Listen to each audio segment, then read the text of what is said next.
Welcome to the MOB and hit the like button. This space is for prolific minds. Peace.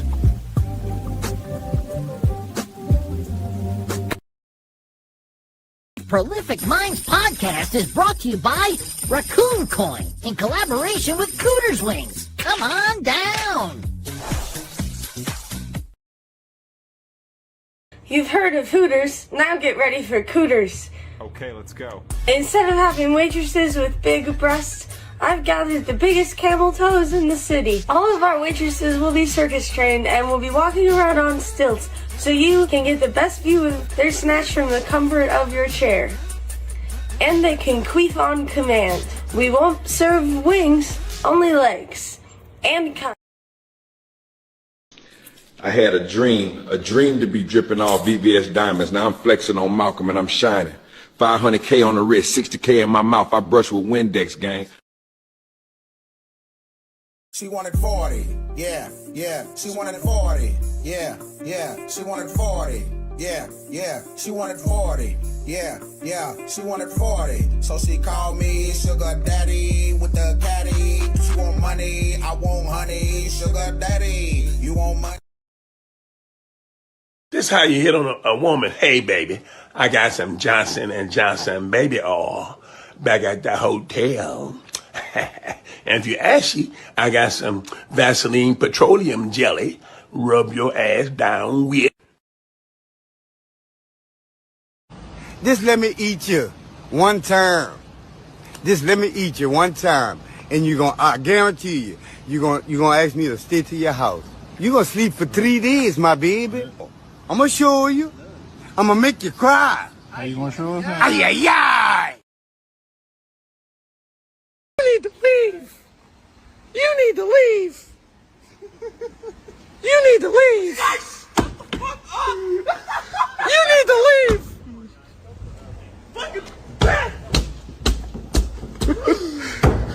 You need to leave.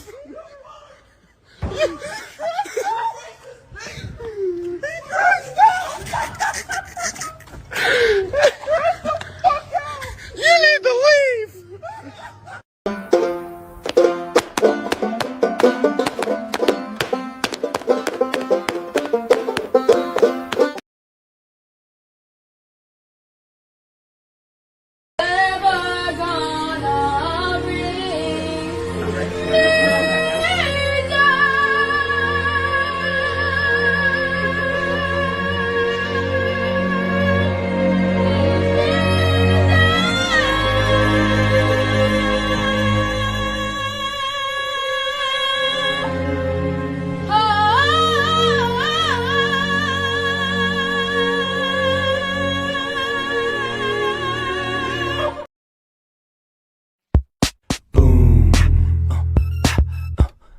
Stripper with a booger. Boom. Stripper with a booger. Boom. I just kinda wanna go home now. Stripper with a booger. Boom. Oh my God, there she is. Stripper with a booger. Boom. My nigga, you're my nigga, say it, nigga. Nigga, my nigga. Man, I hate when y'all niggas be acting like bitches, bro. I hate that shit. Y'all niggas be worried about the wrong shit. Mind your business. Mind your business.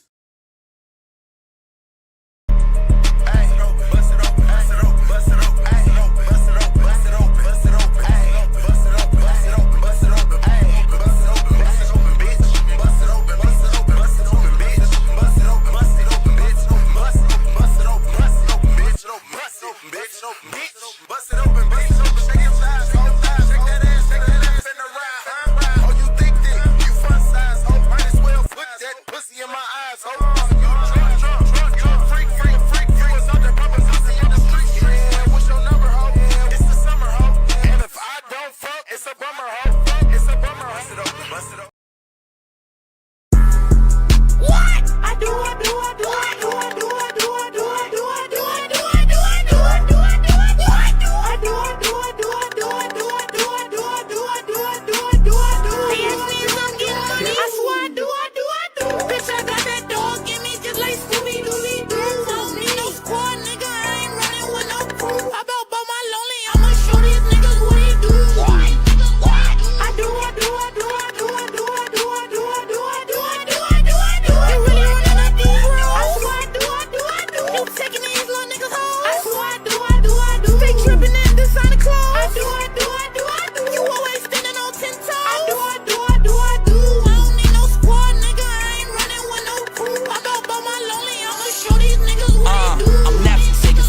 I said goop it now, goop it good. Goop that shit in the middle of the hood. Goop it now, goop it good. Goop that shit in the middle of the... I said goop it now, goop look good. Mix them eggs, bitch, mix them Rick should. Mix them eggs, nigga, mix them like you should. Mix them eggs, bitch, mix them like you could. Mix them eggs, yeah, mix them like Fuck you mean, the shit really look good. Coming through that motherfucker goop in the hood. Coming through that motherfucker goop look good. Do it now, goop it good. Cook that shit in the middle of the hood. Come through that motherfucker goop in the hood. Come through that motherfucker goop look good. Goop it now, goop it good. Goop that shit in the middle of the hood. Mix that shit just like you should. Goop that shit just like you should. Goop it, that goop good like that. That goop good. Come on, get that shit.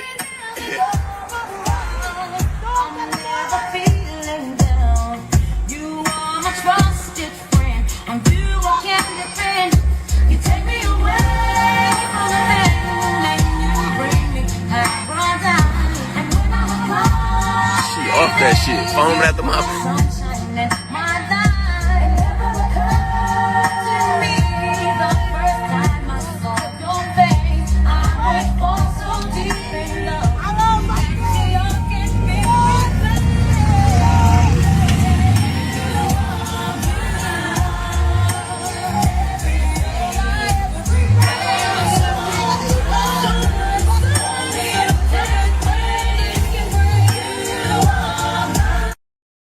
Song, my favorite song.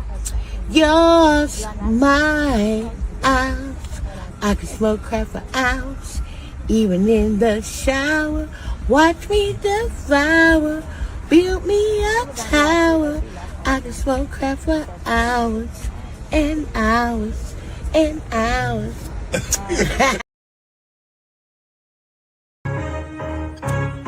Yeah, I'm finna give it to you bitches today, yeah.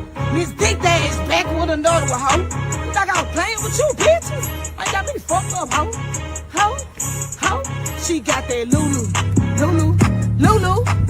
bitch, Lulu, bitch, Lulu, shot that Lulu, yeah, Lulu, yeah, Lulu, bitch, yeah. She got that Lulu on her head and that Lulu on her ass. Bend over, bitch, bend over. She got that Lulu on her head and that Lulu on her ass. Bend over, bitch. Lulu on her head, yeah, bitch, she thick as fuck. She got that Lulu on her head, yeah, Lulu on the butt. She got that Lulu on her head, yeah, bitch, she thick as fuck. Yeah, she growing up with her bitches getting fucked up. You got that Lulu on her head and Lulu on her ass. Bend over, bitch, bend over. She got that Lulu on her head and that Lulu on her ass. Bend over, bitch. The nigga cockeyed, and I know you seen it. The nigga cockeyed, they making goop scoop, they making goop scoop. The nigga cockeyed, his eyes cocked just like a pistol. The nigga cockeyed.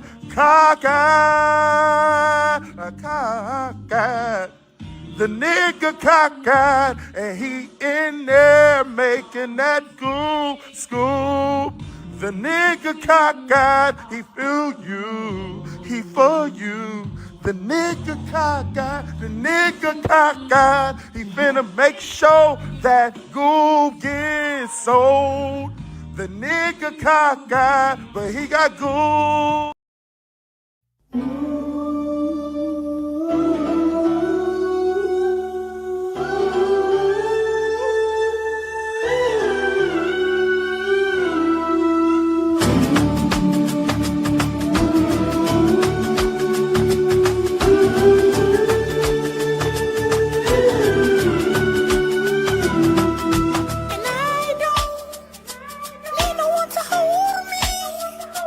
Ain't no one to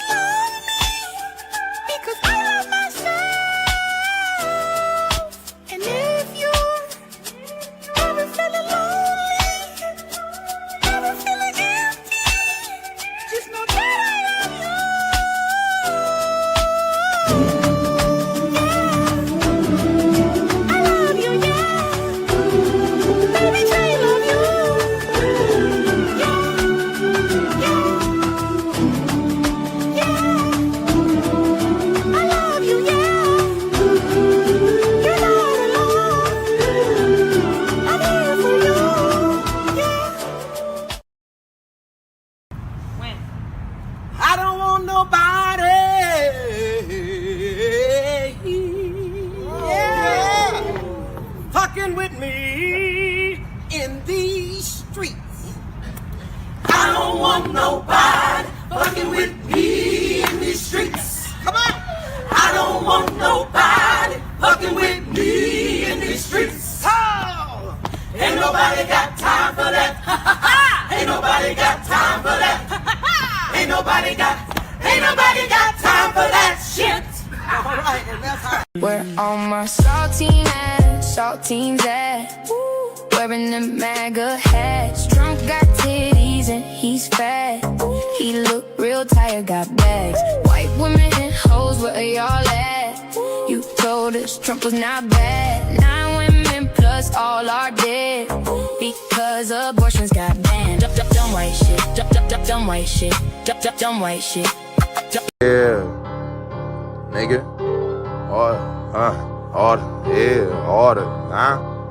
All the goop, nigga. All the goop get sold. All the goop, nigga. All the goop ain't cold. All the goop, nigga. All the goop getting old. With the motherfucking what? With them goddamn Cheetos, nigga. Goop, nigga. Goop, nigga in the club. Goop, nigga.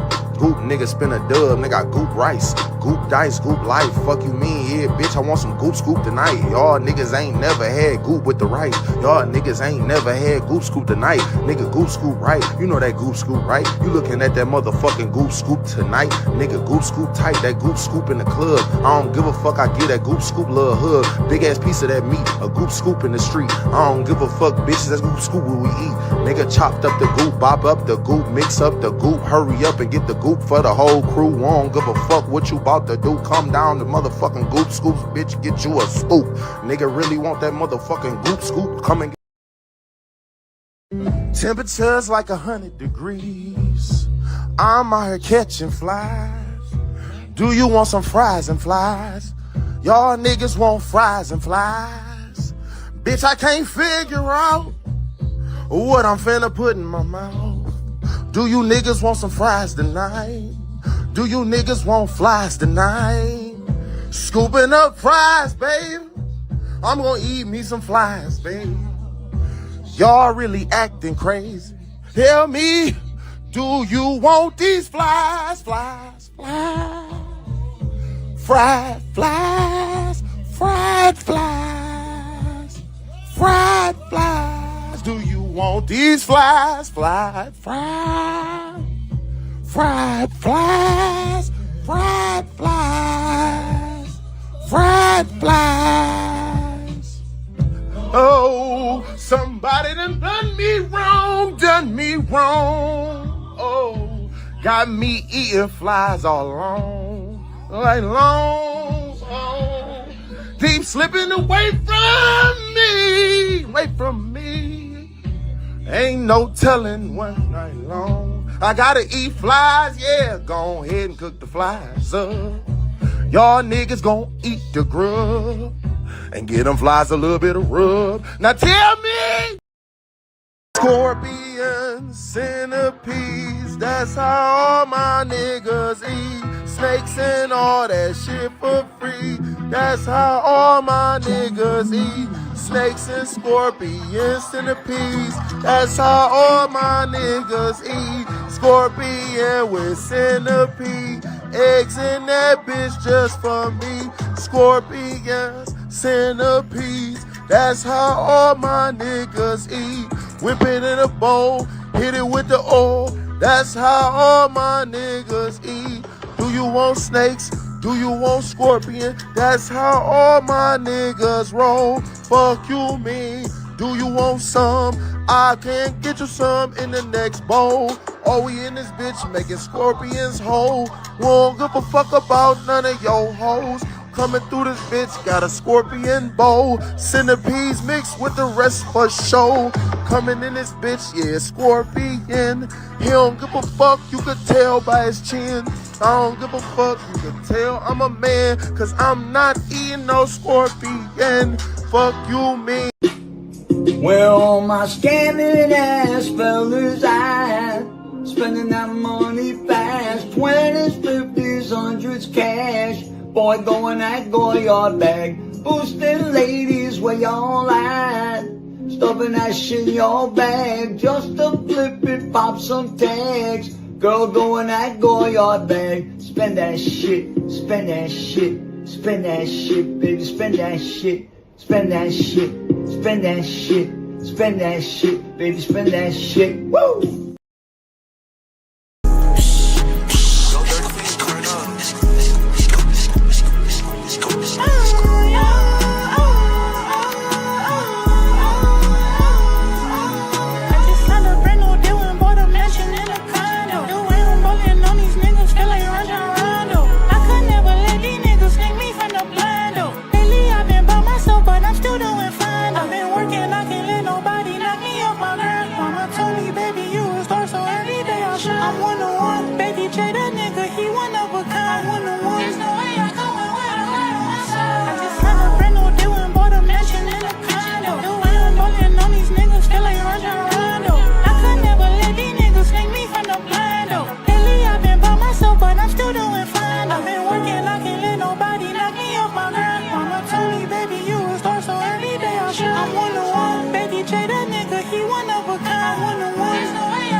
So damn fly. I can tell the time. All these diamonds in my watch, will leave you blind. Doing good, made it out the hood. But your nigga would fuck with me. Yeah, these niggas wish they motherfucking could. I just signed a brand new deal and bought a mansion in a condo. The way I'm balling on these niggas feel like Rondo.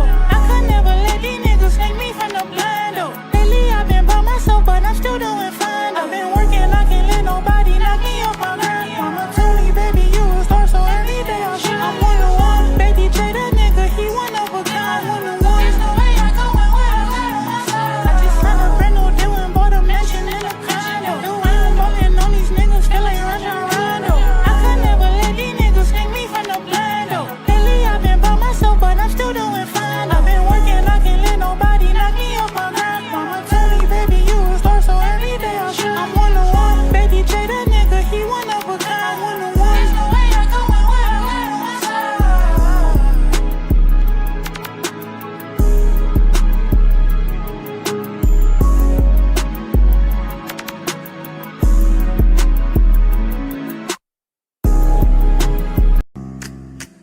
Yo, bitch, call me Myron.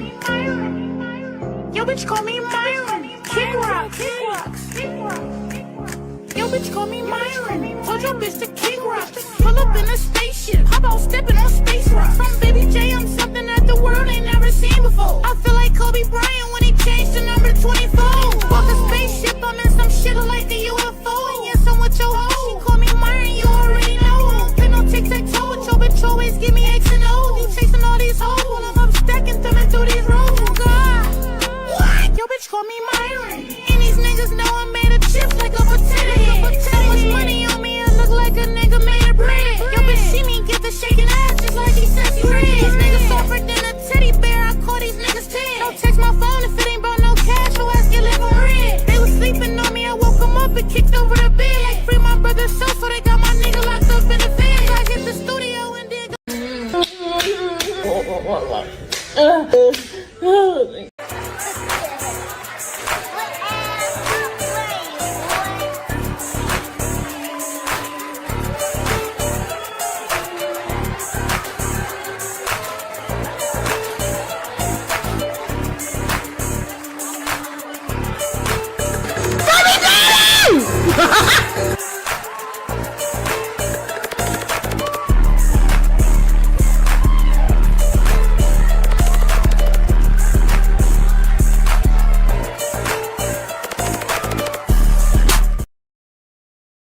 back to Mother Africa. That's bullshit. Without question, we are all black Americans. You do not know a goddamn thing about Africa. I am from Detroit, Motown. So you can want Tootsie your monkey ass back to Africa if you want to. We're rolling, G-Baby. I know I'm rolling. It's almost ready. We're rolling. We on camera now? Yeah. Oh, revolution, revolution, revolution. I'm broadcasting from an undisclosed location. Hey, come on, dog. Stay in my face. Listen, I'm sure a lot of you probably think you know what's going on in the world. But quite frankly, Y'all don't know shit. Is that me floating or you? Come on, nigga. That don't matter. I'm talking about the man. The man! Hello, happy Saturday. What up, though? What's the deal? How y'all feel? Let me know if y'all can hear me all right. I was trying to use my new mic, but it's not working. So we still dusty as ever. But how y'all feeling tonight? How y'all feeling? Shout out to everybody that pulled up in the building. Hey, Bougie Barbie. Hello, Bougie Barbie. Good to have you. Sierra Monique. What's the deal, little baby? How you doing tonight? Happy Saturday. Who else we got in the building? Juice Drops ENT. What's the deal? Juice World, Juice Gang, Gang, Gang. What up, though? Seen Coach in the building. What's up, Coach Chelsea? Good to have you. What up, though? What up, though? Candy Cane Lane, what's the deal? Candy Cane Lane going crazy over there. Congratulations on your monetization over there, straight cooking. I seen you do an IRL live. I was ninja watching for a minute. You going crazy over there. Definitely love the content. Definitely love the conversations you be having. Shout out to Candy Cane Lane.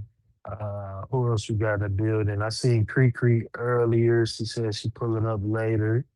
Shout out to Booski, Cree. I seen Jessica L, my number one moderator in here earlier. Shout out to everybody that pulled up. Shout out to CDT Beach. Shout out to all the homies. What's the deal? What's the deal? No worries, Bougie Barbie. No worries. I'm glad you tried. Your internet struggling and my screen struggling, but I'm glad you're here. Good to have you.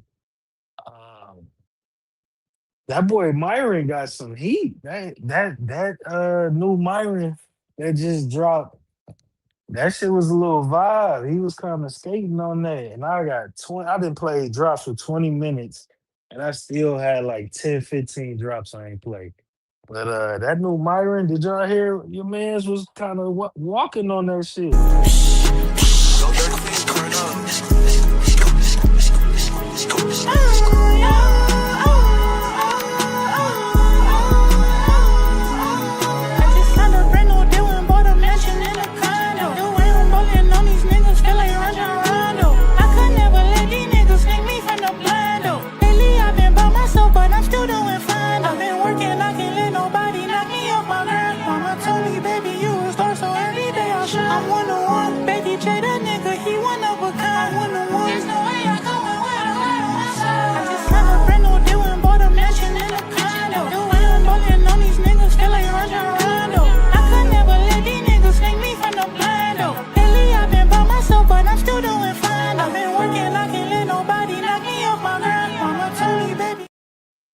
Hey, I've been working. I can't let nobody knock me off my grind. That boy Myron been getting crazy with it. Shout out to Myron, Baby J. Yeah, that's he be dropping some heat, but that's one of the ones right there. But yeah, welcome. We here tonight. We here. We in here. Tonight we're gonna be having a discussion, the dangers of black obsession. Rest in peace to Nolan Wells, who was found. I don't even know what the cause of death is, but he went missing on the 4th of July. His body was found 2 days later. We definitely gonna get into that as the night goes on. I got a few clips summing up the details that we know so far of the case. It just happened a few weeks ago, but his parents did a press conference. Got some clips from that. Got a couple people giving their thoughts. You know how we do it over here. I'm gonna drop the link. Anybody want to come up and enter the conversation? You're more than welcome.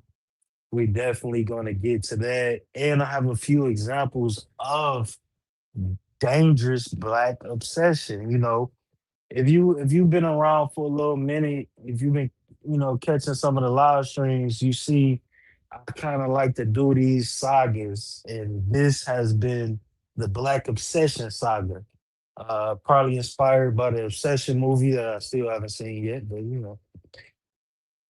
it just got me thinking about obsession and how racism and white supremacy and how just the rise of racism we see online and in the internet and in real life is all a form of obsession.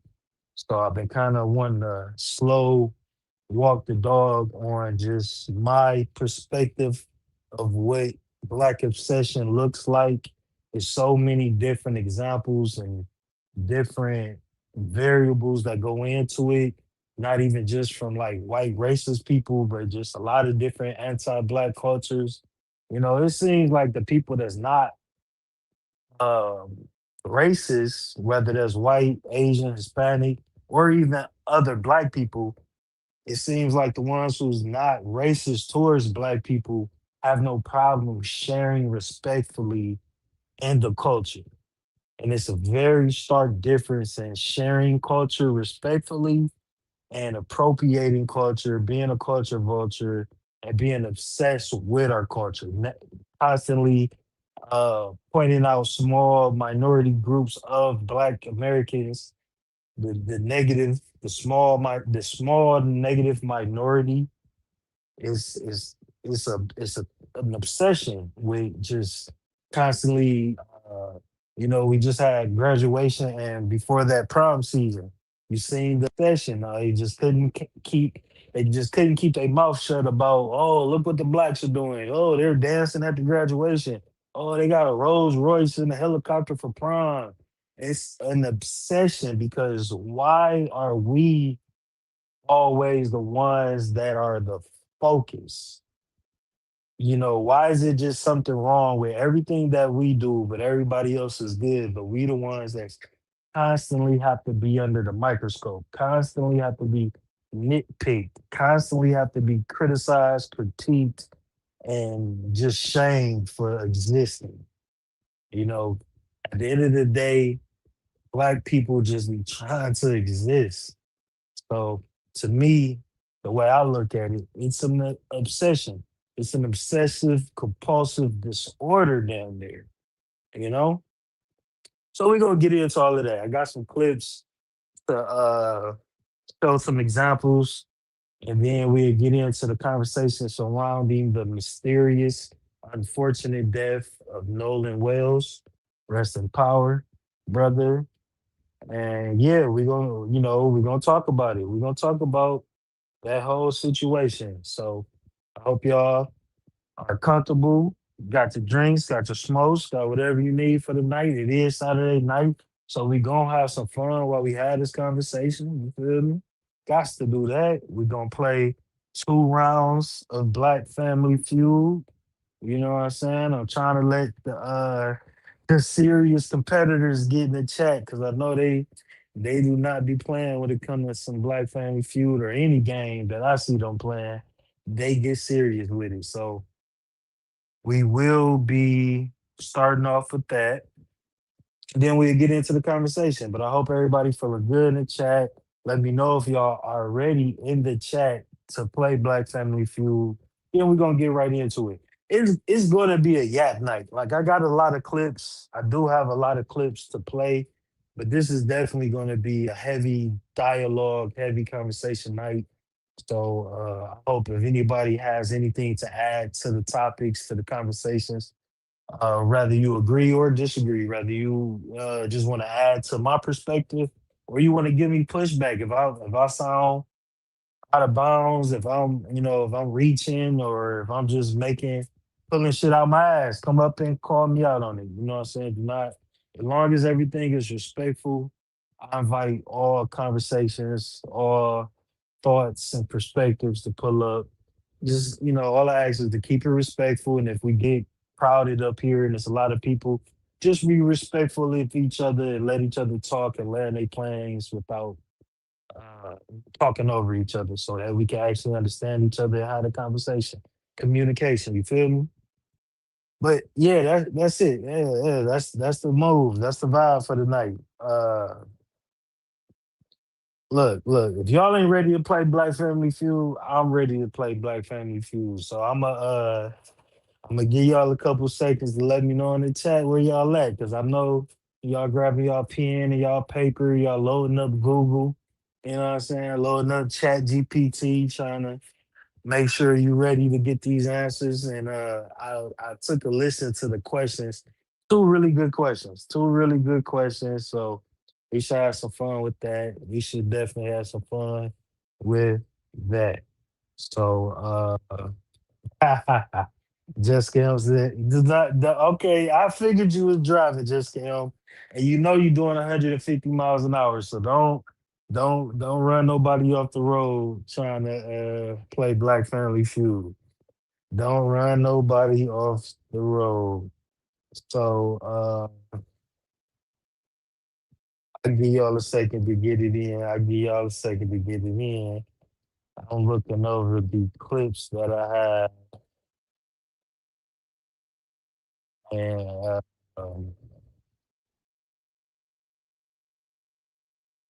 actually got a funny encounter. Probably play this one clip before we start playing the game, just to give people a second. What you got for me, Bougie Barbie? Bad and Bougie. You say before we get started and to give the major players a minute to get in here, how have you been? We miss you in these streets, little brother. Oh, well, I missed you too. I missed y'all too.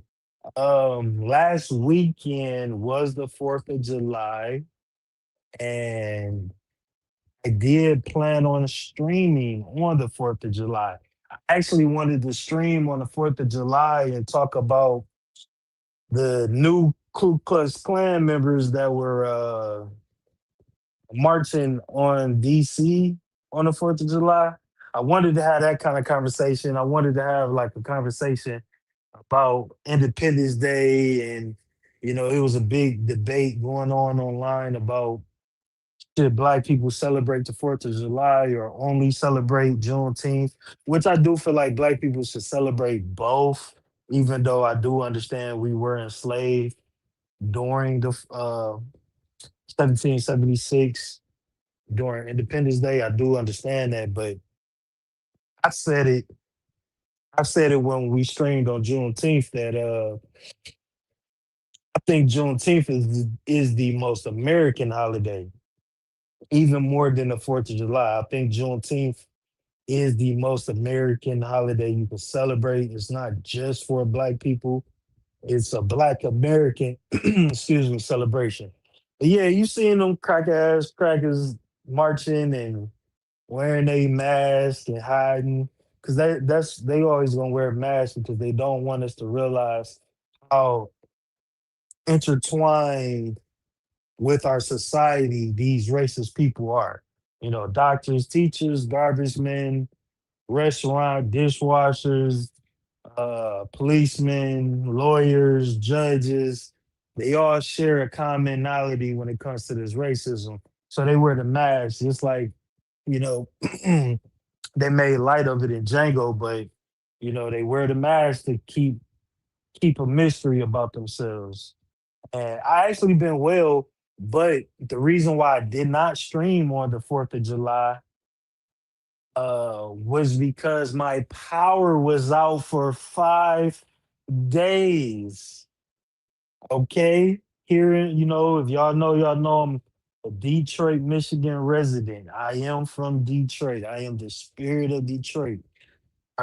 We had a fucking citywide plus neighboring cities were all out of power. It was blacked out. It reminded me of the early 2000s blackout. 5 days at the tail end of a heat wave. Thank God it had cooled down a little bit, but at the tail end of a heat wave, we went on a power outage for 5 days. I was becoming feral. I was starting to live like Negan from The Walking Dead. I just couldn't. I just couldn't function without my AC. It was tough. It was tough, but it is what it is. You know what I'm saying? So it's on me for not having a generator. A few of my neighbors had generators. I guess I just, I never had a. had to experience a blackout that long. You know, usually if the power go out, it's back up in a couple hours because it's a storm. We had a bad storm. We had a bad storm. Our infrastructure is real weak, so whenever it's a bad storm, power seems to go out. This was the longest. I'm talking about barbecuing everything I can. I had to throw away so much food. It was ridiculous. Like, but I'm cool.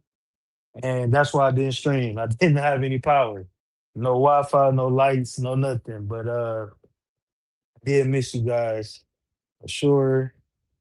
And yeah, the president not only didn't say anything, he had a similar group on stage at the White House talking to him. You know what I'm saying? Bougie Barbie says, President ain't said nothing about it. President in quotation marks ain't said nothing about it, and nobody was surprised he didn't. Sad because he is a white supremacist. Like that's why we see such a rise in white supremacy and racism.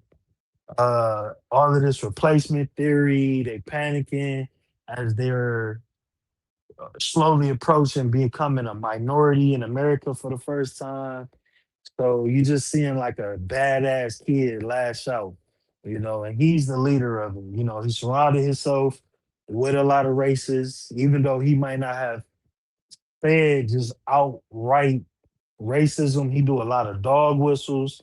He do a lot of covert shit. And he do a lot of things that fucks with the black community. And I know my black conservative brothers love Trump and love everything he's doing. And that is a rabbit hole argument about, you know, what is Trump really doing for black people or just people, period. It ain't even a black people thing. Poor people, middle class, like, what is he doing? Because it just seems like we are numb and going through the motions of slowly approaching a very dystopic America. You know what I'm saying? Like just with uh social media, all of the clownery we see on social media, the economy, the way that they're prioritizing AI and all of this tech, but clearly we seeing signs of global warming. I'm sorry. Clearly we seeing signs of global warming. You trying to prioritize these data centers that will fuck over Americans. It's going to use up our fresh water. It's going to create too much heat, and it's going to raise the electric bills high in any neighborhoods that they in. So this is, you know, not a good thing, and it just seems like people just kind of just I don't know what's going on. It's like we live in a dystopian TV show. That's one of my favorite genres of television, post-apocalyptic dystopian type TV. We're living in like the flashbacks of how the dystopian post-apocalyptic world came about. Like it's like we're like right in a what's a good word? Precipice, the precipice of some bullshit, of some real bullshit. You know, just prices in the grocery store increasing, the wages not moving, gasoline is getting cut. You can't. I got a couple cars, but I drive a Honda every day. Is no way that I've been putting as much gas in my. I'm looking for a fuel line leak on my Honda because I cannot be going to the gas station this much.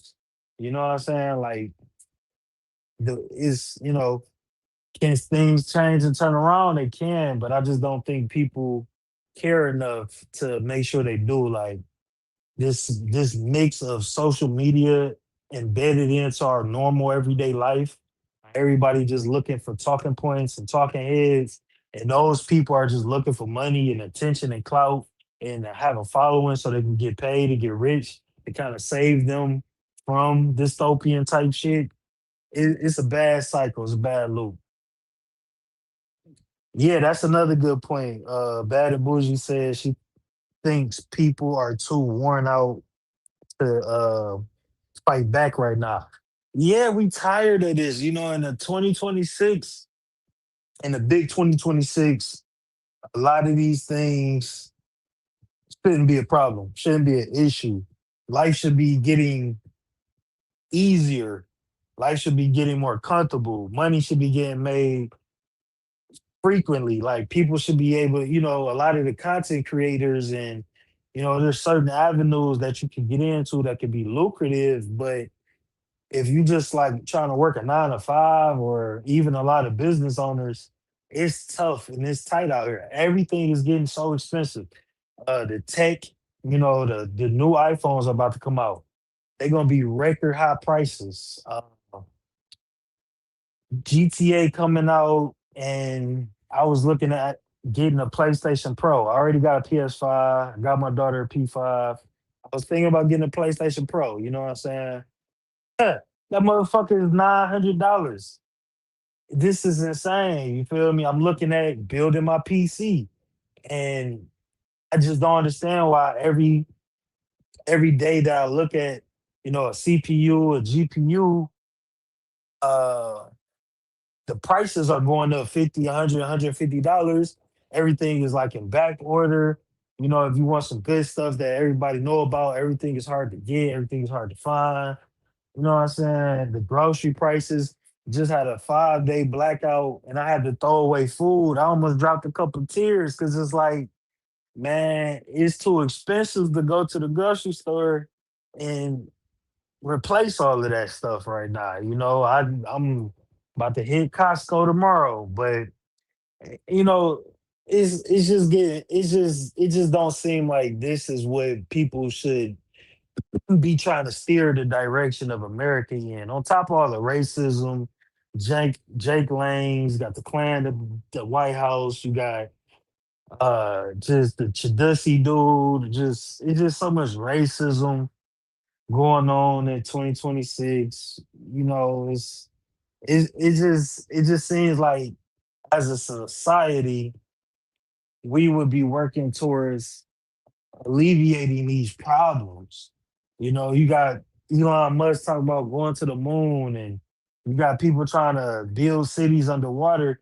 Why don't we just fix our problems that we have right now and make the world a utopic place like that? That's pretty ideological, I know, but it's possible. Like we got too much technology to be living like this, you know, with so many people homeless, so many people displaced. I forgot what they call it now. You can't say homeless. It's a bad word now. Are you guys familiar with the Demolition Man movie with Wesley Snipes and what was that white guy name? Sylvester Stallone. It it d- we it re- The way we going really reminds me a lot of Demolition Man. Yes, finally GTA, but will the world even be here when GTA come out? We still got a couple of months. Like it ain't no telling what can happen before GTA come out. You know what I'm saying? Like we it ain't no telling. So Jessica said 5 more minutes. Okay, for sure. I'm yapping. Bougie Barbie smart. She got me yapping. Bougie Barbie asked him 2 questions, and I'm just up here yapping and yapping. But that's what I became a YouTuber to do. Yap to some people that don't mind listening.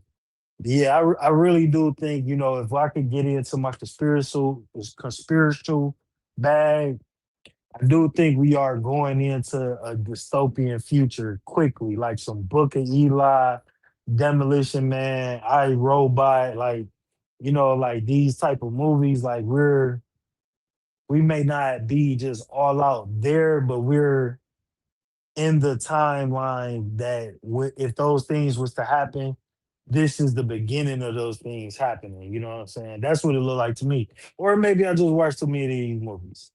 You know what I'm saying? Bougie Barbie, good job. She said she was looking out for Sister Jessica to get home. That's a real one. You a real one. We need more of that type of energy out here for sure, for sure. But yeah, I do think that it's getting kind of dark and grim a little bit, and so much going on, so much happening. I do need to start streaming more because it'd be so much going on that I don't even get to. talk about.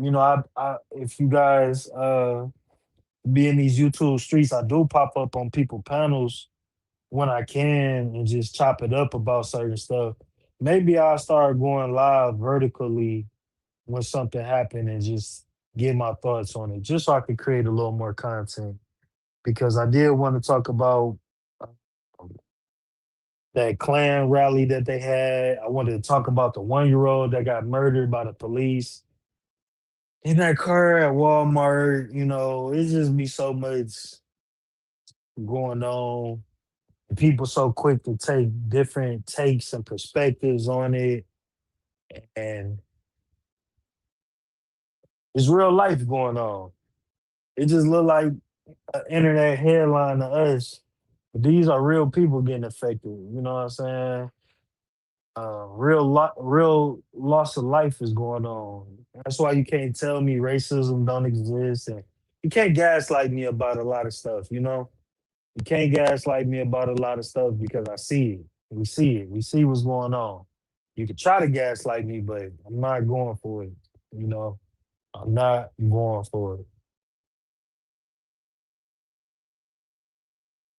But yeah, I hope y'all been all right. I hope y'all had a good 4th of July because I haven't streamed since Juneteenth. So yeah, I hope y'all been having a good July, good 4th of July. Uh,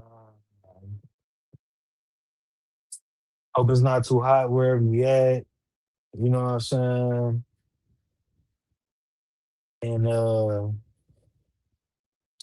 don't let all the bullshit, don't let all the darkness I'm talking about ruin your Saturday night.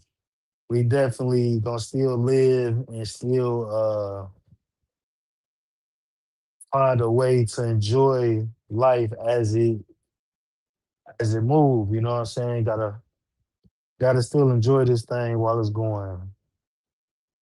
Hey, let me see here. Let me play this one video that I got, and I'll talk about it. Calm down, I can't be fucking touched! I didn't touch you, I man. was raped not that long ago and I can't stand another man touching me! Well, no one did that. I just can't! Is this a prank? I can't, he won't go away! He You're needs to in- go away, he's the fucking problem! I need to leave. Just welcome. We'll take you to I still got, okay. She threw some of my stuff. Okay, we'll just take you to another room. Hell if I know. I'm so sorry. You're not sorry. She wasn't sorry when she cut in line and then Fuck you! screamed I didn't see you! to make it. Oh, I just asked her if she saw anyone in line. Just fucking leave! Just go! That's an Leave. adult. You're making it Let's just walk up I'm to just him. talking. Walk up to him. Walk with Chris. Walk with Chris. Just to calm everything down.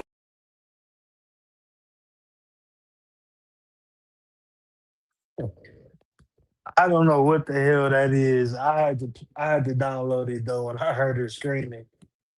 Apparently she cut in front of some people in line at Walmart and started freaking out when they called her out on it. And that is hilarious. It was just hilarious.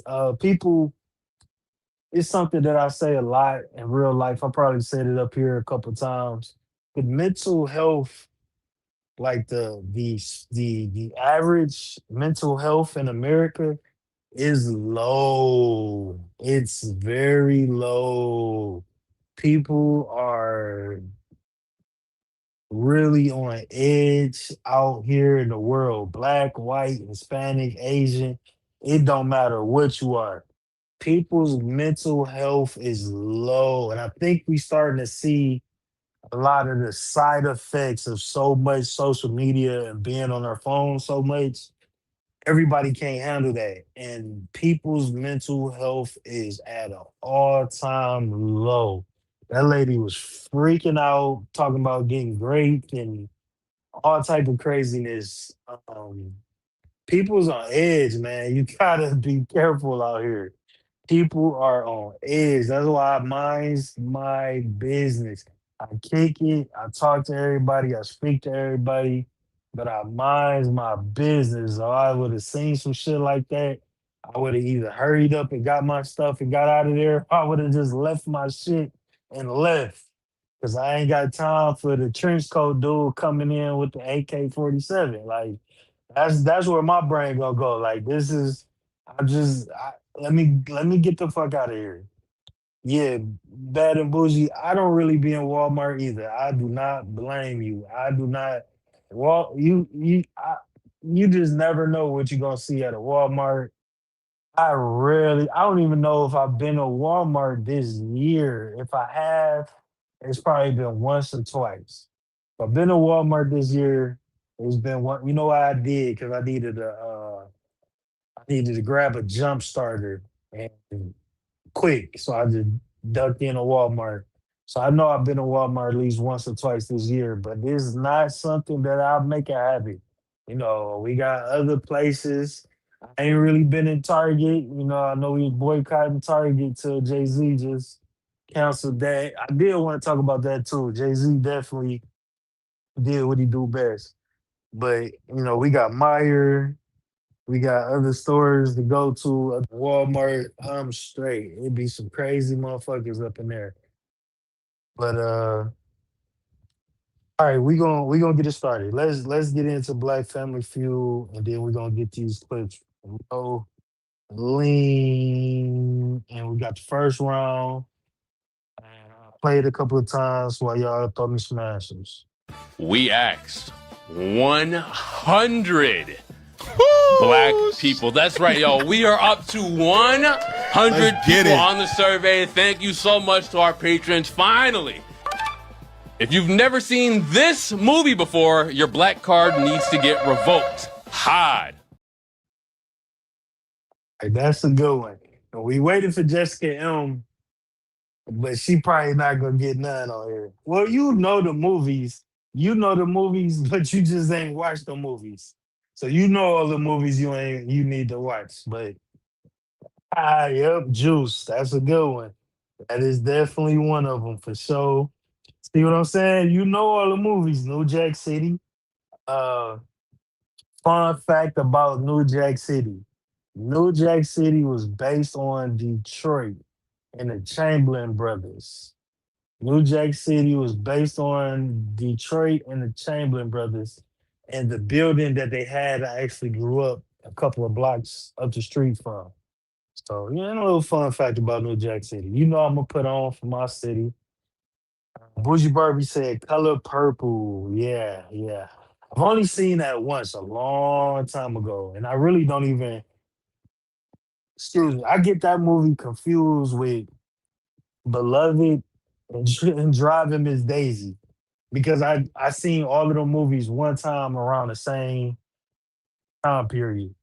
So Beloved and Driving Miss Daisy, I get all that shit mixed up. Pinball players, CDL gang gang, what's the deal, bro? Welcome in, welcome in. We just getting started, man. We just getting started. Hour in, we an hour in. We just getting started. But what's the deal? I'm gonna play it one more time for y'all. Minister Society for sure. Minister Society for sure. These are all hood staples. And it ain't all just gangster shit, poetic justice. Another one I've only seen once. Let's play it We again. asked 100 black people. That's right, y'all. We are up to 100 people on the survey. Thank you so much to our patrons. Finally, if you've never seen this movie before, your black card needs to get revoked. Hide. All right, all right. No, right? Y'all quiet in the chat. It's all love. That mean y'all gonna win. That'll make it easier for y'all to win. You know what I'm saying? What's the deal, Erroneous E? What's the deal? Welcome in, bro. I don't even know what the inkwell is, so that's crazy. I got a platinum black card, and I do not know what the inkwell is. It sounds familiar. It sounds familiar. Jessica M just Googling all the Black Hood movies. Boys in the Hood is definitely another one. That's definitely another one. Paid in Full, one of my favorite movies of all time. That's when I actually really fuck with Dane. Dash, as well as Cam. I still fuck with Cameron. Paid in Full was one of my favorite movies. Great movie. If you ain't seen Paid in Full, you need to definitely check Paid in Full out. That's a classic. If you watch Paid in Full, you will see. I watched that when I was a young teenager. Like, I think I developed a lot of the personality traits from Ace, Mitch, and Rico. You know what I'm saying? But Paid in Full is a classic. Ronnie said The Inkwell is a coming of age movie starring Lorenzo Tate. I feel like I've seen that. I know I've seen that on TV before. I know I've seen it probably on BET or TNT or something, but I definitely don't remember. I'm gonna check. I'm gonna Google that. Dead Presidents, another classic. Another classic. Life is that's a good one. I love Life. Life is hilarious. Okay, I'm gonna let it roll since Jessica dropping all of them. I'm gonna let it roll. We asked 100 black people. That's right, y'all. We are up to 100 people on the survey. Thank you so much to our patrons. Finally, if you've never seen this movie before, your black card needs to get revoked. Hard. Love and Basketball. Love and Basketball You wasn't even confident when you said that. is going to be up there as the number 6. That horror story. We gonna go Friday. Okay. Friday. Yo, Hod. Damn. Up there, the number 1 answer. I want to play, yeah. I shot that a little too far from the basket. It's all good. Thank I you got for it. giving us that one, brother. Boys in the Hood. Another Snaps in classic. the chat. Another classic. Clap it on up. Boys in the Hood is going to be the number 2 answer on the board. Yes. Coming to America. Nah, Sal. It will be the number 4 answer on the board. The Best Man. That's good. The Best Man Exit up. is going to be the Yeah. first strike of the game. It's all good. It's all good. It's all good. It's all good. They had a whole TV show and a They holiday running out. movie. They running out. Hard. That's good strategy. They running out. What They niggas running. was you talking to? It's cool. On Spike Lee time, and let's go do the right thing. That was good. That was good. That was good. Do the right thing like Spike I don't know do. what type of niggas these Is going to be the number 8 answer on the Okay. board. Last one up there. The Nutty Professor. Let's go, Mecca. Now, sister, I'm going to support you. I don't know if that's up there though, but because that was a little niche. It was a little on the niche end. Is not going to be up there. my Strike God. number 2. I'm gonna say Juice. It is going to be up there Yeah. as the number 5 answer. Jesus, man. I'm gonna say Poetic Justice. Poetic Justice. Are we fucking with Pac twice on this list? No. We are not. That is going to be the third I wasn't. strike. I wasn't confident in it, but I saw where your track record was going. Who's got an answer for me? I've got an answer high that can probably be 7. I got one that's definitely on there. Harder, you are a guy. Yeah. The Best Man. The Best Man. You don't pay attention, do you? She already said That's that, what bro. I just said. She didn't say The Best Man. The Best Man. She didn't say The Best Your Man. listen That was the skills, first X. man. That's all good. No, that's cool. I like The that. first X is also going to be the last X of the I round. like The Best that. Man was already said Then my earlier. What the fuck are you doing? We asked 100 black people if you've never seen this movie before, your black card needs to get revoked. Number 7. It's going to be Baby Boy. For sure, baby boy. It is Yeah. on too much for you not to have seen it at least once by accident. For sure. Number 3. The Color Purple. When did Mecca say The Best Man? Shout out to Jessica M. Sweeping the board and ain't seen none of these movies. Ain't seen not one of these movies. But shout out to Jessica L. And shout out to Bougie Barbie coming through with The Color Purple. Shout out to y'all. Jessica talking about she seen all these movies and only said 2. I don't believe you. But that's what's up. Then shout out to you and Bougie Barbie. Y'all put numbers on the board. We got one more round. Y'all got numbers on the board though. Shout out to the ladies. Pinball player says, FYI, he spoke with Derek earlier. He's still in hospital, but he's feeling better. Shout out to Derek Gang. Shout out to my Dusty brother. For sure, glad he feeling better. I gotta holler at him. I gotta holler at him now because he's still in the hospital. I gotta see what's up with the boy. So I'm gonna hit him up tomorrow. I'm gonna hit him up tomorrow. But shout out to Derek Gaines. We hope he makes a speedy recovery from whatever he's going through. Definitely a friend of the show. Comes on the panel when he can. That's my guy. That's my YouTube brother. So yeah, prayers for Derek Gaines to make a speedy recovery. Shout outs to my dog. And for Derek Gaines, we gonna play his theme song. Let's do it. First you get the haircut, then you get the titties. First you get the haircut, and then you get them titties. First you get the haircut, then you get the titties. First you get the haircut, and then you get them titties. First you get the haircut, then you get the titties. First you get the haircut, and then you get them titties. First you get the haircut, then you get the titties.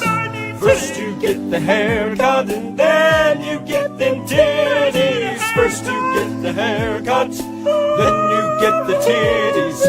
First you get the haircut, and then you get them titties. Thank you. We are Fruit Blood. We are Juice. We are Juice. Shout out to Derek Gaines. Hope you make a speedy recovery. And ladies, I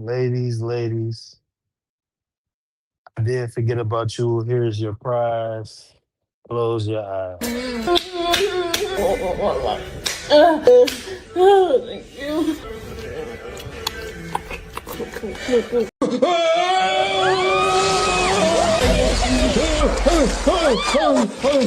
you. I added a little something to the prize. I added a little something to the trophy. All right. I hope y'all enjoy it and appreciate it. You know what I'm saying? But shout out to y'all for the first round. Close, close your eyes and ears. Oh man.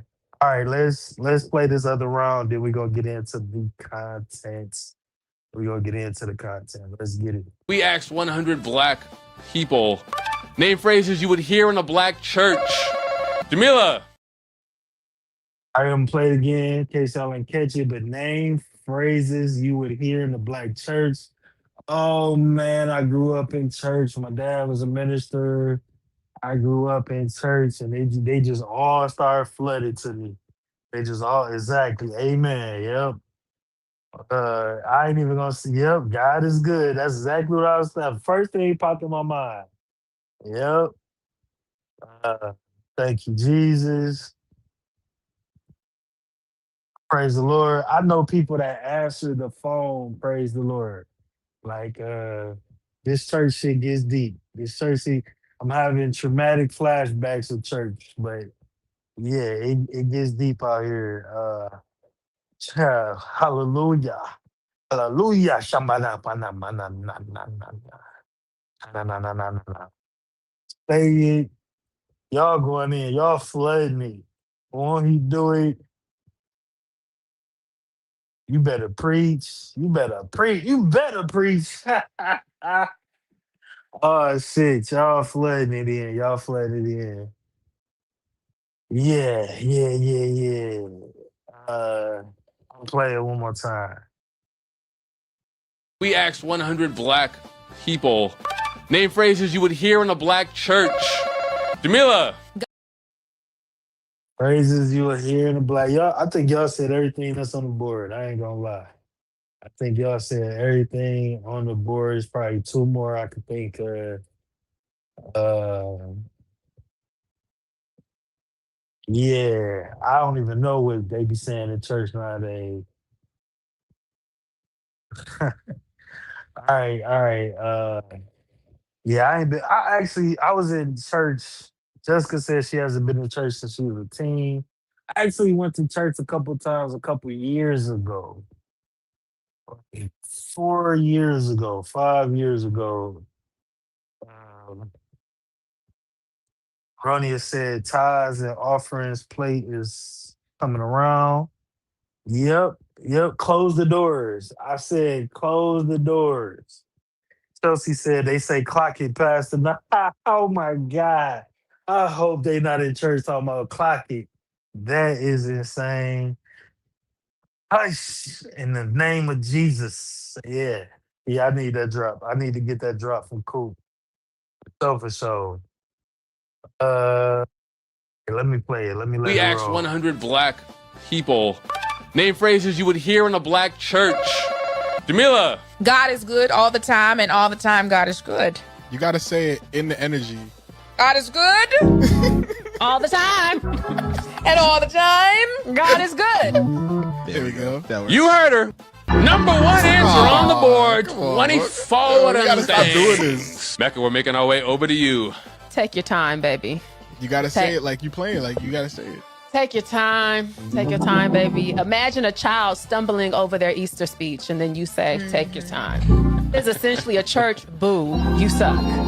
It is going to be up there. Give it up to God who's out of my life. Give it up to God who's out of my life. Church, family, friends. That is not going to be up there. I'm going to go a classic route and maybe just hallelujah. Hallelujah. Not going to be up there. Damn. It's going to be your second strike. Turn to your neighbor and say, Turn to your neighbor and say, and tell him thank you for these 10 points. That will be the number 6 answer on the board. Okay. Just 3 more left. Won't he do it? Hey! That's a good one. Won't he will? Won't he will? Won't he do it? Won't he will? Ah, yeah. It is going to be the number 3 answer on the board. We just have 2 more left, 2 and 4. How do we find ourselves in these situations all the time? Huh? Yeah. I'm going to get this third strike because I really don't know. Sing, baby. That's a Sing. good one too. Sang choir. Sang, baby, sang. Sang choir. Is not going Yeah. to be up there. 3 strikes, but a lot of points left on the board. Fellas, we're looking at 63 points. Y'all need that badly. This ain't really a phrase, but it's something that people say in church. Uh-oh, for we sure. got It's something that disclaimers. you definitely gonna hear while you up in there. All right. We gonna pass that collection plate around. You know, and you give that's what what you for can. phrases. Give what you can. Okay. You know, throw it in. You know, anything that you can give, please. I'm not mad at it. Do I think it's up there? Throw it in the collection plate. On and past that 10. It's not going No! to be That's up so there. unfortunate. That's so unfortunate for y'all. Yo, this is insane, bro. We asked 100 black people to name phrases you would hear in a black church. Number 4. Yes, Lord. For the rest And of our number days. 2. Let the church say, church say amen. Man, how What's did? they say, man? That's a whole song. Jessica silly talk about have you ever been swallowed? You ever been swallowed up? Pause. Pause.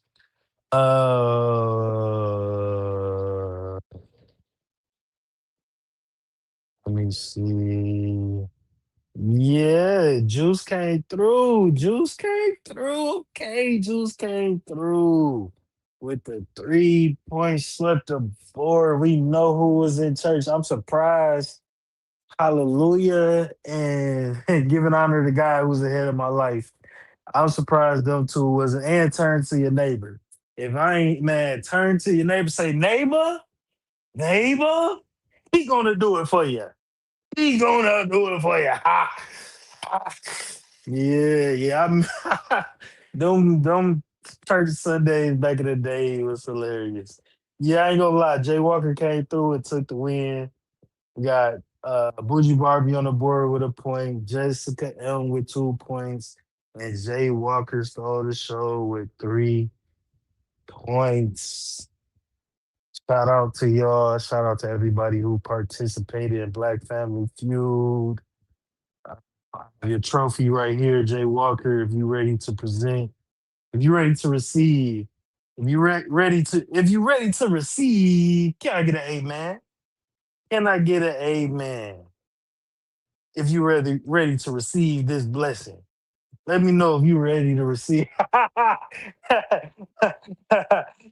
Let me know if you ready. Nah, you gonna get what the Lord got coming to you. You gonna get what the Lord got coming to you. Thank you.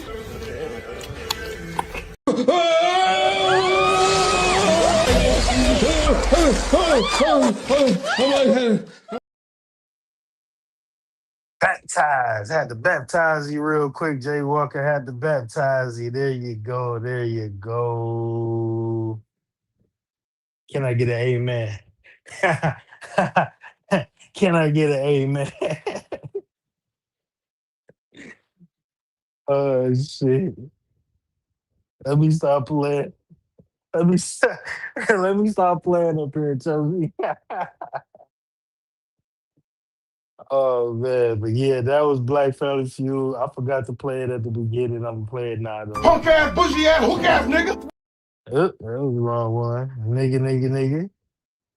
Yeah, where my there you go. How can black people rise up and overcome? How can they rise up and overcome? Oh, can they? That is correct. Reparations. That is acceptable. This is a rap lyric? No, I'm sorry. Oh, this is a general question. Actual question. All right. There's a complex answer there. That is correct. Staying alive. That is correct. That is correct. Or stop cutting each other's throat. That also is correct. How can black people rise up and overcome? Get out and vote? That is incorrect. All right. I hope y'all enjoyed Black Family Feud. Shout out to the original Dave Chappelle. You know what I'm saying? Not the new Dave Chappelle. Shout out to the original Dave Chappelle. But all right, let's get into it. I'm gonna drop the link in case anybody want to pull up while I play these clips. And like I said in the beginning, the opening monologue, we're gonna be talking about the dangers of Black obsession. So I got a few examples of just dangerous obsession. You know, before we get into Nolan Wells' mysterious death, we're gonna show some examples and we're gonna talk about it. And the very first one is something I've been following for a minute, and it's coming from the brother Jew Almighty, one of my favorite content creators on YouTube. Shout out to the brother Jew Almighty. And he got a situation. We're gonna talk about it. Let's get to it. YouTuber Caleb Hammer keeps trying to make racism content. And I know you avoid Carnival like the Oh, of course. yeah. We don't even be around those blackies. F them. Like having a racist on his show and egging him on to call his own employee the N-word. There you go. If you're not afraid to say it, then say it. Say what? And it's very clear that this type of content is meant for the racist, alt-right, MAGA, America First crowd. White people are every single bit justified in being racist. Giving a safe space in the comments to the same type of people that made Nick Fuentes popular today. What used to be a helpful personal finance show in the vein of Dave Ramsey has now just turned into racism. You started it. You did. You're calling us all white, and then it's good to be white. And I didn't say that. Yes, you did. What's going on? Guys, were we recording that? Tyler. Because I didn't say. All right, so that was just a snippet of a situation going on with Caleb, whatever the fuck his name is. And I actually watched his content before. He does finance content, and he pretty much just shames people for being negligent with their money and kind of try to offer solutions to get them on track, get them out of debt. He goes over all their finances, their spending, their lifestyle. But he been on a racist run. He's had two incidents go viral. One where the white dude was just crashing out saying the N word. Then the other with this couple, as you can see, just get to saying stuff like blackies and they don't like black people and they say the N word when they at home and they drop N bombs all over the place. It's black obsession. It's black obsession. And then the dude, Tyler, is such a goofy. And I've been having some conversations with some brothers over at Agree to Disagree podcast. Shout out to those brothers about what a raccoon is. And when I watched this clip, I'm like, this is an example. I think there are different forms of what a raccoon could be. We talked about the red pill to raccoon pipeline. We had a saga of that going on over here in the earlier days. But Tyler to be able to for a paycheck sit there and be demeaned and he just kind of he plays the role like he's um embarrassed and disrespected, but he's not. He really just there just to be the black guy in the room while they getting off all this racism. So for that, that does make him a raccoon. That qualifies him for the dumpster. And we got to give Tyler his Bucky. So we passing out awards tonight. Tyler, take your Bucky.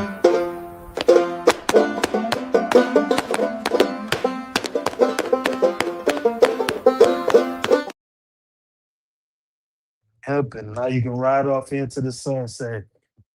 Tap dancing barefoot in the rain. All right. But yeah, that was just a small example. We have more. We exactly dance, boy. Dance. Yeah, dance. Do your dance, boy. Do your dance. But we got some more examples. We got some more examples. Project Leroy, shout out to you, my dog. What's the deal? What's the deal? Good to see you. We got some more examples. So I got another situation here. Believe this was just a weird encounter. I'm gonna let it roll and then I give my thoughts about it.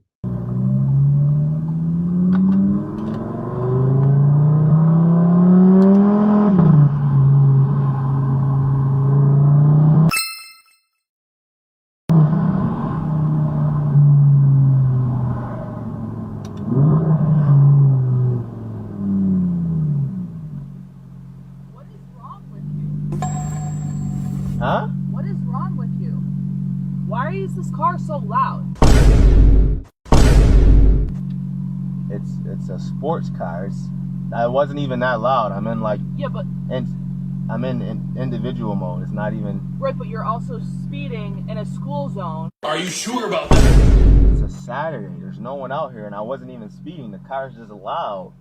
Right. I just want to sock this Do Do nigga. you not see this kids playing sign over here? There's literally kids out in this neighborhood and you're driving like that? Respectfully though, seriously, I understand what you're saying, but there's literally no one out here, and I was doing 20 miles an hour. The car's just loud. Not what it sounded like. Well, duh. You were going probably 55.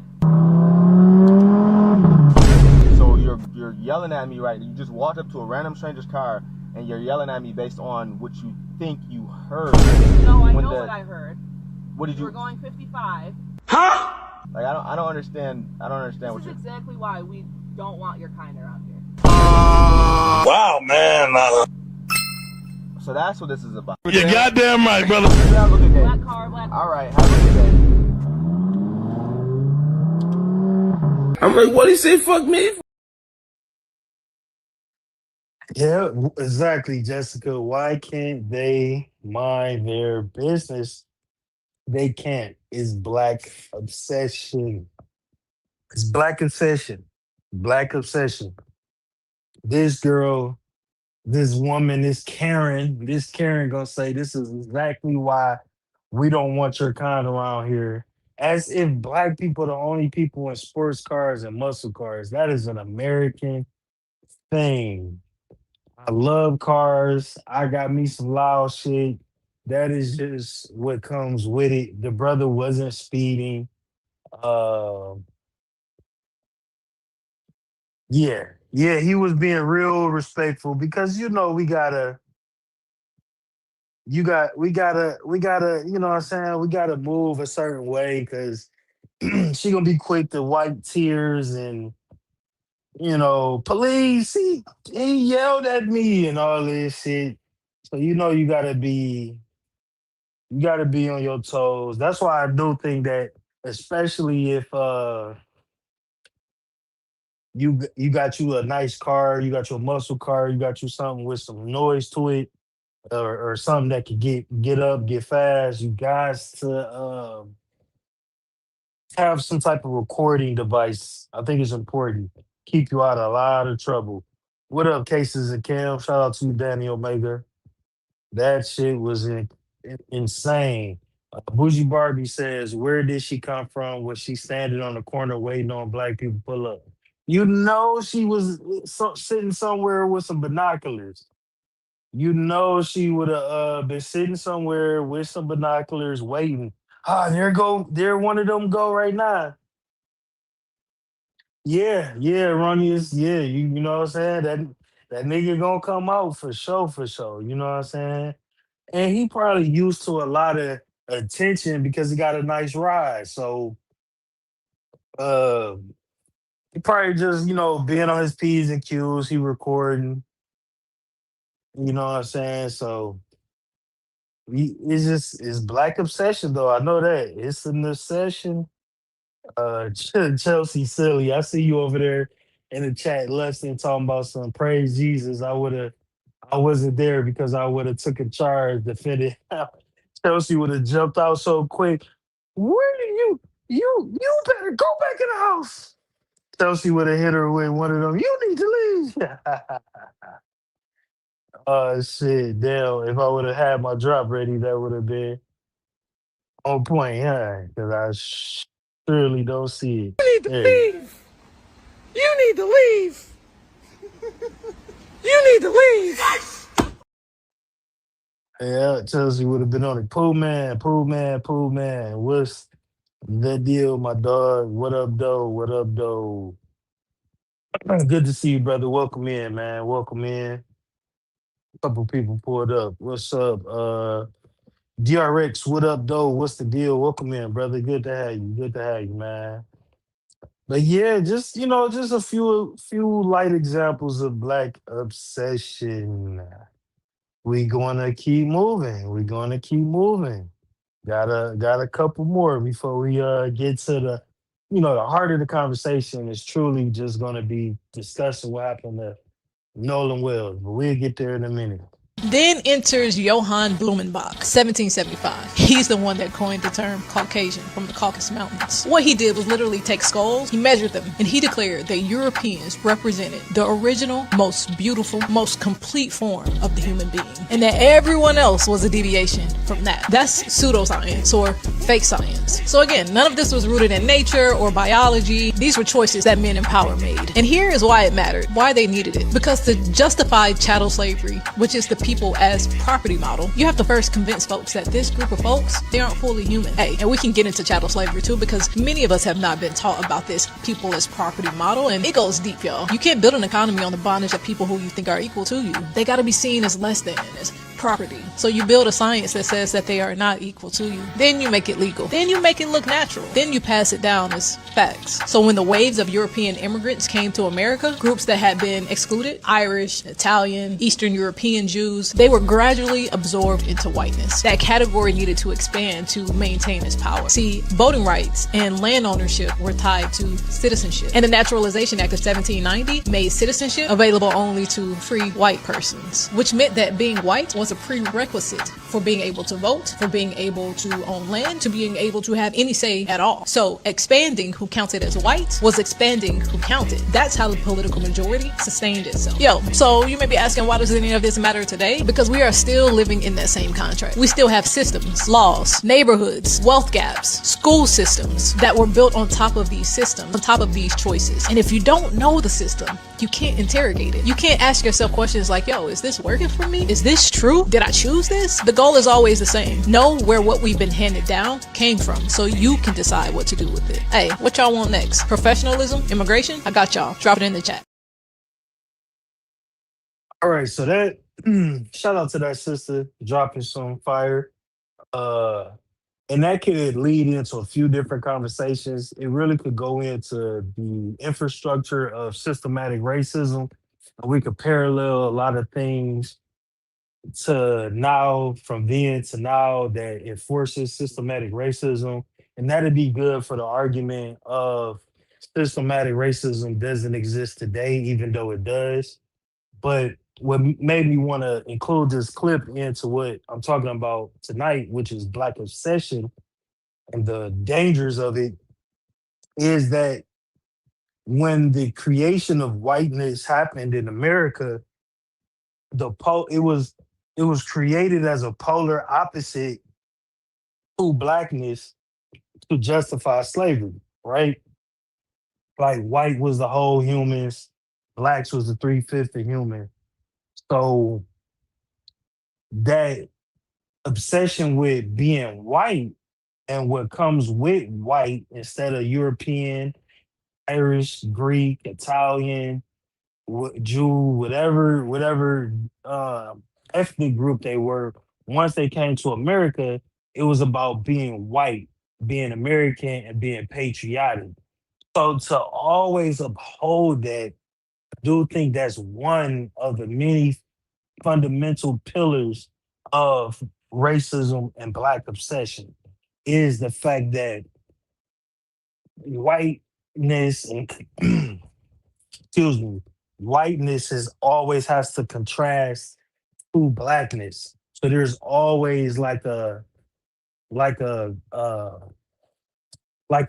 a positive, negative, yin and yang force tethering us together in a sense that they have to justify being white by constantly being aware of us. Does that make any sense? And I'll say it again. They justify or they prove whiteness by always being aware of us, blackness. So I wanted to throw that in there, and she dropped a lot of knowledge.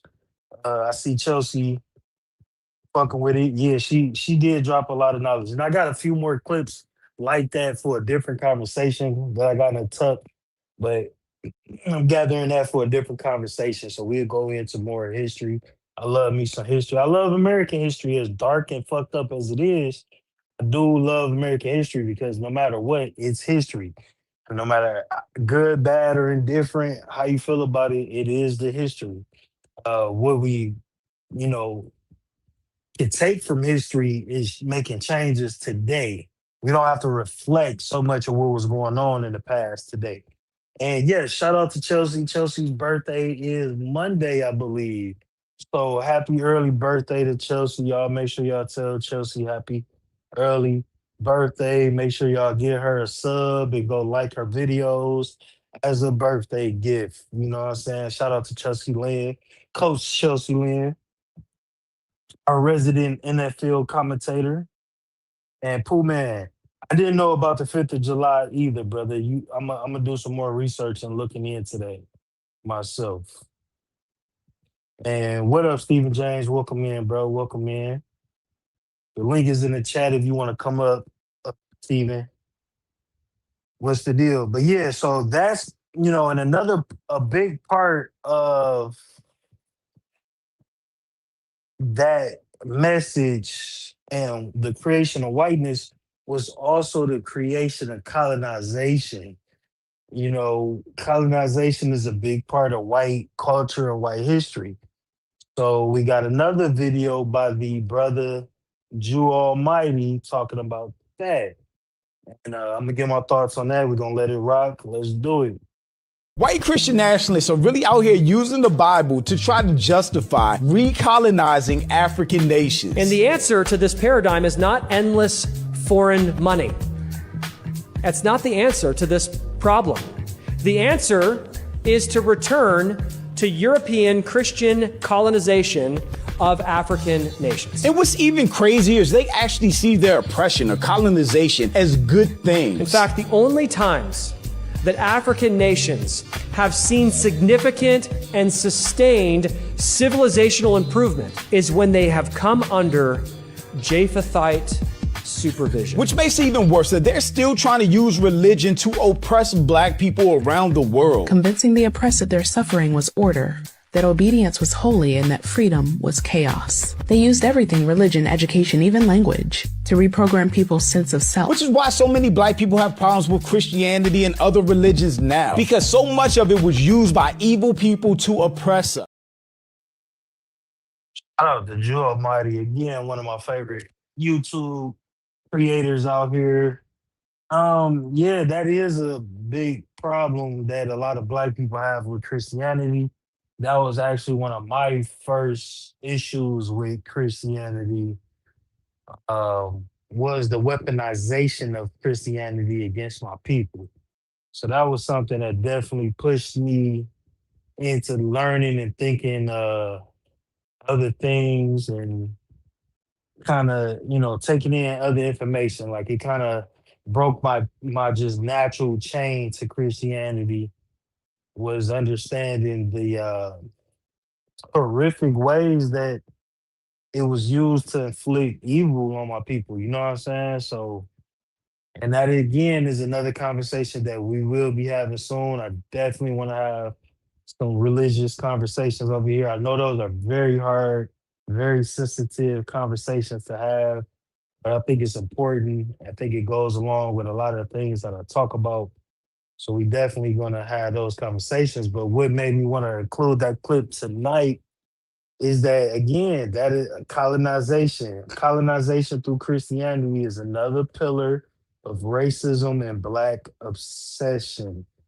It's like you got to spread with the whiteness like a virus amongst people who are just minding their business. Why do you need to colonize Africa when Africans are just minding their business?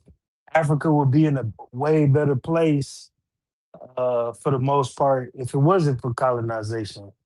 So this idea, the white savior, white knight type shit, a dangerous form of black obsession, because they feel like their way is right and how they view your humanity and how you should be living.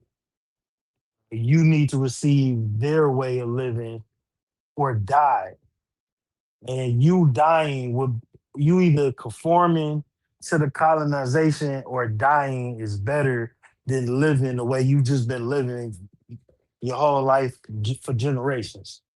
It's very insane. It's very insane. It's very insane. But I have more clips. I actually got one more clip, and then we're going to get into the major conversation about the mysterious death of Nolan Wells. But let me let's talk about another situation that occurred that's similar to the death of Nolan Wells. Y'all, so earlier I made a video about Nolan Wells, right? And I had got these comments and I was so confused, like, what festival? So I went looking. So Gerard J. Jackson, right? He's a black man who literally not too long ago, they went to a festival. He rented a car for him and his European friends, and he was the only black person. Why, I don't know, but he was the only black person. He rented this car for them to go to this festival, and long story short, they found him on a tree. Now, the things that went on is what got me a little confused and baffled, because They're saying that the friends are reporting that he did it to himself. However, the medics at the festival saw him 2 hours prior and was like, nah, wasn't nothing wrong with him. And then the day before, he had to call the police on those friends. Sorry, y'all, them children playing the game. I don't know if y'all can hear them. Anywho. Also, it was said that he had to steal his keys and wallet back from them, but they still had his phone. Okay, so the festival name was the Electric Festival. Now, these are just some of the things that's been put out about this story that just don't make sense. So the friends are alleging he was in a mental crisis and they went to sleep on him. Because what type of friend are you? They took his phone so he couldn't call for help. But if he was in a mental crisis, why would y'all not want him to call for help? In the vehicle, when the rental car was found, it was found with the passenger and driver's side door open and his keys and wallet was left in the car.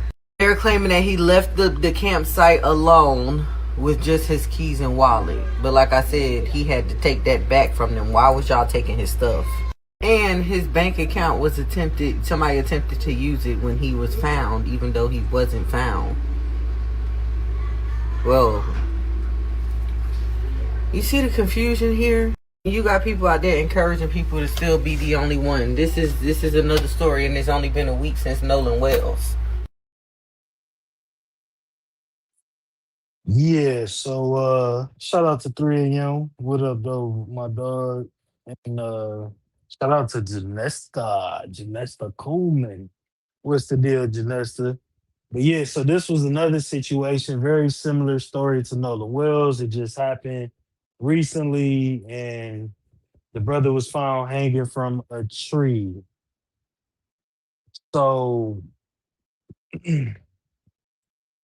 rest in peace to this brother. Very unfortunate. And I see a lot of people just trying to like, oh, why we making it about race? Black people don't hang themselves from trees. All right. And I know that, it's like, well, people want to take themselves out, they're gonna do it and da da da da. Yeah, but there is just something engraved in black people where, even if they're gonna go that route, I don't see them doing it from a tree. They're gonna do it a lot of ways, and they're gonna do it from a tree. And is it possible? Has it happened? Sure, but I think that is just such an engraved sensitivity because we've been fed slave slop for so long. I just don't see anybody thinking that is the way to go. You know what I'm saying? So this is another situation, and I've actually went down and shout out to Antonio Speaks, another great YouTuber. He just did a video with a lot of, a couple examples of black people coming up, swinging from a tree. And I went down a rabbit hole of so many videos of so many people in the last year or two found swinging from a tree. I couldn't even really, I didn't even want to include all of those clips tonight. That was my initial plan, was to do that, but I really just needed a mental, I was fatigued. I was mentally fatigued. My soul was hurting from just listening to these stories, and it always just, no investigation, no foul play. That shit bothers me. That shit bothers me. Project Leroy says we don't lynch ourselves from trees. Yeah, bruh. That's just not gonna happen. That's just not gonna happen, especially when there's so many different ways. So out the lobby, you don't need to do that. I just don't see us doing that. Stephen James, welcome up, brother. Welcome up. How you feeling tonight? Hey, Ty Pro, is this live, my brother? Is you good? We live, baby. We live, man. All right, man. Look, I'm just coming in the door from doing what I got to do on that highway a little bit. So what is the theme of tonight's show? Because I caught a little bit of what you're saying, but catch me up. Catch me up. No problem. No problem. So we're talking about the dangers of black obsession. Okay. and how people lives can be ruined or ended from, people being obsessed with black people. It's been a kind of Okay. Yeah. a recurring theme the last couple live streams. And tonight in Right. particular, we're talking about the death of Nolan Wells, the brother who came up, who Uh-huh. was found 2 days after the 4th of July. He was missing. He went missing on the 4th of July. He was at a boat party. Okay. Uh, Okay. Yeah. Yeah. Yeah. yeah. Yep. So we're Okay. getting into that. I got a couple clips that's gonna go into some new details about the Okay. case.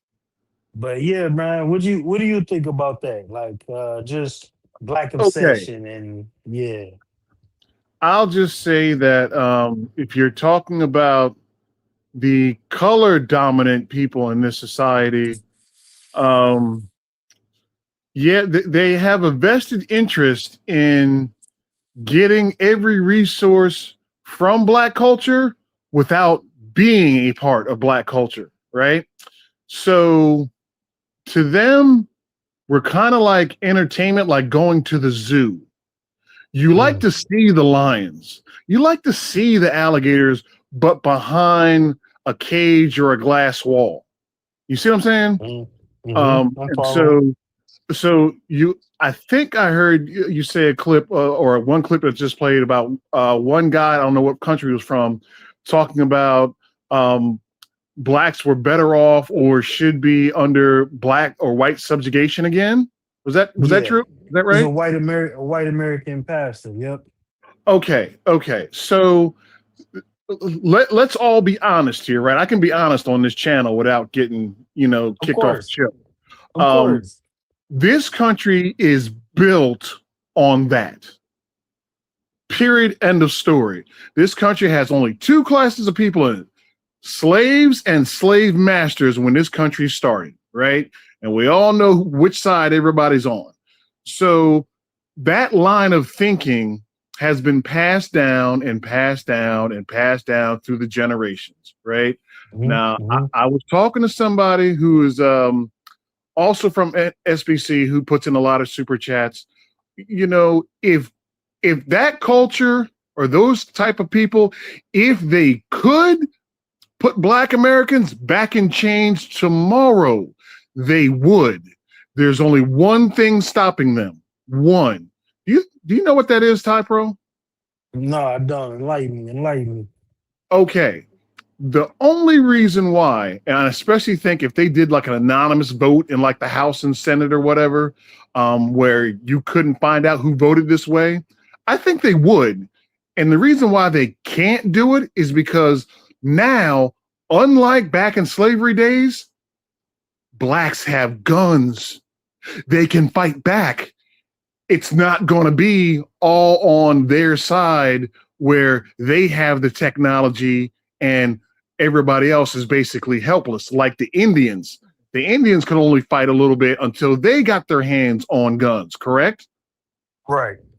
So the fact of, now granted, they still have a lot more and, better technology with that, especially through the military. However, they know that if you start that with blacks or any group, all these schools that their children go to, all these malls, all this everything, just like over there in the Middle East, can you imagine a bomb going off in the middle of a YT dominant town or community?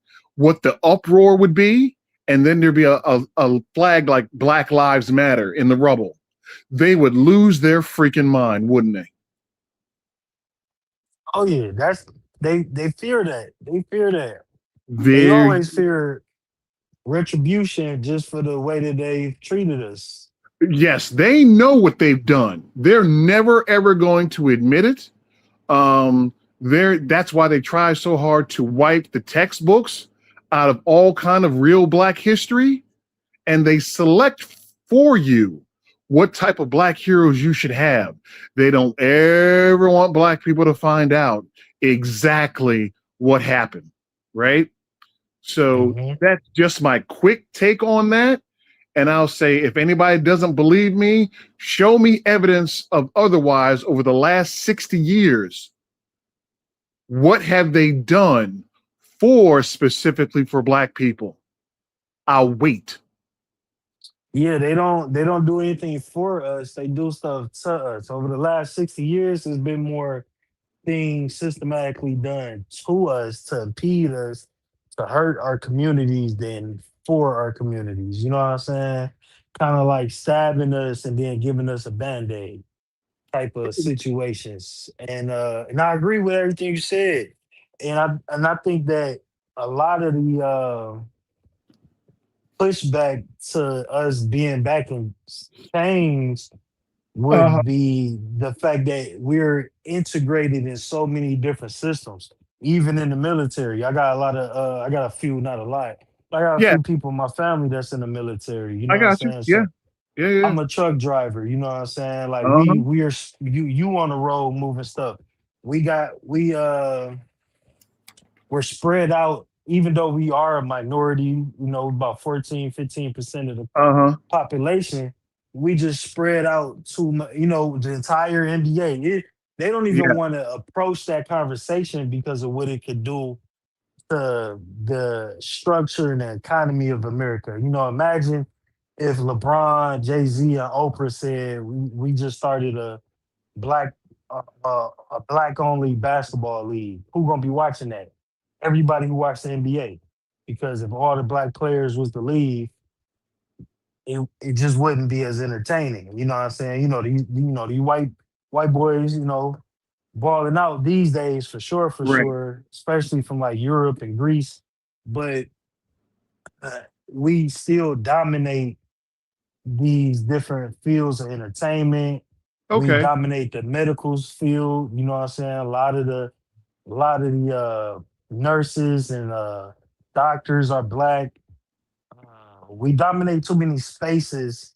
So Okay. making us an enemy against the country would just fuck up too much.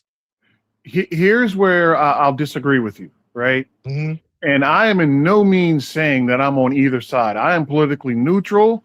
I don't care what either side does or doesn't do or whatever. I have an entirely different view. But what I will say is this, right? Is that if you ever want to see a series um, that might change your way of thinking about, because all they have to do is change laws. There's a series I just watched called Man in the High Castle. If Okay. anybody's ever heard of it, I think it's on Netflix. And what is it about? It is, what if the Germans invented the atom bomb before the Americans? Hmm. And what happened is that the Germans bombed America first. So they own half of America, 3/4 of it, and Alaska, right? The Japanese own the West Coast. And there's like a neutral zone in the middle. And it's interesting to see how society had changed under German rule, right? So I bring that up to say this. If the laws that they decided to pass, if they actually didn't care about, like I said, if they wanted us back in chains or whatever, they could pass laws to do it the same way they pass laws to undo it, right? So Mhm. suppose, like you were saying, LeBron and Jay-Z, before you get to them making their own leagues or whatever, suppose they pass laws to where black people couldn't own anything. Black people could not work. And so you had to have a white sponsor in order to work. And every dime that you made, like in slavery, went to that white man, or they will put a bullet in your head and your family's head. Right? Because That's there's key. far more of them than us, right? So yes, you would have a pockets of resistance or rebellion, but don't discount all the other races in the country that would side with the dominant complected race and join them against the black person as long as they get some slaves too. They're not your allies. You see what I'm saying? Yeah, no, you cooking for real. You definitely cooking.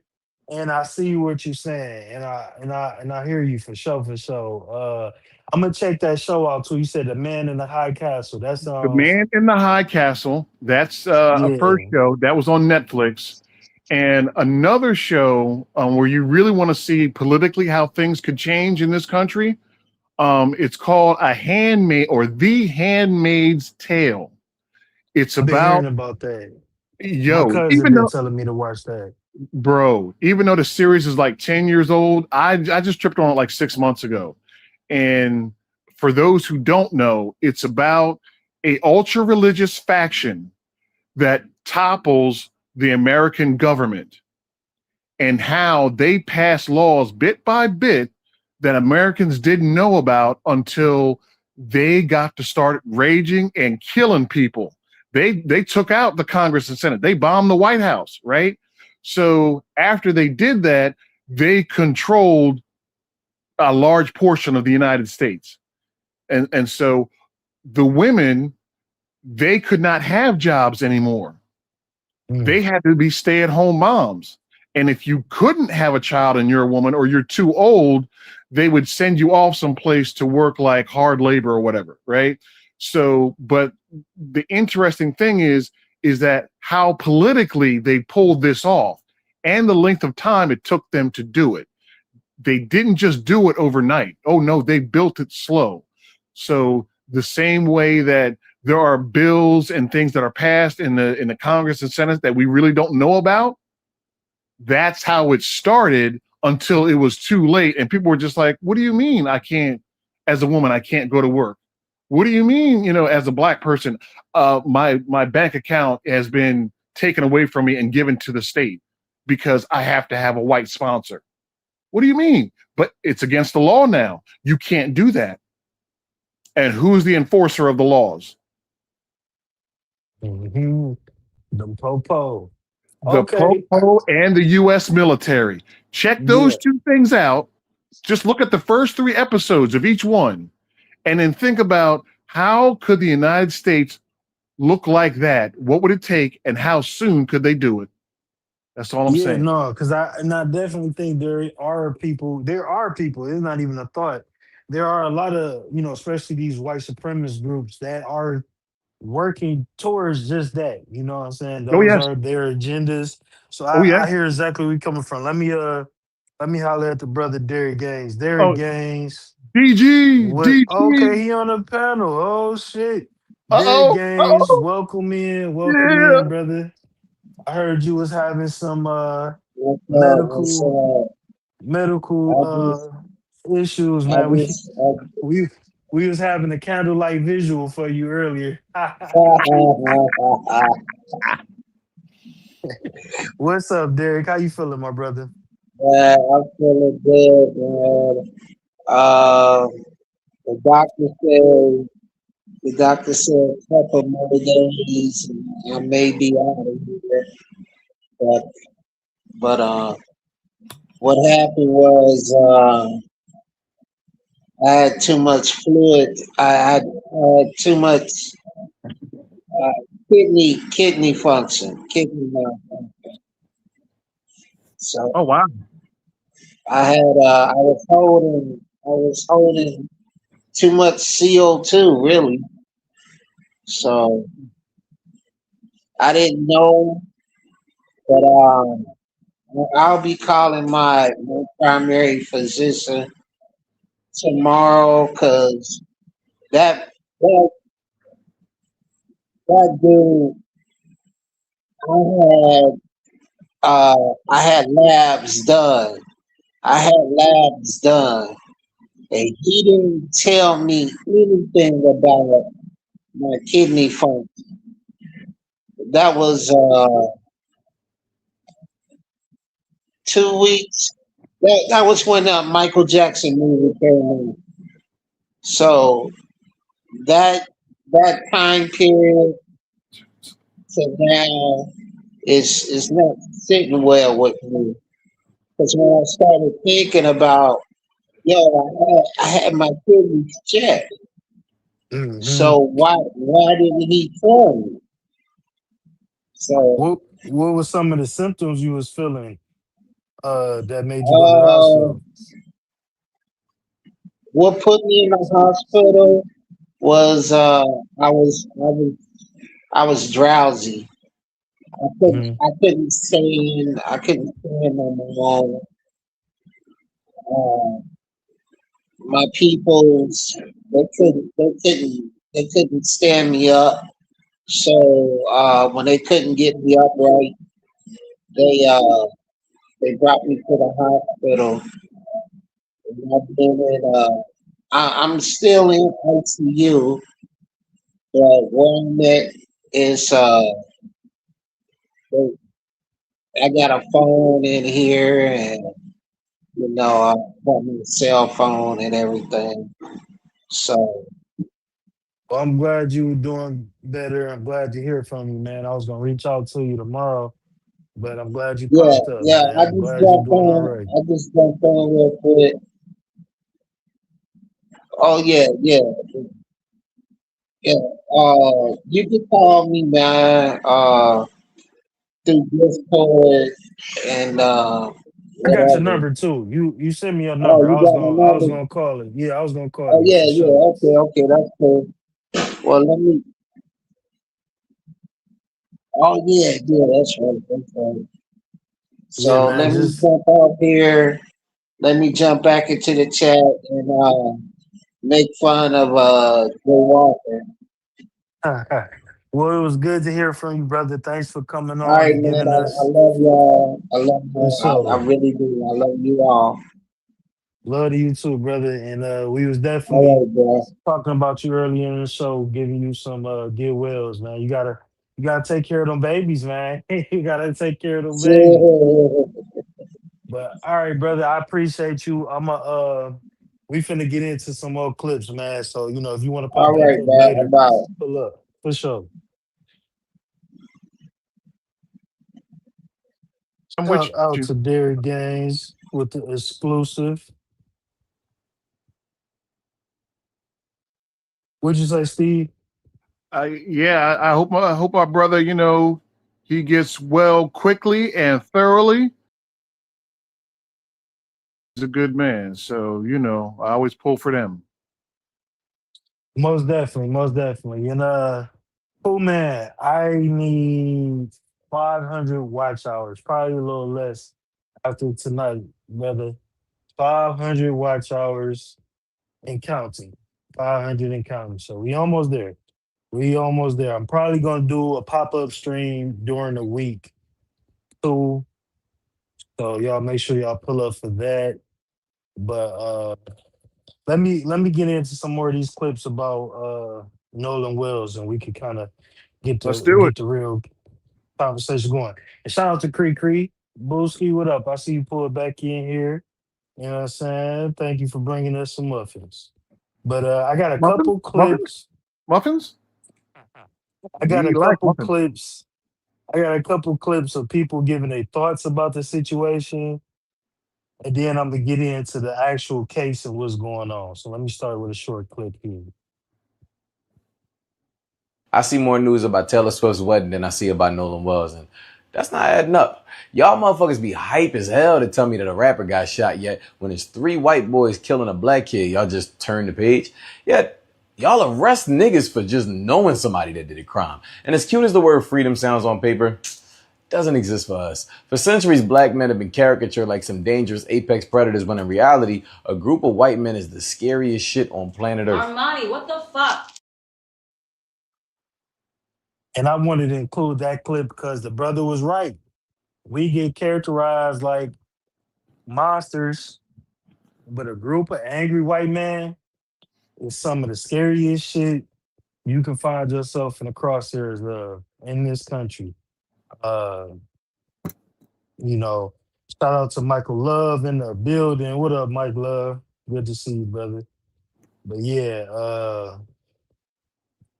Jessica Pete the Bees. The dude make a lot of short form content like that, but he be saying some real shit. He be saying some real shit.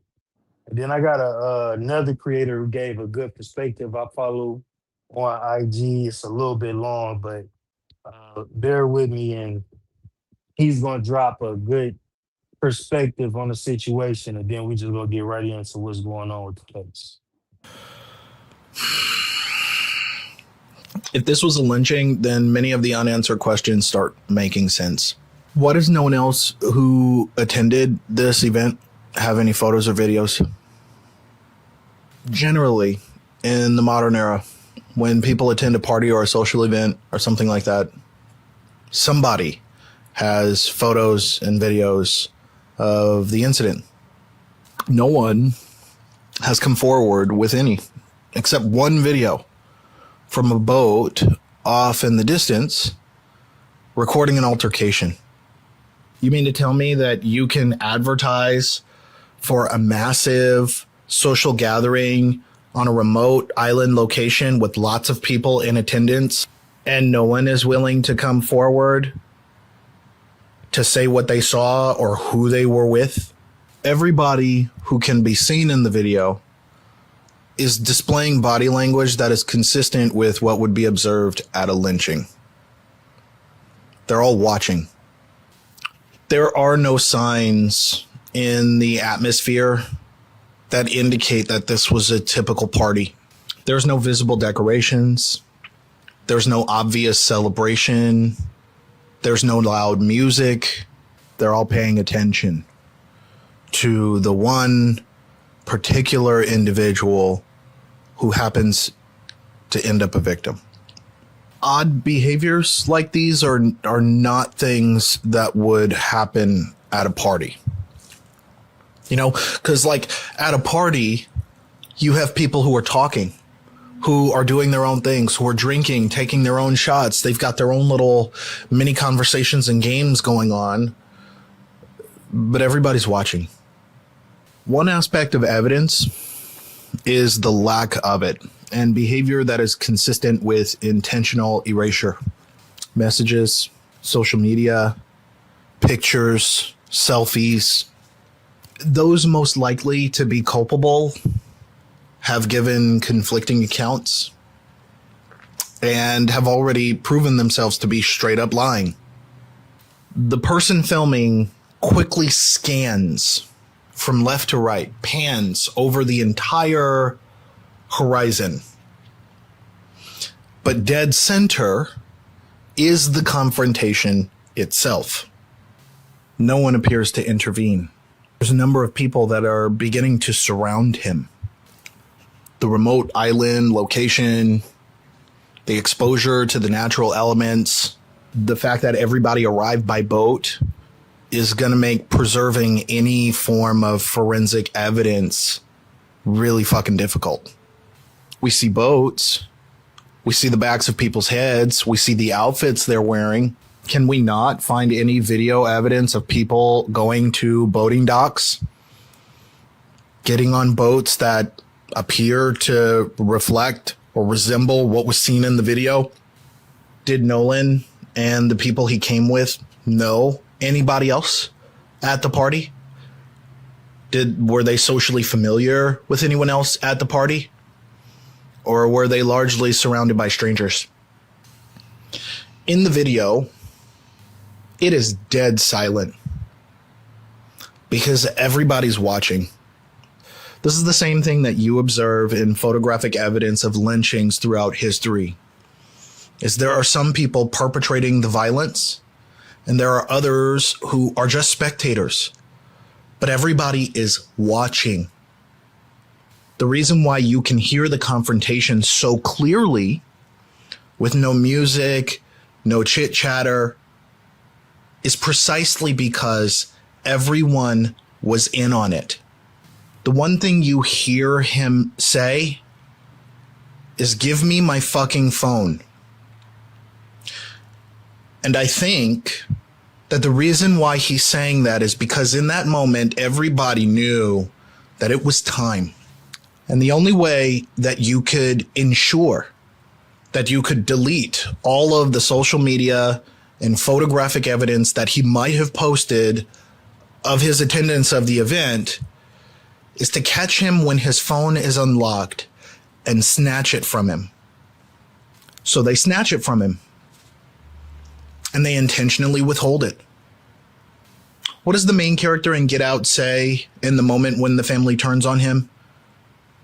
Rose, give me the keys. Give me the keys, Rose. It was in that moment that somebody was able to get access to his phone unlocked, delete everything, and then they all watched him be lynched on the 4th of July to celebrate culturally maladaptive forms of American tradition.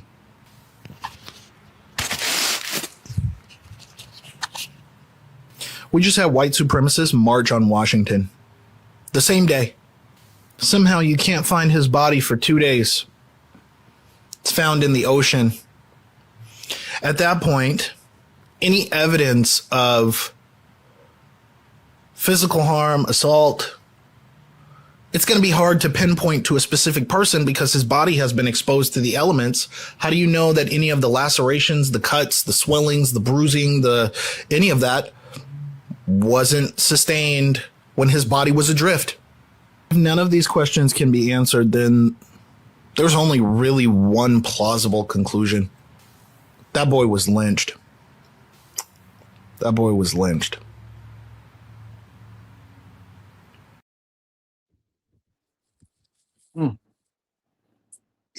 Yeah. I wanted to, excuse me, back here smashing.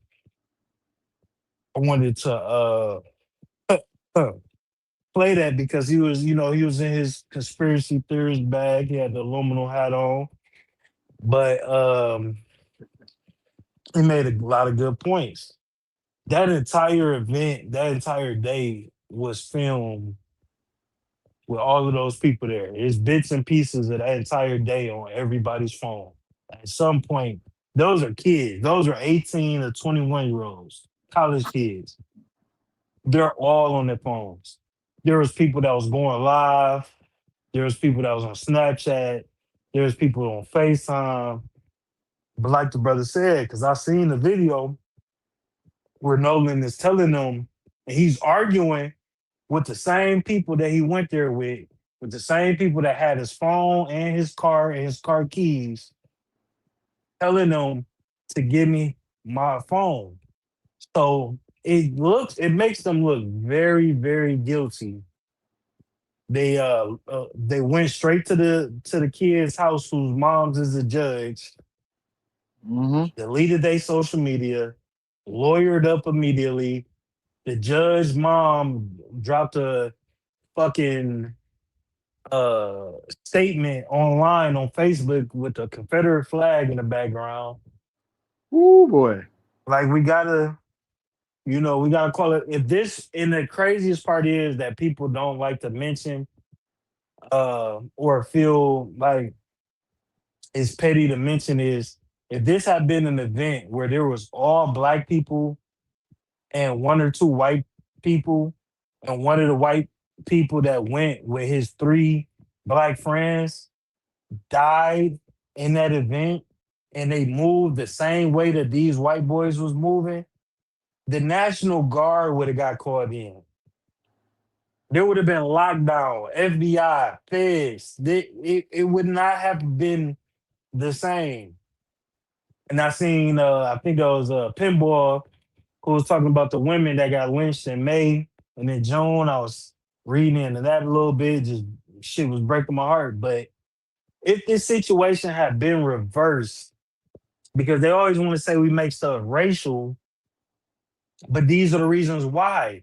If it would have been a white boy who went out with his 3 black friends to a gathering that was 99% black people, because I believe it was probably 3 or 4, maybe 5 black people at the whole event. If this gathering would have been a majority black people and the white guy was talking to a black woman and they took his phone, it was a video of him arguing with the kid saying, "Give me my phone back." And they left him there. He showed up. He was turned up 2 days later, deceased. Those boys would have been in jail already. They would have already been in jail. Yeah. So it's unfortunate. Project Leroy's great point. Project Leroy says, keep in mind nobody has been arrested and it's been a week. Not only has nobody been arrested, they not even saying that foul play is at cause when they search the island with people on the ground, manually on the island, people in the water on boats, people in the water in scuba gear, with drones and helicopters in the sky. And then his body just showed up 2 days later on the beach that they already searched. They was already searching that entire area with air, sea, and land. They was in the sky with the helicopters and the drones. They had private search parties. They had the police. They had all type of organizations there searching. The parents was there. Friends was there. These dudes had his phone and turned off his location, but his mom had Life 360. So his location on Snapchat was still showing the beach. Was last pinged at the beach, but they didn't know that it was Life 360 on the phone. And it pinged where, where all the boys was at. And they had to go get his car, go get the keys. It was a struggle to get the keys for his car. These dudes did not go to the search party to look for him. They deleted their social media and they lawyered up immediately. And when they were asked why they were out eating breakfast the next day like nothing happened, they just responded, y'all already think we did it. And he hadn't even been found yet. We didn't even know that he was deceased yet. So it's very, very, very disturbing, and it's just fucked up how the system move. It's fucked up how the system move. Rachel G, welcome in the building. Welcome in the building. Good to see you, little baby. How you doing? How you doing? Stephen J, it's Yes, sir. crazy, bro. It's crazy, bro. Of course, I don't mean to be long-winded, but when I talk, I'm thinking stuff through, and I No, think you of good. things like an investigator. I'm not saying I'm a professional, but the basic questions are the who, the what, the where, and the why. And I do know a little bit of things about police procedure. I do know a little bit about how things happen in the courtroom.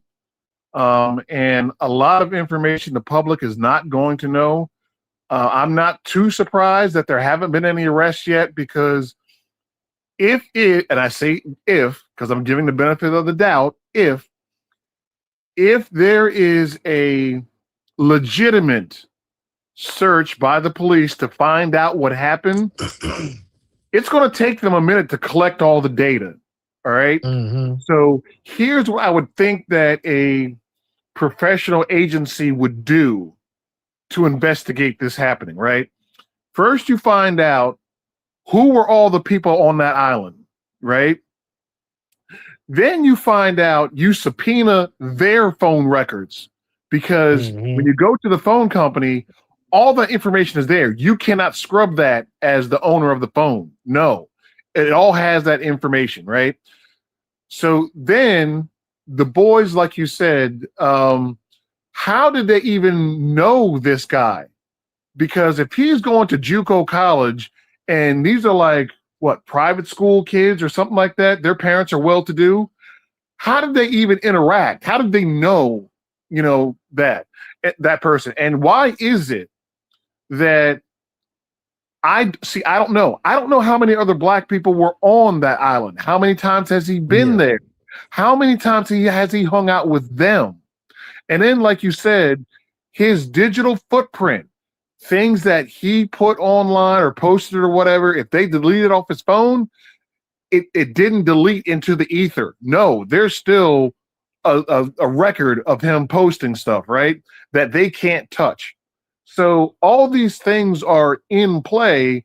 And I know Ben Crump is there with his team of lawyers, and they have a private medical examiner.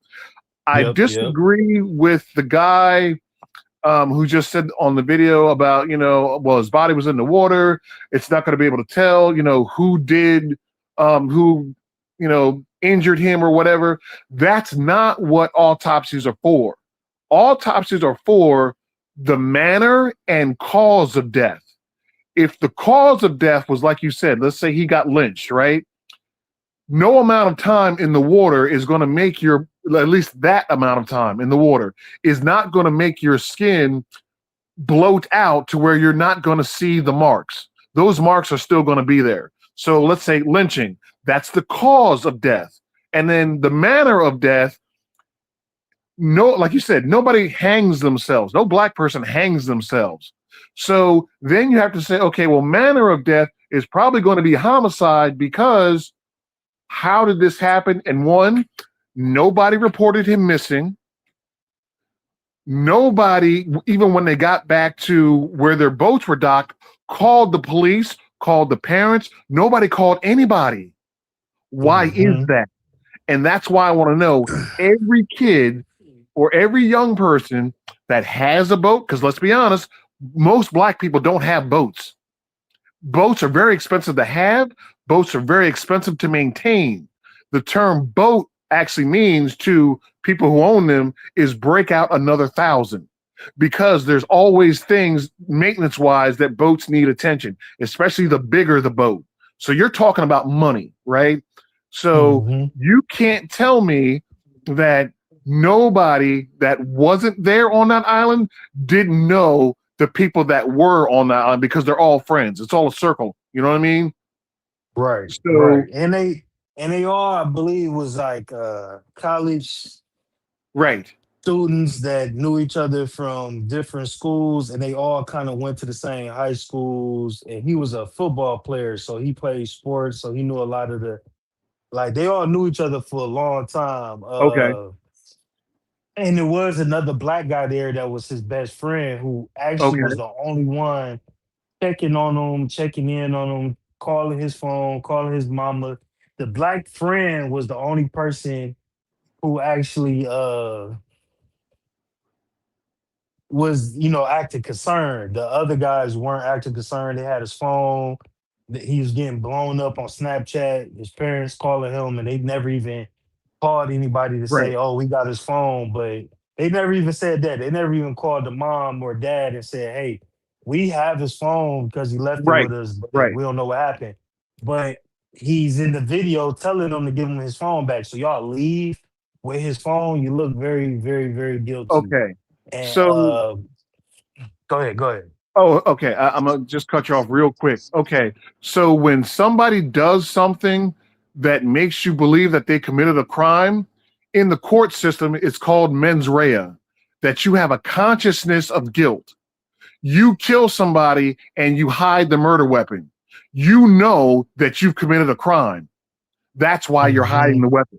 So these guys doing all of that, they can look at that legally and say, you have mens rea, because if you had nothing to do with his passing away, you would have did this, called somebody like you just said, instead of hiding and covering it up. That's mens rea. And Project Leroy, you're right. Ben Crump is a civil attorney, but from what I heard, I didn't see it, is that he hired a group of criminal attorneys to help him find out the details of exactly what happened to this young man. Because if you can't prove that there was a crime, which only criminal lawyers can do and prosecute, you can't really, it's hard to sue civilly unless you're able to show that the actions of the people on that island directly caused the death of this young man. So I get what you're saying, but I'm sorry, Leroy, go ahead. I'm sorry. No, for sure. And then another thing about it was that when the guy who owned the boat, when they got back, so their timeline is off. Everybody else's timeline is accurate. Everybody said the last time that they seen him was around 4:30 p.m. The chick that he was talking to there, his best friend, everybody said between 4 and 4:30 was the last time they seen him. The Right. white boys that he came there with said the last time they seen him was at 3:30 p.m. and they left at 4:30. Well, they seen him at 3 p.m. and they left at 4:30 because the boat was taking on water and it was having issues. Now, that being said, it doesn't line up with what everybody else is saying. Right. It doesn't make sense that they will stay there the whole extra hour if the boat is sinking. And when they got back, they didn't take the boat to the person who owns the boat house. They took the boat back to the person whose mom is a judge's house. And people said that they spotted them, driving through, because this is like a small community, of people. People, they were said that they were seen at night cleaning the boat, cleaning the Oh inside of the wow. boat. Yeah, so let me go into some clips about what's actually going on, and then we'll continue chopping it up. Yes, sir. The levels of betrayal that we learned today that Nolan Wells went through at the hands of his white friends towards the end of his life is horrifying, bro. It's sickening. Nolan's family did a press conference earlier today with Benjamin Crump, Al Sharpton, and other activists. Now, during this press conference, we learned a couple new details that we didn't know. So first off, I was under the notion they called the family up and said, hey, we got his phone, here it is. No, they apparently had to track Nolan's phone.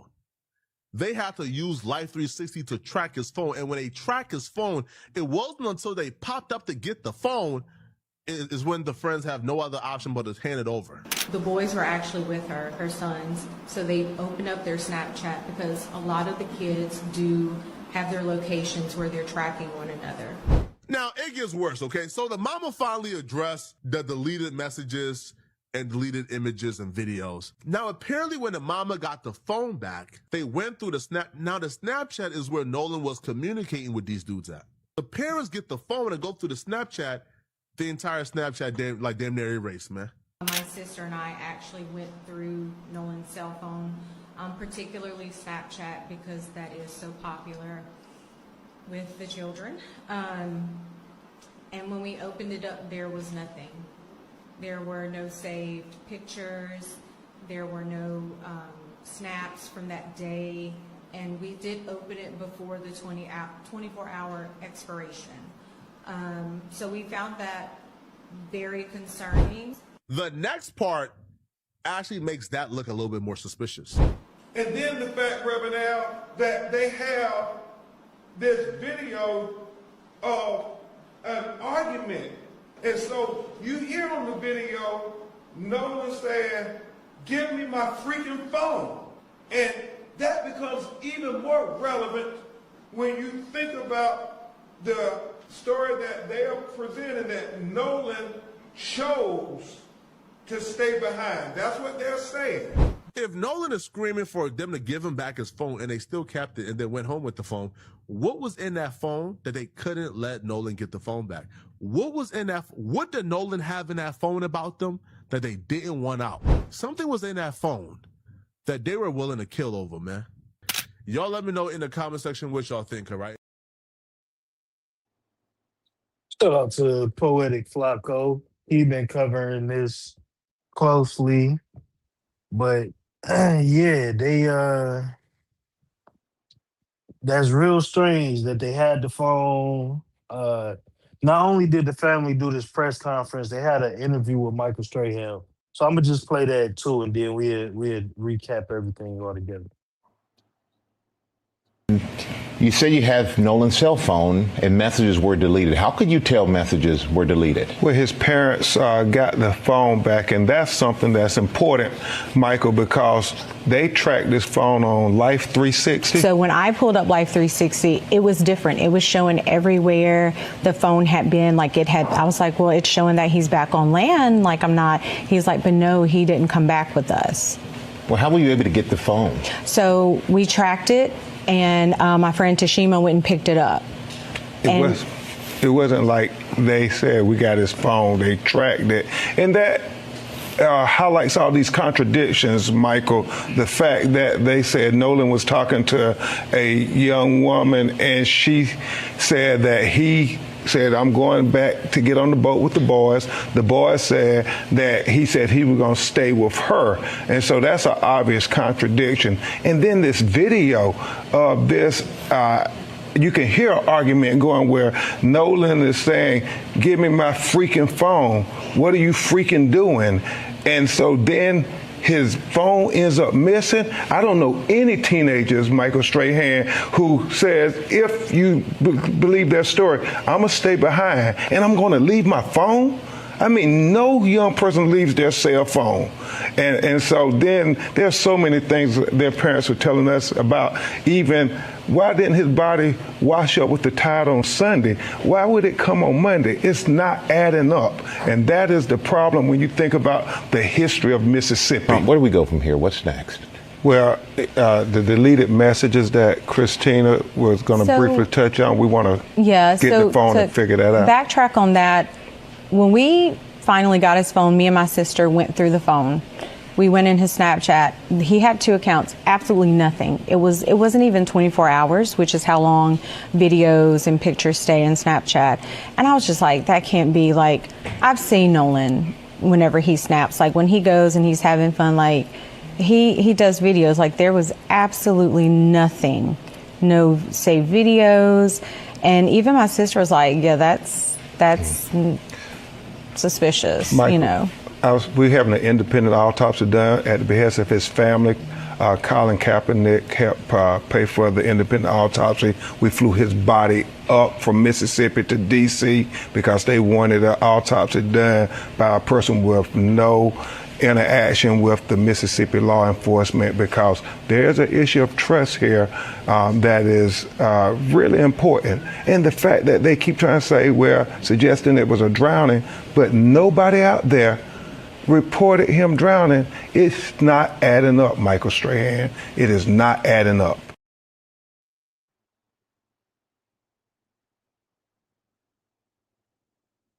Yeah, and that's a fact. They do, Rachel G, they do look at him like he was a token black dude. I was even surprised he had a black friend at the party, so definitely send them to me.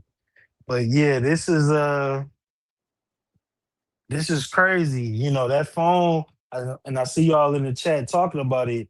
Why are they faces blurred out? You see, they are on my thumbnail looking like some white devils because I'm not blurring out shit. You know, y'all look guilty, and in this country, if you black, you guilty until proven innocent. That So, is a fact. you Yes. know, I don't know if they have any innocence or guilt either way, but if I was to speculate, I would definitely say that they they are hiding something. I would just leave it at that because they're acting like they're hiding something. They were hiding the fact that they had his phone. And that what really disturbed me was the video of him saying, "Give me my phone back," and then y'all end up with the phone and he ends up deceased at the beach. Yeah, that doesn't sit right with me at all. So yeah, they you know, I don't know why their faces was blurred out, and there is definitely a whole lot of answers in that phone. And why, and if he was drowning, this was something that when I was thinking about this situation that I came up with. If he did drown out there, what are the likely chances that he was the last person to leave that island? It looked like it was a nice amount of people there. What are the chances that he was just the last person to leave and then he drowned? I seen them throwing out the idea that he fell off the boat and he was trying to swim to another boat and he drowned, but then people were saying he was a professional athlete and the likelihood of that is slim. And then again, this was groups of people. I'm pretty sure people left in groups as they came in groups. Exactly. If you ever go to like a cookout or a meetup at the park, people are pulling in together. There is no, I'm the last person, I guess I'll get out of here. Once you see that there's 5 cars left at the park and they about to leave, you leave too. Like that is just like the standard way of thinking. And then the only people saying that he didn't want to get on the boat were the friends that he came with, that he was in an argument with about his phone, that they ended up having the phone, but they're saying he wanted to stay there and leave. He wanted to stay and talk to the girl, but the girl that he was talking to said, "Hey, my people that I came here with is about to leave, so I'll talk to you later. So it's too much confliction in the stories, and the only people whose stories seem suspicious is the people who he came there with. You know what I'm saying? Like Right. them the ones who look the most suspicious in the situation. This case is complicated, bro. If somebody was trying to find out the actual truth, what happened, it's going to take some time. It's going to take some time. Yeah. Um, but yeah, I mean, I don't. Investigators gather evidence, they test evidence to see if it's legit and if it is valuable, and then they follow the evidence. You got to collect an awful lot of evidence in this case to find out where it all goes. You really do, and I hope that yes, serious, competent eyes are going to look at this case, unlike so many other cases about black people getting deleted mysteriously. Hmm. And like you said, if it was the other way around, and you almost never hear about that ever, do you? The other way It around, barely happens. Yeah. there you go. Now, why is that? The same reason when the police blow away somebody who looks like me and you, and they say, "Oh, well, the officer needs more training," and blah blah blah. But you never hear about black officers deleting, those folks, do you? So obviously Never. they're both getting the same training. So obviously something is different other than training. So I don't believe anybody. I don't believe anything until you can prove it beyond a reasonable doubt. So it's a The shame, bro. It's a dangers. shame. The dangers of black accession. Yeah. We don't hear about us doing this to those people, but and Erroneous just said it. Erroneous E says, I don't know what happened, but I know what won't happen. No one will be prosecuted. And that's exactly what I was about to go into. Like, I hear you, Yeah. Stephen James, Yeah. on Yeah. Yeah. Yeah. saying, they get gathering evidence for the investigation. But man, just like what was it, Ben Crump said, they're the trust with the Mississippi and Alabama is dangerous places for black people when it comes to the law. And there's no trust there. It's really, Right. it's hard to trust the system at all. Oh, and I agree. I had faith in the Carmelo Anthony case that they was gonna look at these videos, they was gonna take into account that he was getting approached and potentially jumped by six people. Six people approached him. It wasn't just Mhm. the twin brothers like they tried to say. Six people walked up on Carmelo Anthony, and I was just hoping that we'll see videos, we'll hear real testimony, we'll get to some type of truth, and we did not. Right. We Yeah. got typical lock that nigga up type justice. Yep. So I don't have no faith, but I at least appreciate Colin Kaepernick coming out and doing paying for the autopsy. And I believe Cardi B paid for the funeral, or Jay-Z. I forgot. I seen a headline about it earlier. I forgot who it was, but somebody else came and helped paying for the funeral. And these Uh-huh. aren't poor black people. You know what I'm saying? They middle class. These are middle class black people living in the suburbs of Mississippi. You know what I'm saying? Right. They're not downtrodden black folks. So they do got resources enough to, get the attention of Ben Crump and Al Sharpton, because them Right. brothers ain't gonna pull up if it ain't no money to be Oh, you know made. that. And they was able to get resources and connections. So they not down, and that's what they be counting. That's what they be hoping we can't do. Because whenever we do get justice, the very rare times Uh-huh. black people get justice, it takes a lot of money, influence, connections, and powerful people to get involved. Whenever it's just a regular, degular, us versus them, the people versus Right. somebody, it just never pans out. And Ronnie has made another good point. Carmelo's family was middle class too. That's another good point, but I think that this family is handling it at least better, maybe not the best that they can, Uh, but at least better than Carmelo Anthony's family handled that situation. They dropped the ball so many times throughout the trial and sentencing of that case.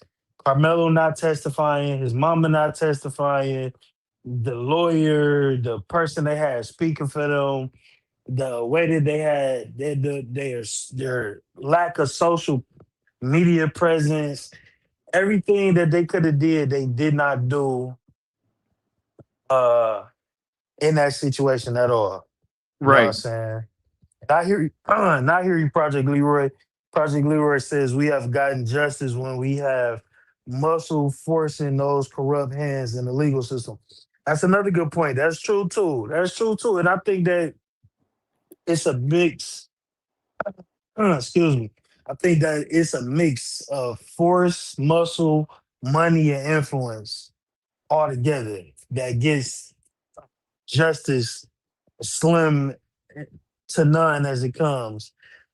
And then Bougie Barbie says, Tyler Perry, that's who it is, Tyler Perry. I knew it was somebody black with some money. I knew it was somebody black with some money. Tyler Perry is paying for Nolan Wells' funeral, and Colin Kaepernick is covering an independent autopsy cost. Shout out to them. Okay. Shout out to Tyler Okay. Perry. Right. Shout out to Colin Kaepernick. I definitely fuck with Colin Kaepernick the long way. Yeah, it's such a sad, unfortunate situation. And and it brings me to, and I would classify this under black obsession because it it gets racially motivated. We can do this to him because he's just a black kid. Nobody's gonna Right. care. We're white, we're rich white kids. Yep. We gonna get away with this. You know what I'm saying? That's just the mindset. We see that play out in real life. We've seen it play out in TV shows and fiction. We see that. We see that a lot. We see that enough to know that that mindset exists. And the conversation of not being able to be alone with all white people has been coming up. Now, and this would have been a good topic for Prince Bud to speak on. I know he grew up and went to mostly white schools, so Uh, I haven't seen him in the chat today, but I know he's spoken on his experiences with white people. right. That's a real thing to ponder and consider. I grew up in Detroit. This has always been a majority black city. I've Right. never found myself in a situation where I never found myself in a situation where I was out recreationally with majority white people. Like I've never been picked up by the white homies to go to a white party. I've been in situations where it was majority white people and it was mixed with Hispanics and Right. black Right. people when I was working because I used to live in California.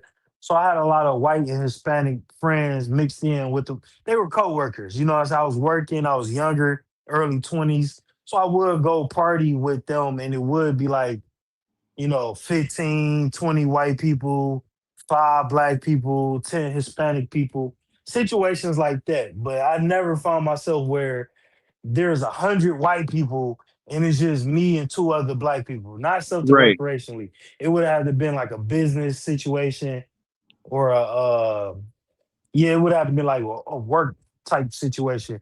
Juice, I'm good. I'm good. I had to drink my water. I had to get my water in me. And shout out to D Money for pulling up. D Money, what's the deal, Brody? What's the deal? The type Project Leroy says, do I see any white allies hiring special prosecutors or helping pay a private autopsy? Where's the black and brown correlation at? Yeah, white people never got to do that because they got the system on their side. You know, and that's where this whole argument of systematic racism not existing, you know what I'm saying, comes into play. You feel me? Like they never got to do stuff like that because they have the system on their side.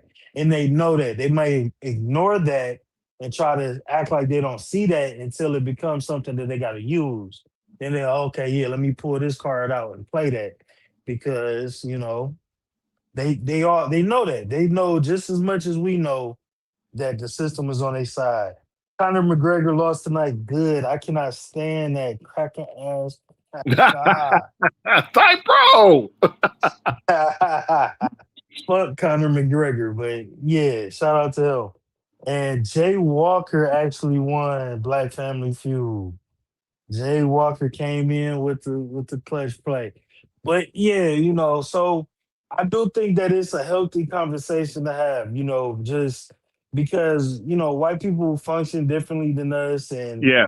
you never know, you know, you might have 3 or 4 cool white homies, but it only takes that one racist sociopath who the people he with might not be racist, but they're not gonna stop him from showing his ass, and that puts you in a Exactly situation. right. And all Exactly you right. doing is just trying to exist. And you know, you might be talking to Becky, you over here talking, you know, I might pull up on Chelsea Lynn, like, hey, what's happening, little mama? Can I, you know what I'm saying, make you close your eyes? And then Chad, Brad, and Tom over here, like, oh fuck, what do this Negro think he doing? You know what I'm saying? So Mhm. it could go real left. So I think, you know, with college kids especially, college kids definitely need black parents who got their kids in colleges that's you know, not a HBCU and they could be around a whole they can find themselves the only black person at the party. Definitely needs to be having these type of conversations. Because guess what? If anything happened, like let's just say it's a house party, Uh-huh. let's say it's a house party and then Becky turns up OD'd and somebody graped her upstairs. Right. Your ass could have never even seen Becky. You will be the number one suspect. And Mhm. it's fucked up that is like that in 2026.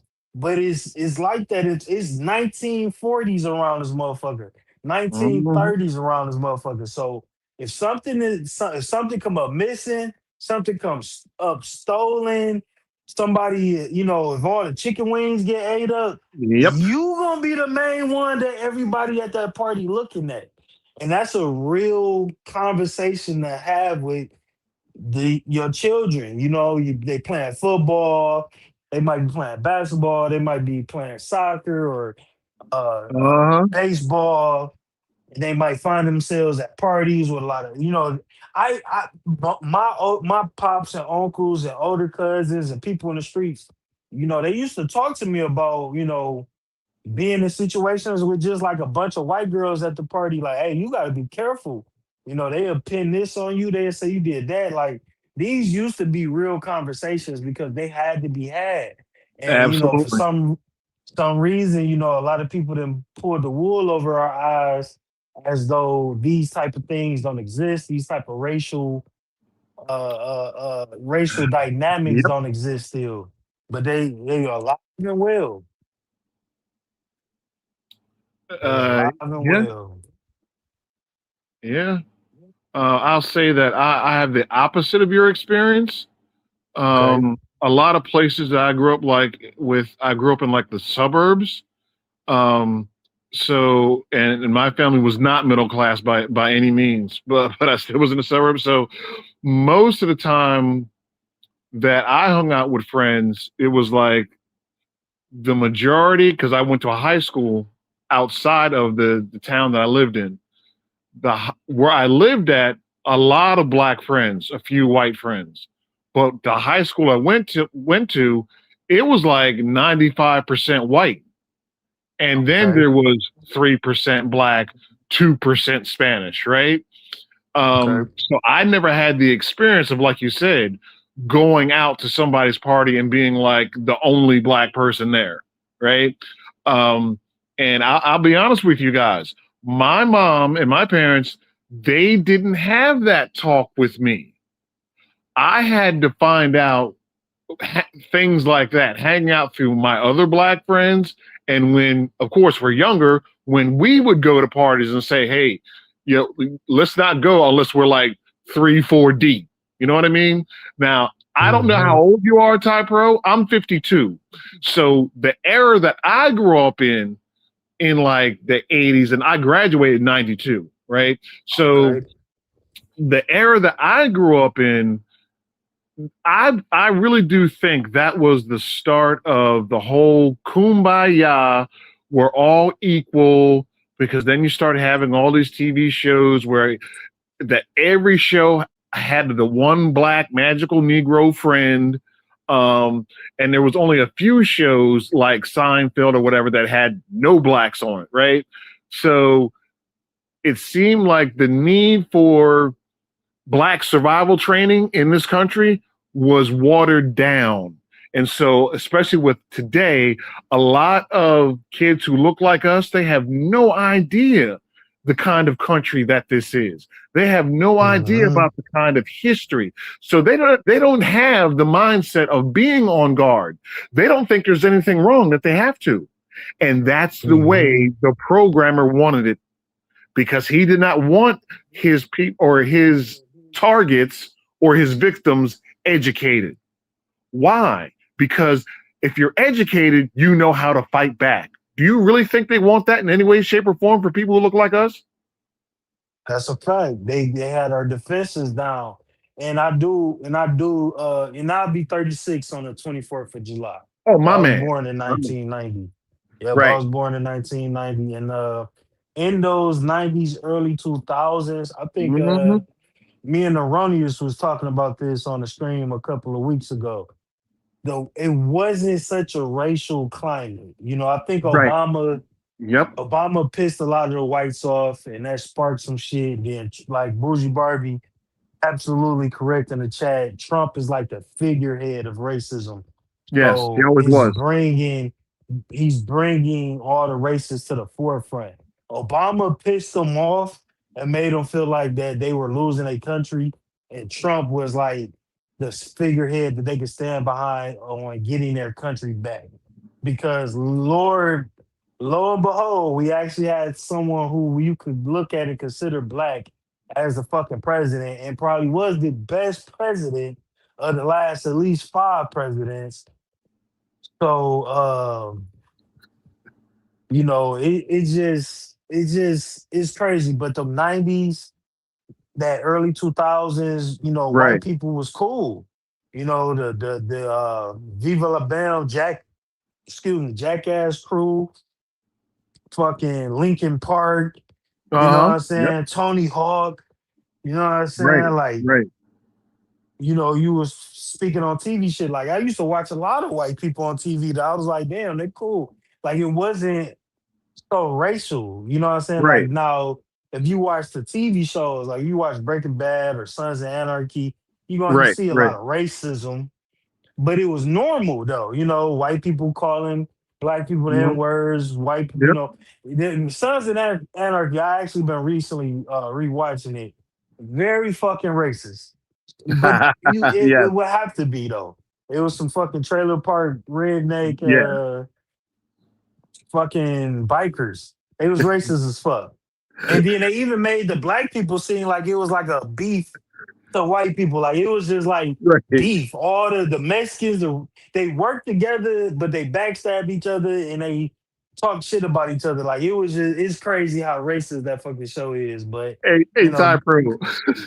let me make this joke real quick. Okay, you remember the wife of the main dude in like season 1 and 2 or whatever? Yep. Ain't it funny without Al Bundy how bad Peg Bundy got?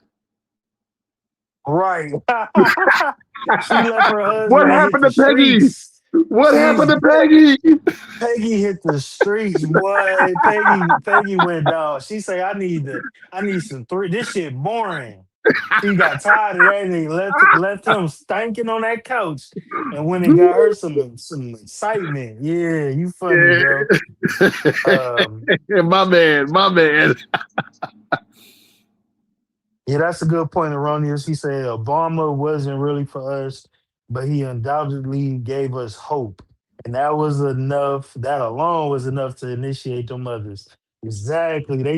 They ain't like that shit. The pendulum did swing. The pendulum swung like a fucking motherfucker.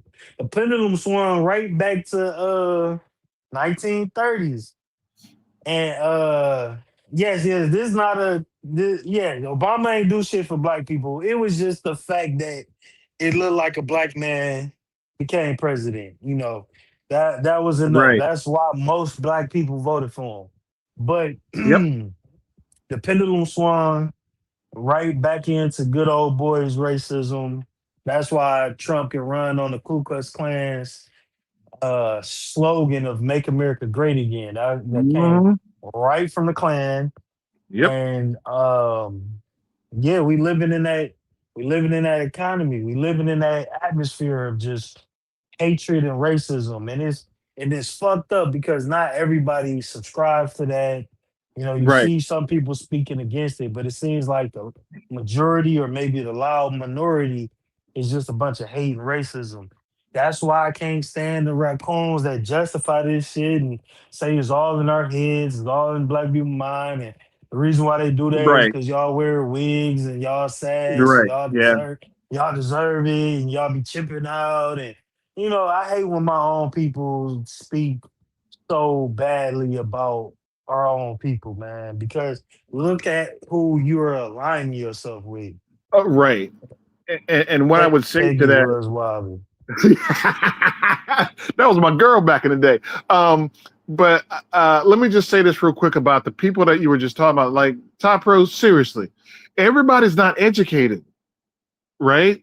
So Mhm. everybody does not have, because I don't know about your high school, but black education was not taught in any of the schools that I went to, right? I had to learn that as an adult after I got out.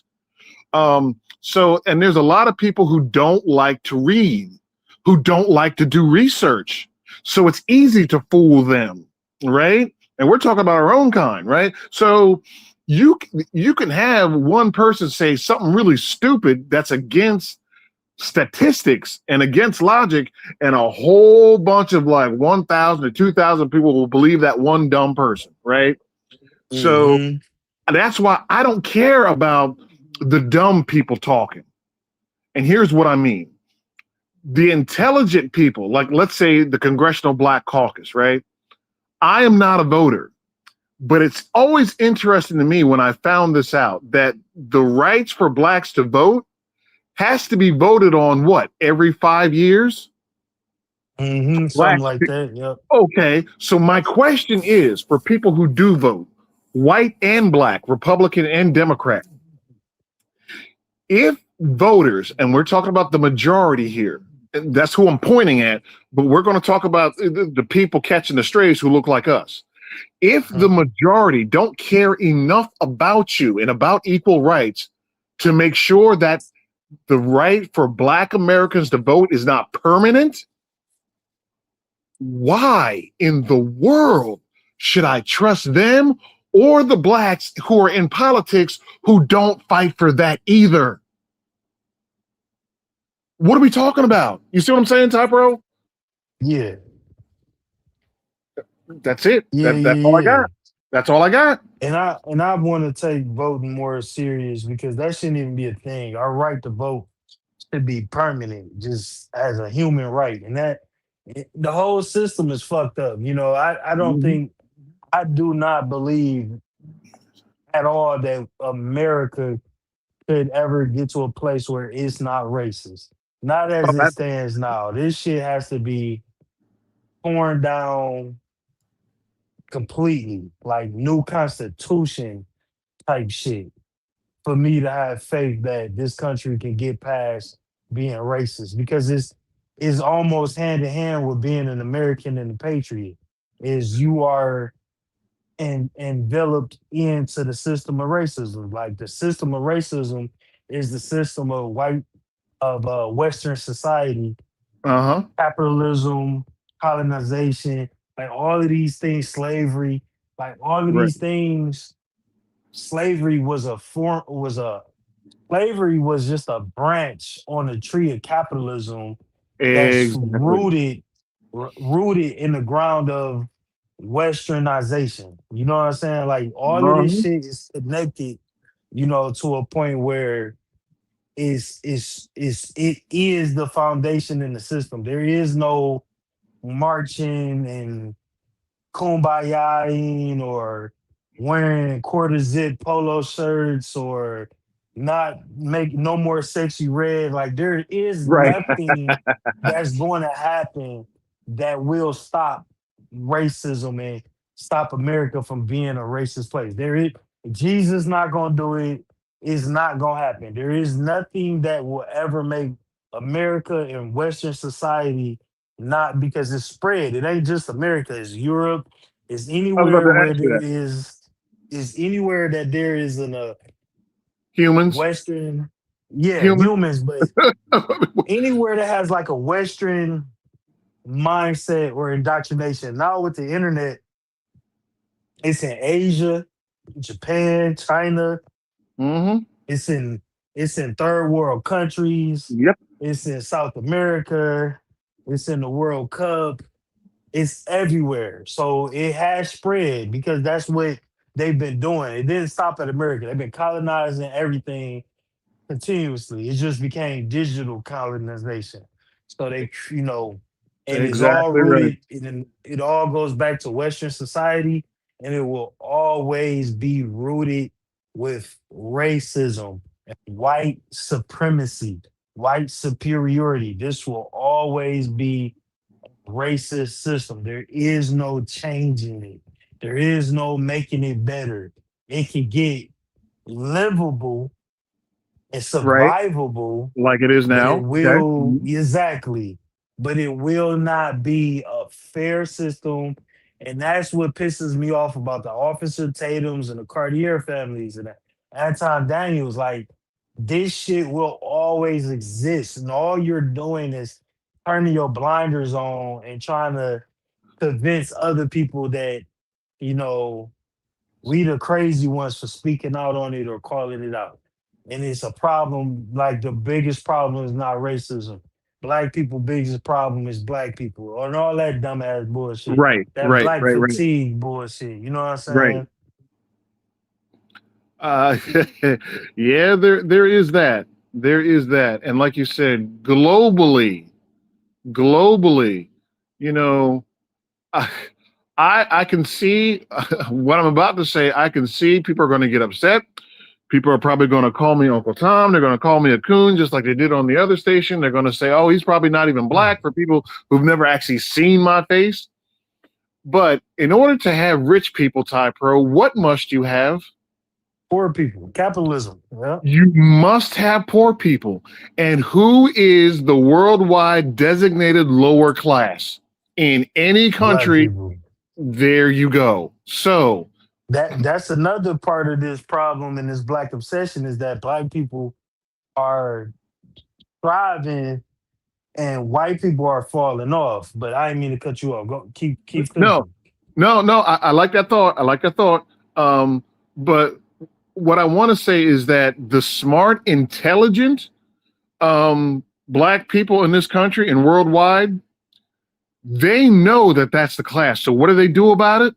They do the same thing that other cultures do.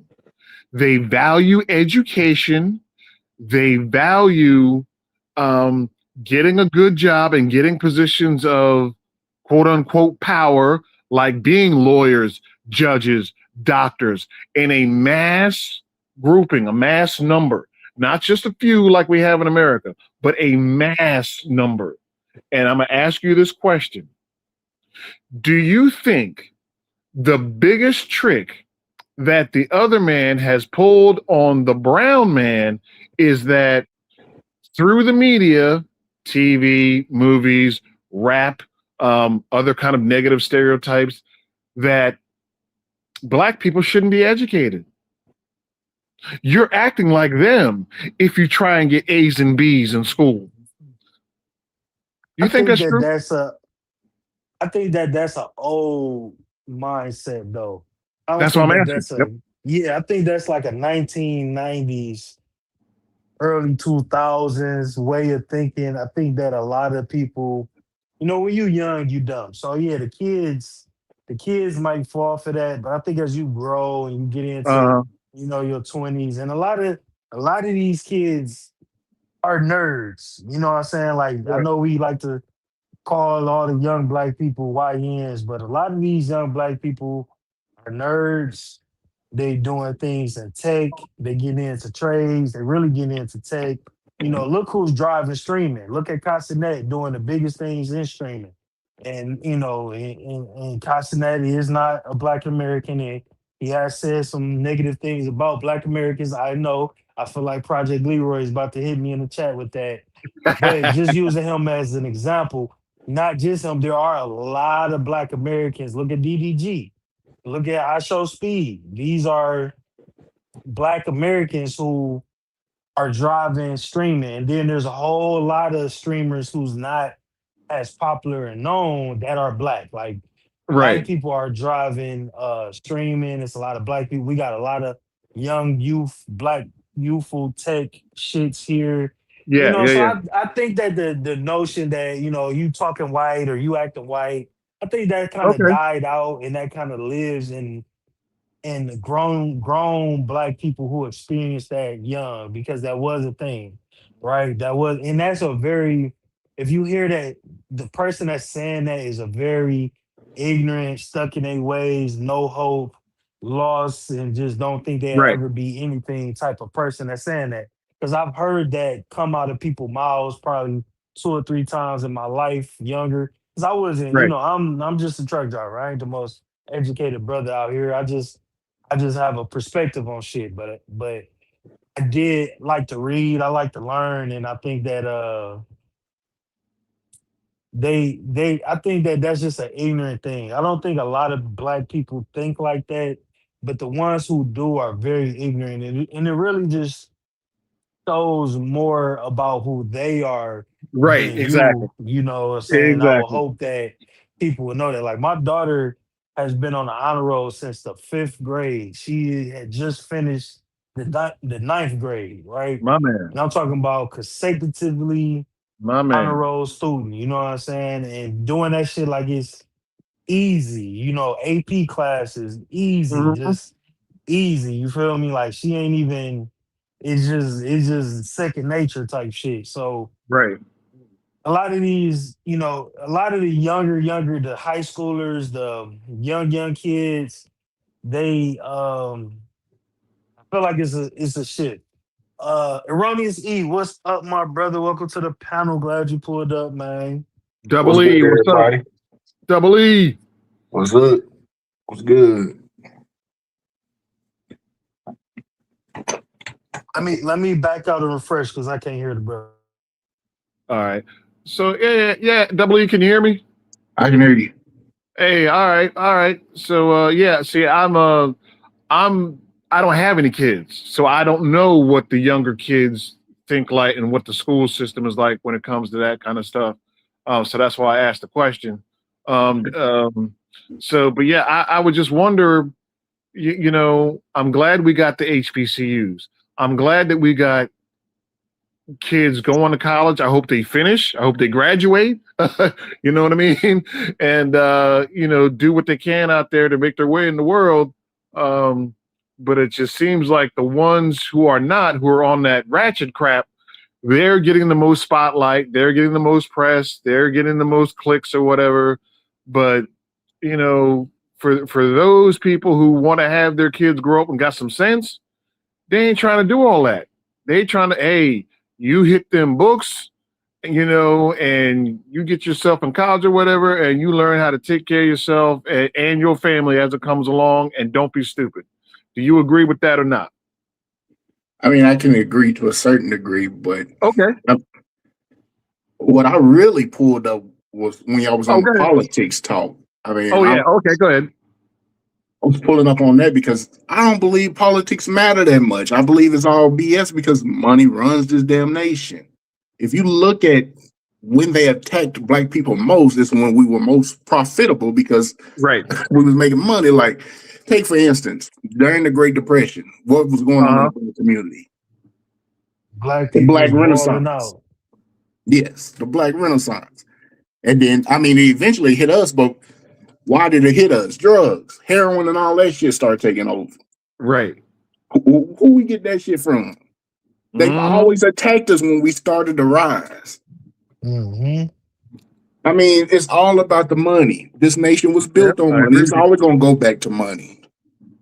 We were their number one money getters. That's where they got their wealth from us.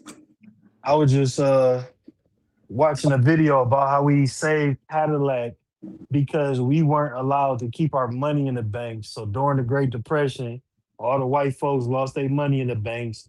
We had all the bread because we had that shit under the mattress, and we was that's how we and Cadillac was the first ones to start selling and marketing, not just selling. That's where Pepsi started. I believe it was Pepsi started marketing to black people. Cadillac started marketing to black people. That's when they started pushing that ideology of, trying, that materialism. That's when all the campaigns and advertisements started to, once they seen what we was able to do with Cadillac, that's when they started focusing advertising to black people because we was the ones with the money, and that's how we developed such a materialisticness. And then, like you just said, the fucking drugs they had to do, so they had to neutralize how much money we was having in this motherfucker. And it goes to the materialism because we always just want to be a part of some shit. That was our fault. Mm-hmm. We wanted to Mm-hmm. be down too bad. That's why that shit happened. We see them driving a luxury car. Oh, we need one too because we see them they got one. That fucked us over. We got to get out that mindset if we ever gonna get where we need to get. It's like it's a scarcity mindset. It's like, because the white people suffer from it as well, bad. You got to have somebody to look down on to make yourself look better. That's like the whole reason why so many poor trailer trash whites be Fact. racist Fact. as fuck. So it's like when dudes getting money, oh, I got a Cadillac, it's like I'm stunting, we that's just what it is, So now we feel like we can stunt on somebody.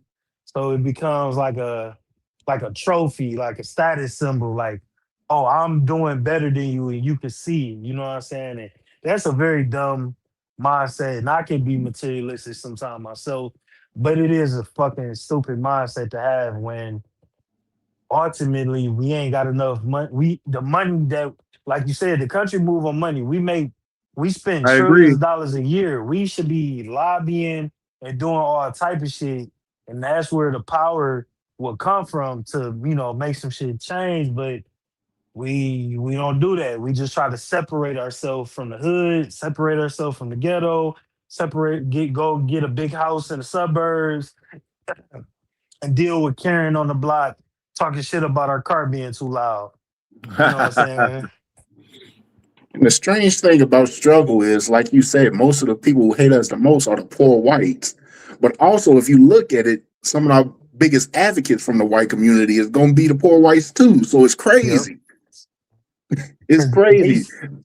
they smart enough to know that they struggling from the same the shit that's causing them to struggle is the same shit that that's the common sense whites, you know what I'm saying, that can see like, okay, there's drugs in my community too.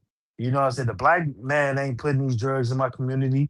My fucking brothers, sisters, nephews, and neighbors all just OD last week. There's Right. fucking with them kits that they got in the bathrooms. If you go through certain states like Ohio and shit, being like I see it being a truck driver, like it's an opioid epidemic. That shit ain't come from black people. The It never reason why does. I can't get a job ain't because of black people. The reason why I can't afford to get a crib ain't because of black people. So you get the common sense whites, yeah, they be riding with us hard as fuck. Cause they like shit, they feel the pain. Yeah. Yeah. And then I you agree go with to you.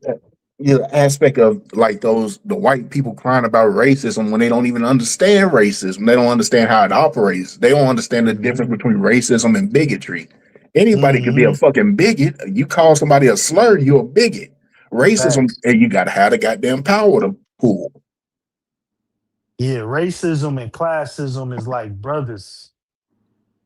You Yeah. know, you really probably couldn't even have through like class the new age classism because it used to be classism heavy in Rome. You know, white people love to talk about Rome, but most of Rome was poor. You know what I'm Yeah. saying? Nine times out of ten, if you was born in Rome, you was gonna be fucking a peasant. You was gonna Yep. be a slave. You was gonna be an indigenous. What is it? Fucking And, indigenous and slave, yeah, indentured servant. Yeah. indigent servant, indigent. Thank you. I'm slurring off some tequila. My bad. But that's the reality of it. So classism just kind of always had racism in it, but now in America, once this new age shit is classism and racism going hand in hand to kind of keep checks and balances. You know what I'm saying? Because it ain't gonna be you. Elon Musk can't be a trillionaire without cities and cities of poor people.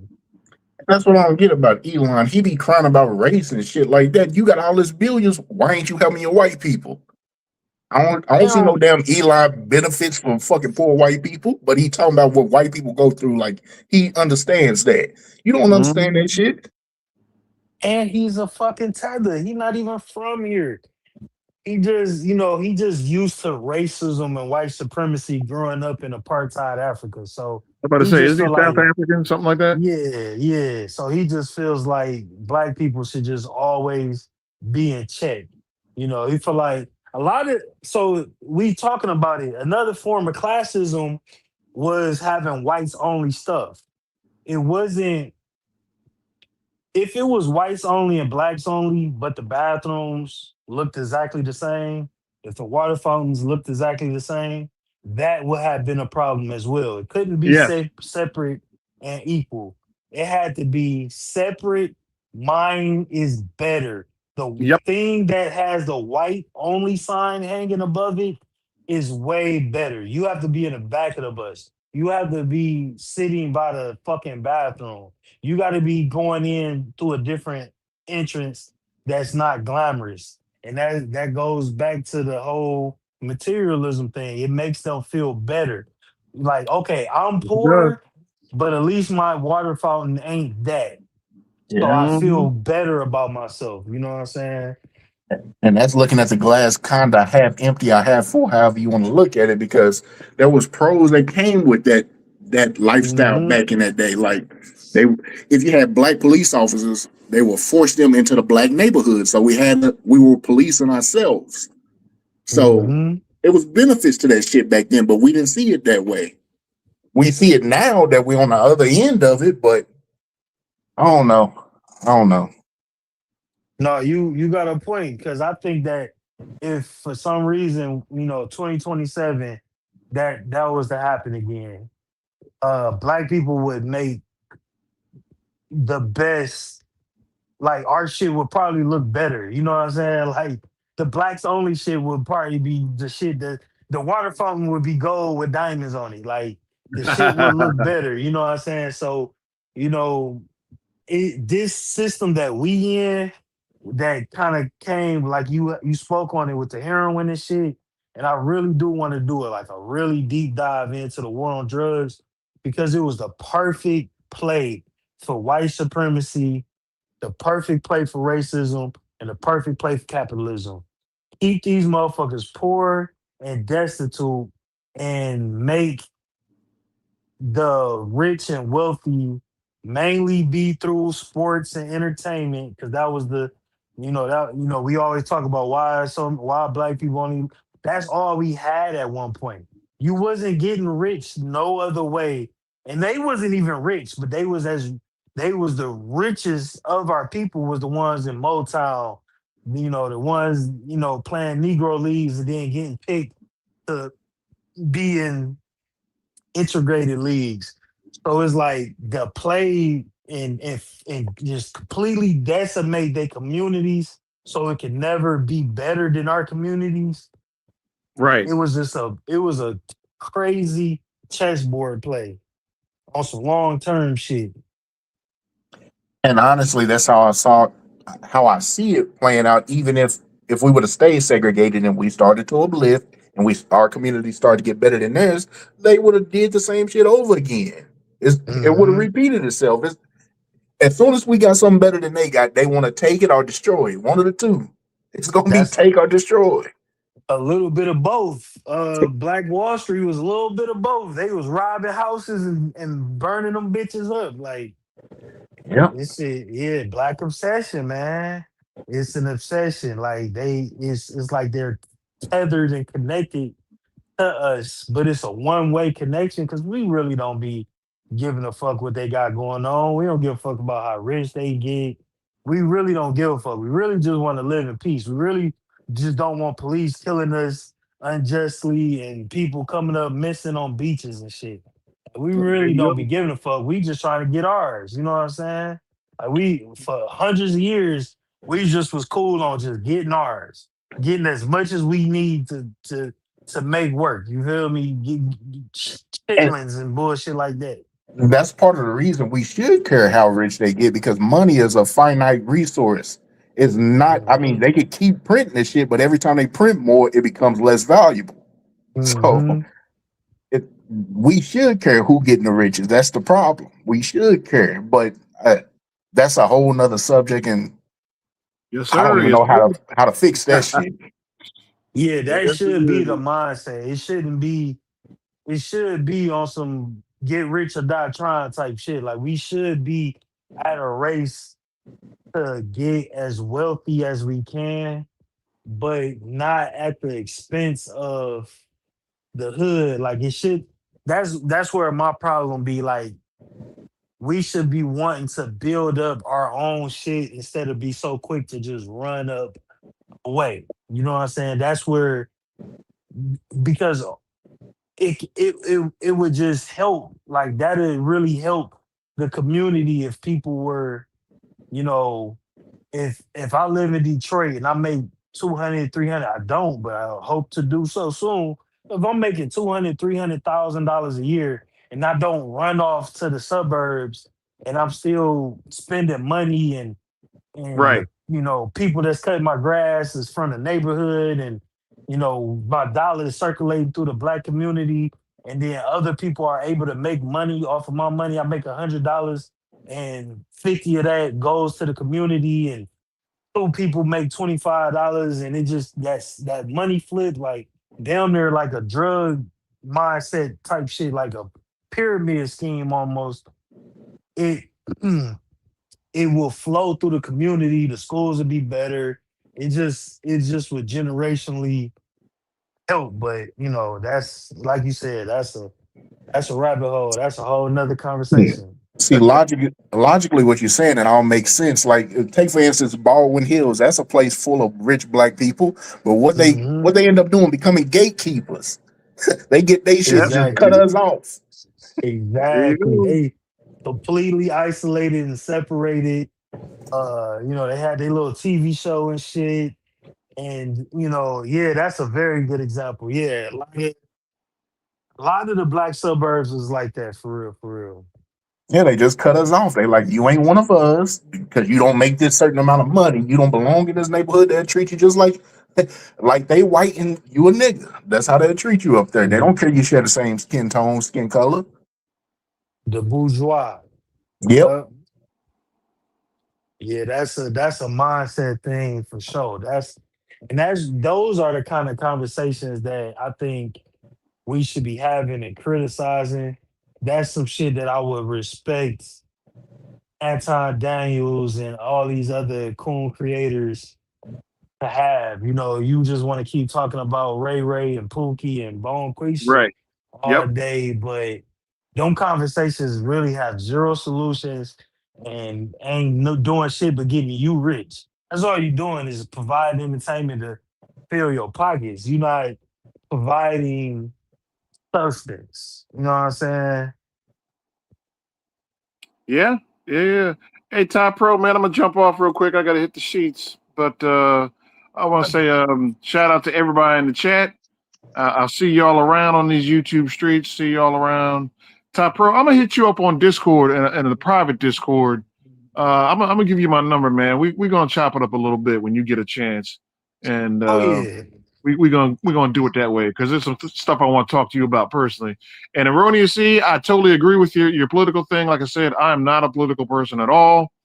They are two sides of the same coin, and they're worth the same when you take them to the grocery store. So it just is what it is. And my belief is you have government, then you have big business, then you have media, and then you have me and you. So I mean, it is what it is, bro. It is what it is. So y'all stay smart, stay talking, stay safe. I will catch y'all another time. Top Pro salute. Appreciate you pulling up, Steve, and have a good night, brother. And definitely hit me up on Discord, man. We can chop it up for sure, bro. Yeah, Appreciate you for pulling indeed. up, man. Yeah, All you right, got it. brother. You got it. All right. See y'all. Peace.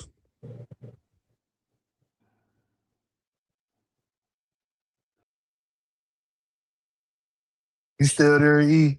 I'm still here. All right, for sure. Gotta make sure I can still hear you. But yeah, bro. Did you catch any? You caught the Nolan Wells situation. What you thinking about that, man? I'm unsure about it because I'm trying not to pay attention to it, to be honest, because that shit ain't doing nothing but pissing me off. Because I Yeah. already know ain't shit gonna happen from it, so I'm trying not to pay attention to from it. But my timeline full of the shit. How can I not? It's So everywhere. It ain't getting that much media coverage, but I feel you, bro. Once I started looking at them like black lynchings that happened this year, I got sick to my stomach, dog. I was like, oh, man. that shit is emotionally draining, man. Hmm. Because outside of violence, what can we do? We can't. The system ain't gonna help us. What outside of violence, what can we do? Yeah, that's really a fact. Even if them people did commit a crime, even if they get charged, which I really don't see happening, I feel like Mississippi is all on code.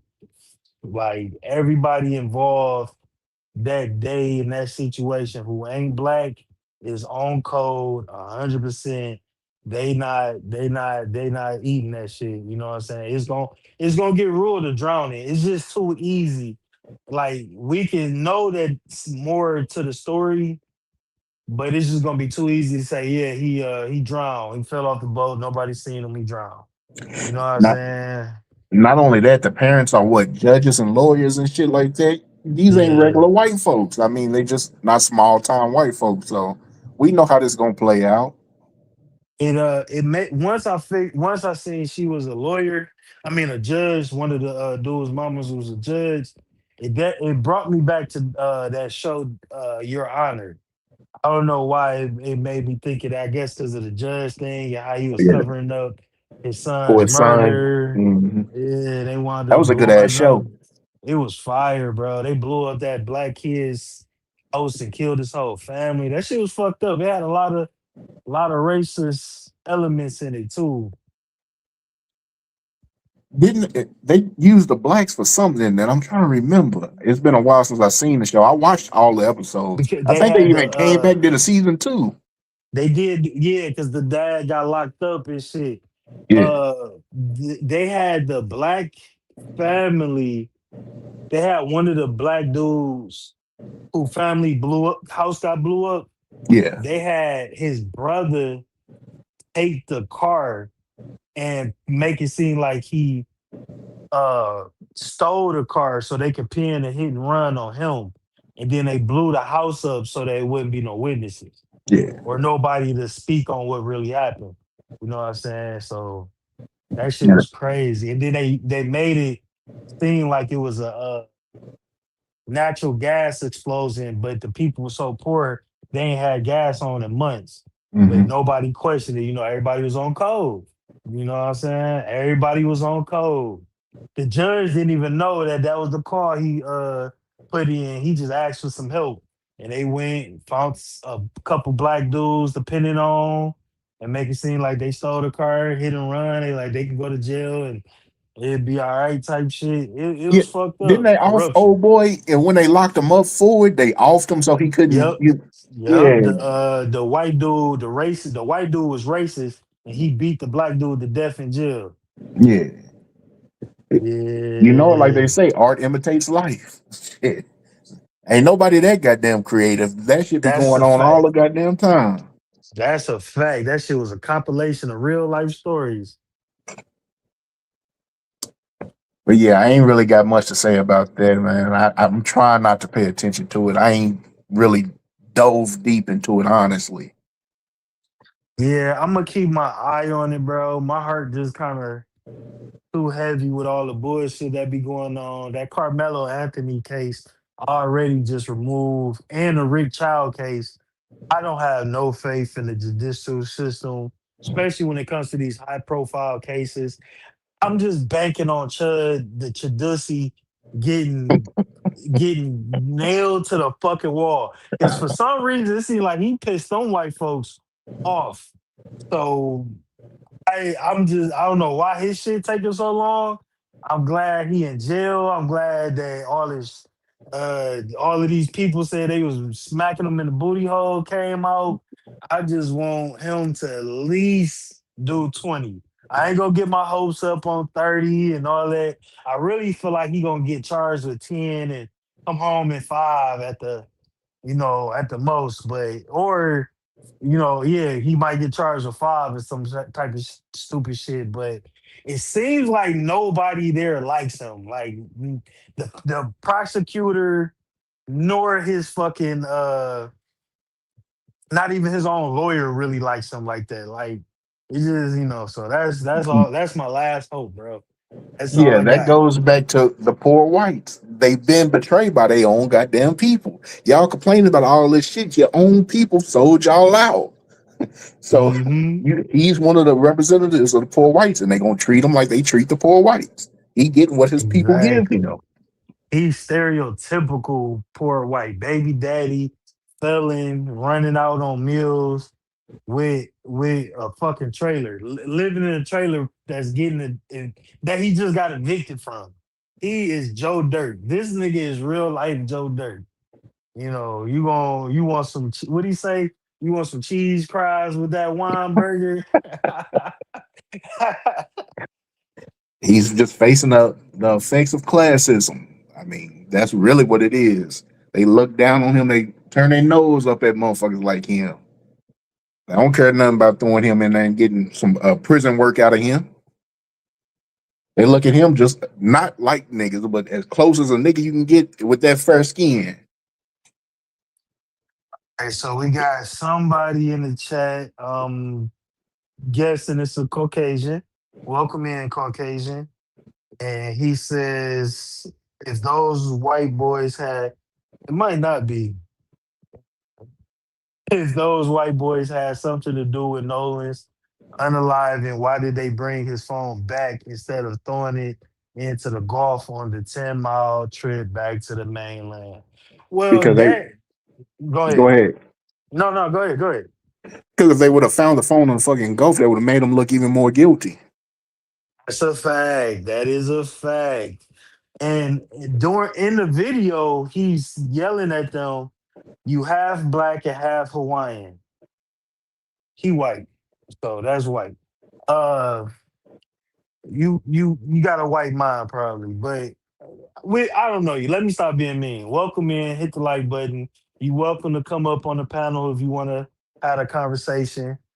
But I would say that I agree with you. It'll make them look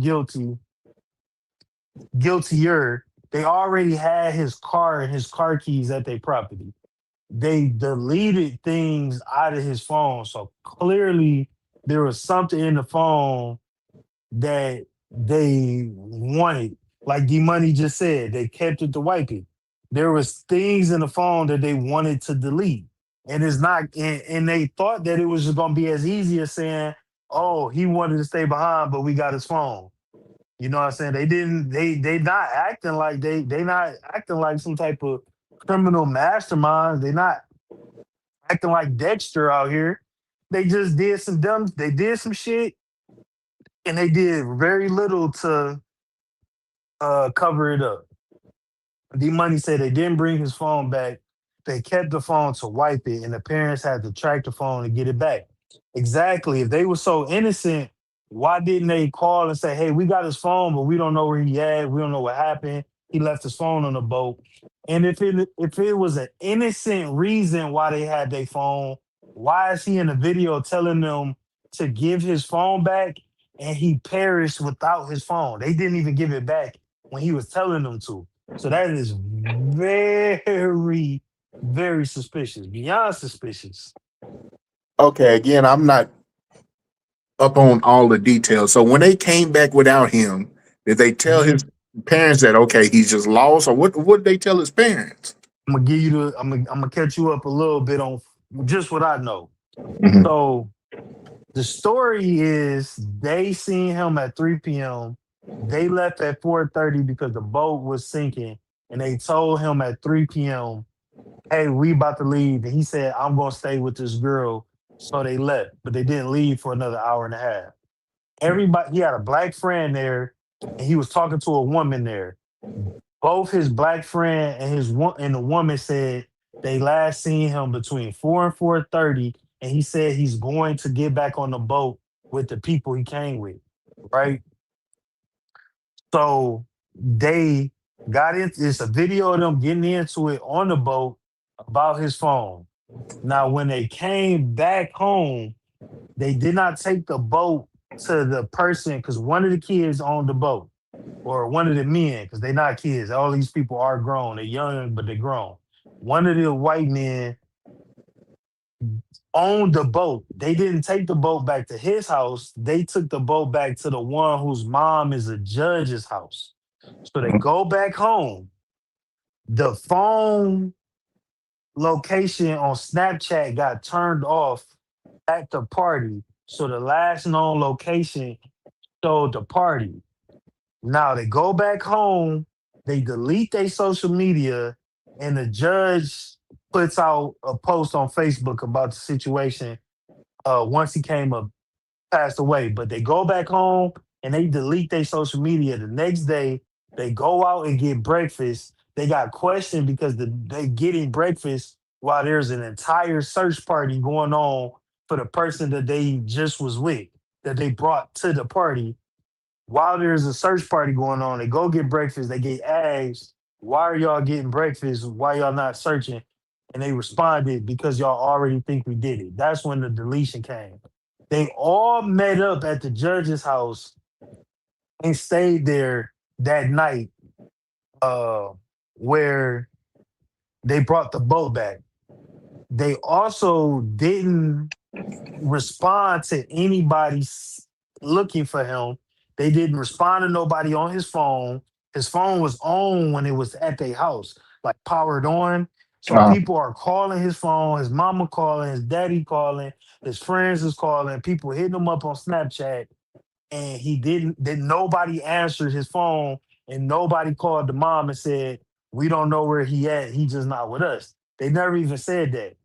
They didn't even confront the parents until they tracked the Life 360 app that they clearly didn't know about to find the location of the phone, go find the phone, and then they was like, "Oh yeah, well we had his phone, but he didn't come back with us. He said he was staying." The girl said everybody saying he left with them, but they saying he stayed with the girl, and that's pretty much the timeline. They was acting like they didn't know where the phone was at. The dad said the dude kept going in the house saying he can't find the phone, but it was like five people there at the house, and one of them was on FaceTime with a girl that was like, "His phone's on the Xbox. I seen him." No, the keys. That was the keys to the car. The dad had to go get the keys to the car, and they didn't want to give him the keys, like they couldn't find them. And the girl on FaceTime was like, "He put his keys on your Xbox. They're not still there." And then that's when the dad pressed, he a big ass motherfucker. He pressed him like, "Go, look on the Xbox." Then he came out with the keys, and it was like a Big situation. It was a big situation with the phone, getting the phone back. Like there was just it just seemed guilty. You feel me? So just hearing this information, I can already tell you, I believe that for sure they knew he died. Now, Yeah. my only question is, what did he die from malicious acts or did it happen accidentally? So they And knew they he was just ain't say dead. Did they nothing. do it intentionally or did it happen accidentally? But then if it was an accident with all them people there, why nobody call for helpers to do nothing? You know what I'm saying? True, true. I didn't That even think about alone is a that. malicious. Like even if it wasn't his group of friends, they were all at like a boat party with all these other boats next to each other. When you look at the video, they pretty much like all the boats are close enough to like jump in the water and swim to the next boat, hop out. You know what I'm saying? Like everybody was like that, and they was at the beach and they was like in the water and on the beach. So it's like if if if he like if he was drowning and like because I can't believe that he was just the last person on the beach. Like he just said, "Fuck my phone, fuck them." He didn't leave with his best friend that was black that was there. He didn't try to leave with the girl that was there that he was talking to. He just said, "I'm gonna just sit here and drown." Like it's just so suspicious, bro. See, what It, I just boys that age, they what 18, 19 from what I remember yep, hearing. So yep. what I think probably happened, they were definitely drinking. So they was definitely Yeah. drunk probably. Probably got into a tussle. One of the motherfuckers probably pushed him off the boat. He drowning out there and they probably laughing at his ass and he actually fucking drowned. So they get scared and just leave him. But As far then, after he drowns, that's where I'm kind of like, what the fuck happened? But I so think so some kind of tussle happened while they were under the influence of alcohol because they was yeah, definitely drinking. I they because he guarantee would, some you're gonna find some intoxication in his blood. they was drinking, and the way that he was telling them to give him phone back, it was like if two people is in each other's face, like nigga, give me my motherfucking phone back. Like it was like that type of time. You know what I'm saying? Yeah. And this the crazy part. The people searching the next day, bro, they had boats, scuba divers, helicopters, drones, and people on the island looking for him. And then the next day is when his body turns up on the beach Mm. when nobody's there. You know what I'm saying? Like when before the search party comes back, and he's just on the beach. So that's like what type of water current is moving where a body will drift super far out and then come right back. You know what I'm saying? The next day. Like that's I'm not no marine biologist and no shit like that, but that don't seem logical. It seemed like somebody came back and placed the body back. You know what I'm saying? Yeah, you think they had possession of the body the entire time. I think he was on the boat. I think whatever Mhm. happened, it's just speculating. I think that if I was on the case, if I was Detective Ty on the case, I would think that something happened on the boat. So that would have been my first place to look for is checking the boat. Okay, have they cleaned the boat? Have they tried to wipe this motherfucker down with bleach? Like I would have been immediately on the boat. I wouldn't even been looking on the island for evidence. I would have first looked at the boat for evidence of a struggle, of a fight, and of somebody trying to wipe the crime scene.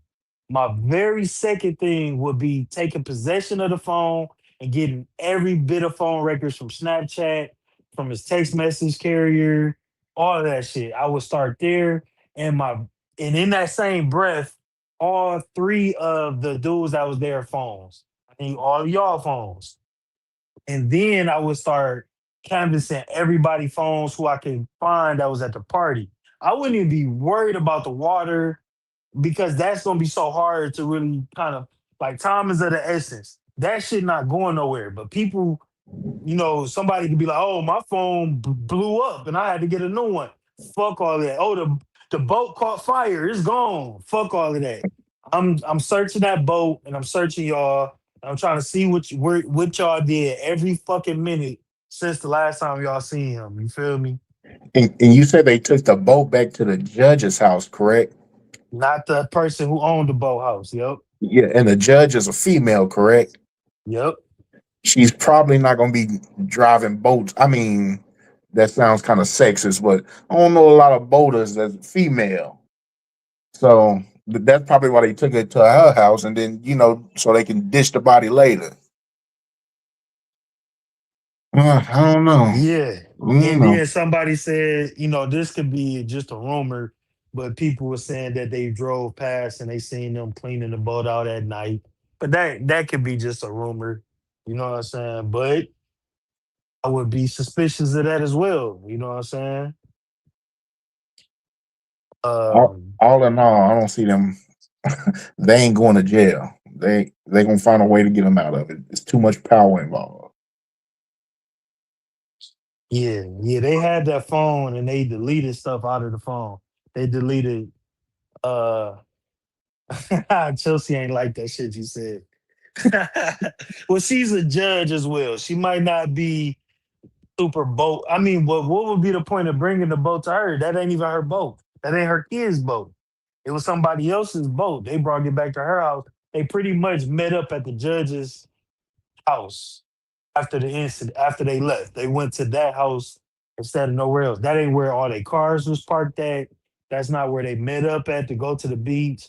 You would think that once you leave a beach party, y'all all parked y'all cars at the person's house who um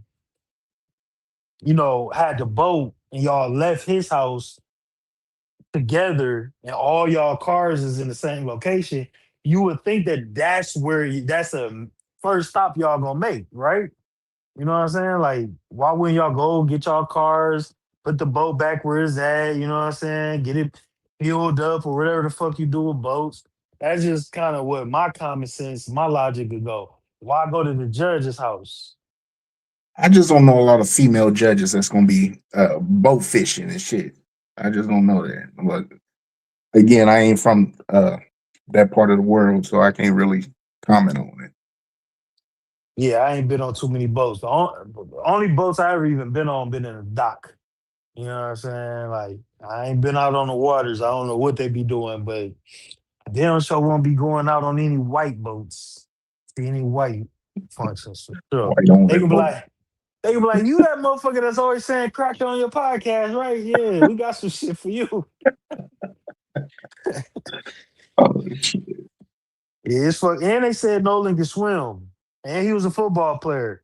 So it's like even the drowning shit is like, why? How would he end up in a situation where, yeah, Chelsea calling you misogynist and sexist and shit? I'll Uh, take it. I ain't tripping. why would Nolan end up in a situation where he's in the water and there's so many boats around and he's not close enough to make it to another boat and nobody can see him struggling and drowning? You know what I'm saying? It's for lack of better words, it seems very fishy. You feel me? I think that's where intoxication comes into it with him actually drowning and he knew how to swim. I think he was that drunk, possibly, and he just Possibly. couldn't get back. And I think they knew he was that drunk though. That's what I'm saying. Yeah. Yeah, there's some level of guilt. Even if they didn't put their hands around his neck and take his life, there is a level of guilt just because of the way they played the phone and the fact that he's on video saying give me my phone back and y'all never did. You know what I'm saying? Who knows? There I don't know if we'll ever know the truth though. That's what I'm. I doubt that. We'll know the truth on their deathbed when one of them motherfuckers about to die, and they like, oh yeah, I remember back on the 4th of July, you know what I'm saying? Like we gonna get one of them type shit, deathbed confessions type bullshit. Man, I was watching a video of somebody trying to break down the fact that I forgot what this racist motherfucking name is, but he a big white political YouTuber, Trump glazing weirdo. but he was trying to justify Emmett Till being killed because I took seen that shit. I you can't saw that remember his shit. name neither. Yeah, man, that shit pissed me off. This nigga was trying to justify Emmett Till being tortured to death. Was it a Matt Jew Almighty Wash. video? Yeah, he did the Yeah, I think I seen collab. that. No, it was the Young Don and Antonio Speaks collab. Okay. Yup. They did a collab reaction on that. Matt Wash, good looking D Money. Matt, washed up Wash. Yeah, this nigga. Oh my god, that shit was so disgusting. I couldn't even finish the whole video because it was too stupid. It was too low IQ. I had never heard of him before the video, and I didn't finish the video either, so I can't really go into. I don't know what the fuck he was talking about.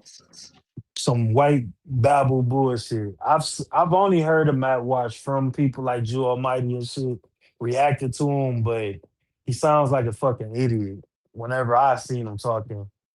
But it's just fucked up that that's the 2026 that we living in America, where people are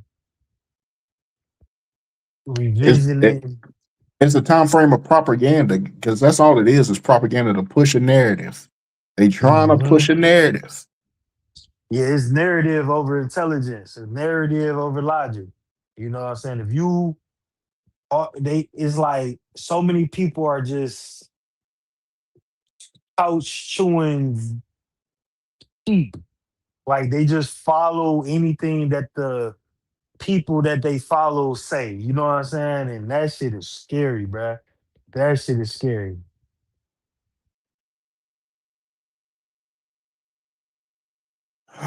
Man, this shit Jessica, is heavy, Jessica's, man.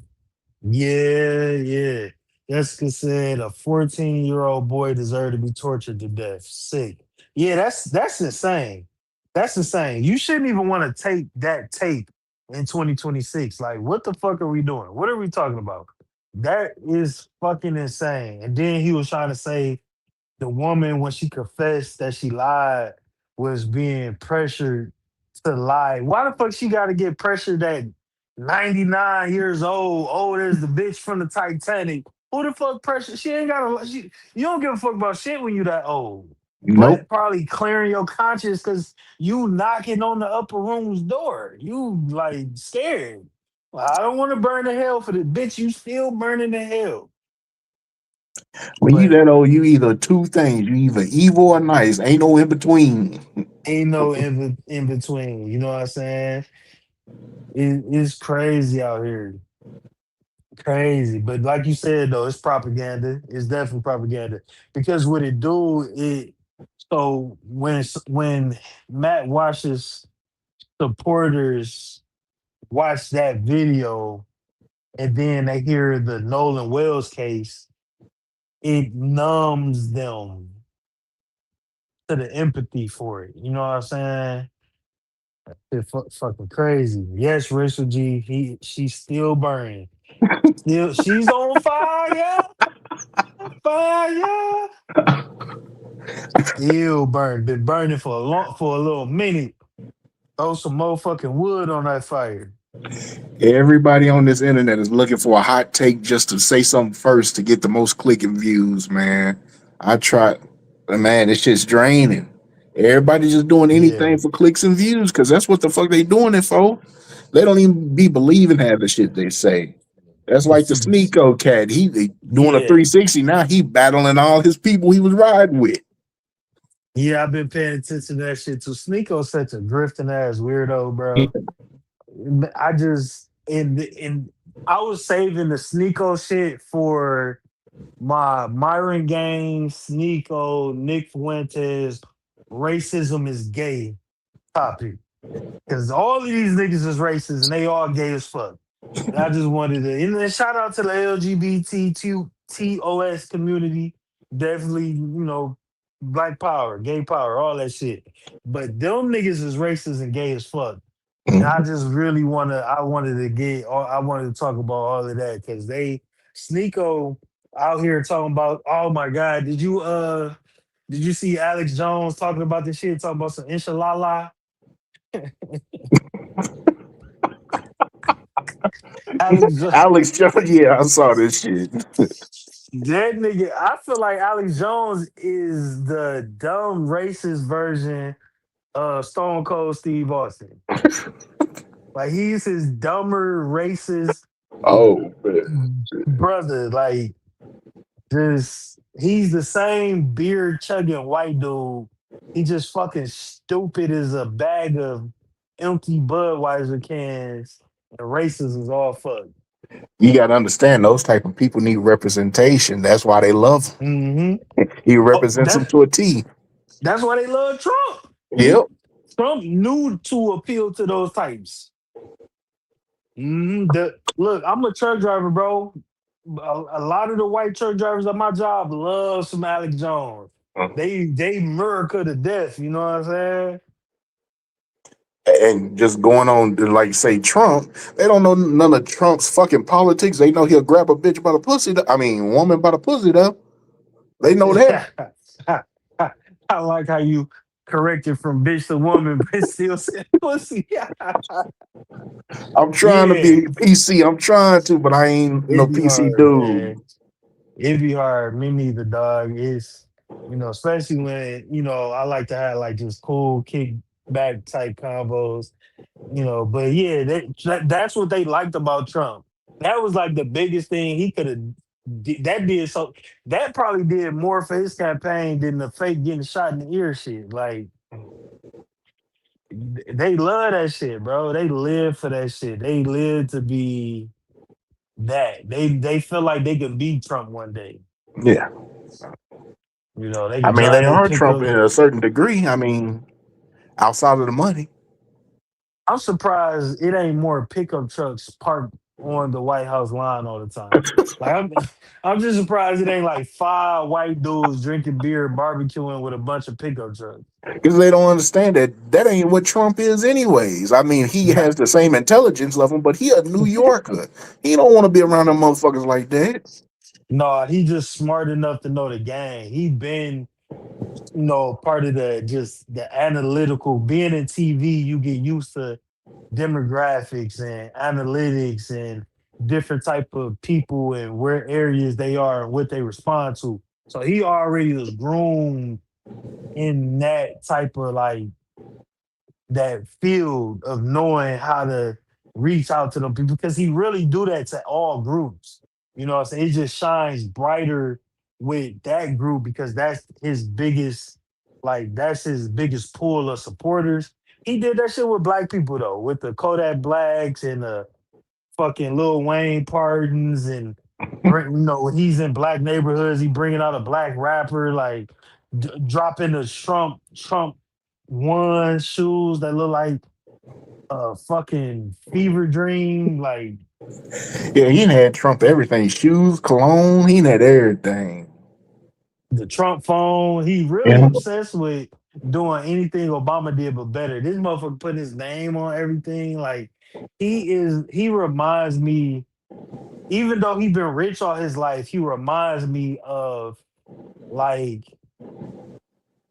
South Park character just got millions of dollars. You know what I'm saying? Yeah.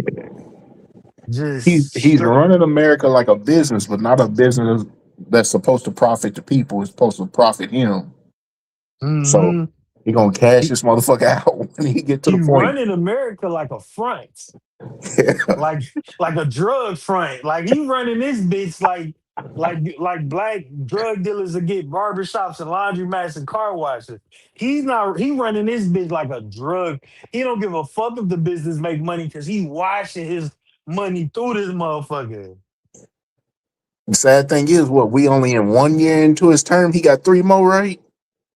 You know, he done made billions of dollars since he been in office this time. Yeah, that's what he was supposed to make the bread. That's what he came back for. He made that shit for him and his though. Mm-hmm.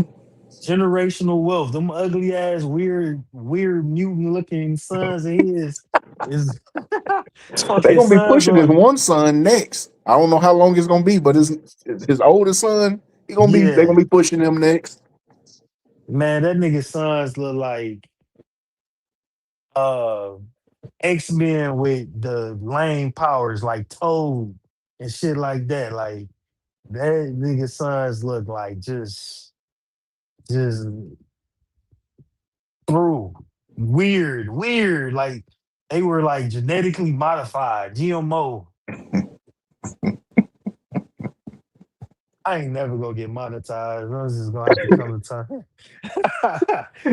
Definitely not Justice with my said, ass coming up here because I'm gonna be saying any fucking thing. Next thing we'll be talking about the man, small hats and shit. man, I'm gonna have to do some fucking rumble shit for that shit. Goddamn, because I got some shit to say. I just don't be wanting to say it. Justice said Trump is in some kind of imaginary competition with Obama. Mention his name. Yeah, all Republicans do that shit though. All the Republicans do it just like him. Like it's like a hive mind. They all do it. Well, look, you could be like, dang, ain't it crazy that the gas price is so high because of the war in Iran? But Obama, nigga, what? This nigga was the president. He became president when I was 18. What are you talking about? You know what I'm saying? Like, what are you talking about? That was a long time ago, bro. But Obama was the first time I voted and the last goddamn time I voted too. me too. Me too. First and last. And I be telling people, I be cracking jokes. Like I only vote black. Because that's all it was, man. I ain't want to vote for Hillary. I ain't want to vote for Biden. It was real hype to vote when Obama was running. You feel me? All that voter died, all that bullshit. You know, you young and shit. Like it's just he black. He up there moonwalking this shit across the stage, smooth as hell. Like yeah, I got to do this. I But didn't think it was actually possible, so that's why I went out and voted. mhm, Like, I need to see this. I need to see this that's a because I didn't think it fact. was possible. I think that's why so many people voted because it's like wow. You know how many movies they made about it not like that was like Harry Potter. That was just imaginary. Then his ass started giving bills to everybody but us. But it is what it is. He was a It is what puppet. it is. He They had to all do what he do. puppets, and we put a lot of expectations on him because he was black, but you know, it is what it is. I'm just glad that he was there. He was smooth as hell. Family was cool, and they did what they did. Like I don't even give a fuck about. I don't expect no president to do shit for me. You know what I'm saying? Yeah. My motherfucking cousin can become president. I ain't gonna expect that nigga to do shit for me. So it just is what it is. Yeah. I mean, again, I'm from the mindset of I don't think any politician is there for the people anyways. They just a politic. And shit. What you think about local politics, like mayor and like local level shit? I think that's more important, but again, I ain't gonna really talk about that because again, I don't vote, so I'm not gonna be the person over here telling people, yeah, that's real important, and I ain't doing shit about it. So I ain't gonna really delve deep into it. But I think that's more important than the presidential vote. Yeah, I think it hold more weight too. Not like I said, I don't be getting down. I've put more effort into understanding politics since the last election because I just seen so much. It was really because I just seen so much like bullshit and people talking about it. I just really wanted to like, and the more I've learned, the more I see it's just a bunch of bullshit. It's really just like another form of entertainment at this point. Because, like you Yep. said, it's about the money, bro. It's really the rich tech companies and the Palantirs and shit like that that's running shit. You know what I'm saying? So As long as the money is running this country, we're gonna always have these issues. yeah, and then we too stupid. When I say we, I mean like a complete America. Mhm. Americans get too wrapped up in so much, like they got the perfect blueprint and chess moves for keeping us so wrapped up in racism, immigration, statistics, and money and getting money that we would never be a country like other countries that overturn their government. You know what I'm saying? Like we never doing that shit. Like they got us too ingrained to love the military, too ingrained to be patriotic, too much America. Like we never gonna be like, look, we tired of this shit. You got a couple groups of people who probably think like that, but they not gonna do shit. Nowadays, the only people who really think like that is just trying to be on TikTok and get paid. Yeah. And once they start getting money, they don't give a fuck about shit no more. I mean, that goes into the propaganda. They've got us believing that this is the best country in the world, and it's really not. Hmm. It's really not. You could be places worse. You could be places better. I mean, they try to make it seem like Africa is all huts and shit. Nah, Africa ain't all that. It's definitely huts there, but there's places that's flourishing in Africa too. That's a fact. Yeah, that's a fact. You know what I'm saying? And most places is under the same problem, colonization and racism and capitalism too. So it just really is like a cancer. It's gonna fuck up anywhere that capitalism landed and like Western colonization landed. It's gonna fuck up every level of that society. So it's going to create a very big poor class, and then people going to just be in scarcity mindsets trying to run from being poor. You can't worry about, you know, more important shit when you going hungry. You know what I'm saying? You don't give a fuck. You just want to make sure you never got to go hungry again. You know what I'm saying? So, and once you had to starve and you get to a point where you don't have to worry about being hungry again, you don't give a fuck about none. You shouldn't think like that. But a lot of people, they don't give a fuck about the other people that was starving with them. They just like shit. I ain't got to. I got plenty cows. I ain't got to never starve again. So Some people can connect with that pain of starving and it's like, okay, I'm never gonna do that again. And some people was like, I'm never gonna do that again, even if I gotta strangle your motherfucking ass, take your food yeah, too. yeah. I will take the food out your belly before I starve. You got a lot of cutthroat shit like that out here, man. And that's capitalism. That's what capitalism breeds right there, bro. Like, I think that we have the tools to have such a beautiful society. Like, we got such, especially America, we got different climates, we got different environments all over the country, different accents, different foods, different culture. We got technology, we got money, we got resources, we got developed medical facilities, we got good education facilities, we got all of these things. We got nature, we got access to healthy foods. If we could get to like we could have access to like fruits and tropical shit. We got all this cattle, we got all of this shit, we got cars, we got everything we want, and we just fuck up. Like, it's crazy. It's really crazy, bro. All that's tied to the money too, because all the food has been fucked with because of the money. All of the Man, cars, everything has been fucked with because of the money. They find it a way to make it profitable for them, and then they fuck with it. yep. The weed. I don't smoke weed no more, but that shit so damn GMO now because the government got their hands on it. Fucking the food is all chemicals. Like, the motherfucking food is, nigga, you can't buy a real apple around this motherfucker no more.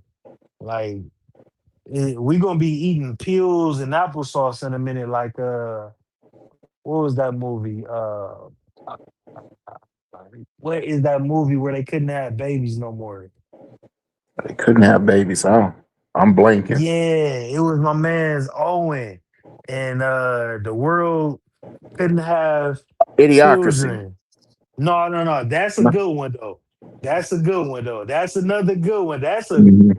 I've watched the Patrick CC video about that. Oh That yeah. shit was fire. How the fuck them niggas had a time machine and wrote Mhm. that motherfucking movie. Uh it's a I'm about to look this shit up. because this is a good dystopian movie for people to watch because it really I like dystopian movies that ain't super future far off into the future. Like it's some shit that can happen tomorrow type shit. You said they couldn't Um, have babies no more. I must ain't seen this. And then the one woman, it was a black woman who was pregnant, and the dude was trying to get her somewhere safe to have a baby because she was finna have the first baby born in like 25 years. And the youngest dude was 25 years old, so he was real rich and famous and a social media star.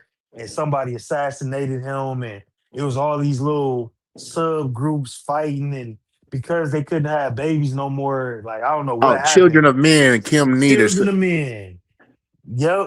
Yep, yep. Thank you, Kim Nutter. Children of Kim Men. Netter. That's one of my favorite fucking movies, dog. That shit, just the concept was just so fucking fire, bro. Like, yeah, they couldn't have they nobody got kids, so the world started going crazy because of that. You know what I mean? Like the rich was, and the rich people was eating pills and just stuck in their phones and just like it was just crazy. But people was living regular lives in this fucked up ass world. Like, yeah, that shit was crazy. That shit was fire, bro. That's back in the Blu-ray red box DVD era. I ain't never seen that, but I'm gonna have to look into it. What Modern Society reminds me of is Fahrenheit 431, I believe. I don't know if you read that book. Heard of it, but I never read it. Yeah, I mean, every time I think about it, that's what this shit remind me of. You said it's called Fahrenheit what? 431, I believe. It's a Ray Bradbury book. It's like a damn, I can't even say the word. I ain't gonna even try. I'm tired as Fair, fuck. oh yeah, Fahrenheit 451. They got a movie with 451. That is, they got that is. what's this? Yeah, Michael B. Jordan in the movie. And I've Yeah, that movie seen was the trash trailer. though. That movie was trash. Man, I ain't gonna lie. A lot of Michael B. Jordan movies was trash for a minute. Like for real. He was in like Fantastic Four. Oh yeah, He that was shitty. That was shitty. he had some bullshit. He had some bullshit. He been on the run lately, but he had some bullshit for sure. He just Again, it played might be that. trash to me because I actually read the book though. So other people might like it, but I read the book though. I'm gonna give it a try. I'm gonna look in. I'm gonna put this in my Audible playlist, and I might see if I can find a movie too. I done got a couple movie recommendations uh tonight for real, for real. Rachel G said not too much on her second husband. Who your first husband, Rachel G? Let us know in the chat. But yeah, yeah, man, I like that type of shit because I really do feel like we are on the verge of that. Like, rather it's the next 10 years, 20 years, or even 50 years. Like, yeah, Bicentennial Man with Robin Williams type shit. Like, I feel like all of this shit is gonna kind of be the world that we living in. Hey, I mean, I think I've seen Bicentennial Man. I just don't remember it. I haven't seen a lot of shit over the years. Yeah, we getting up there, man. We get what part? Where you from the South, ain't you? I'm from Tulsa, Oklahoma. Okay, hell yeah, yes, sir. Uh, is it black people out there? Yeah, Black Wall Street itself. Yeah.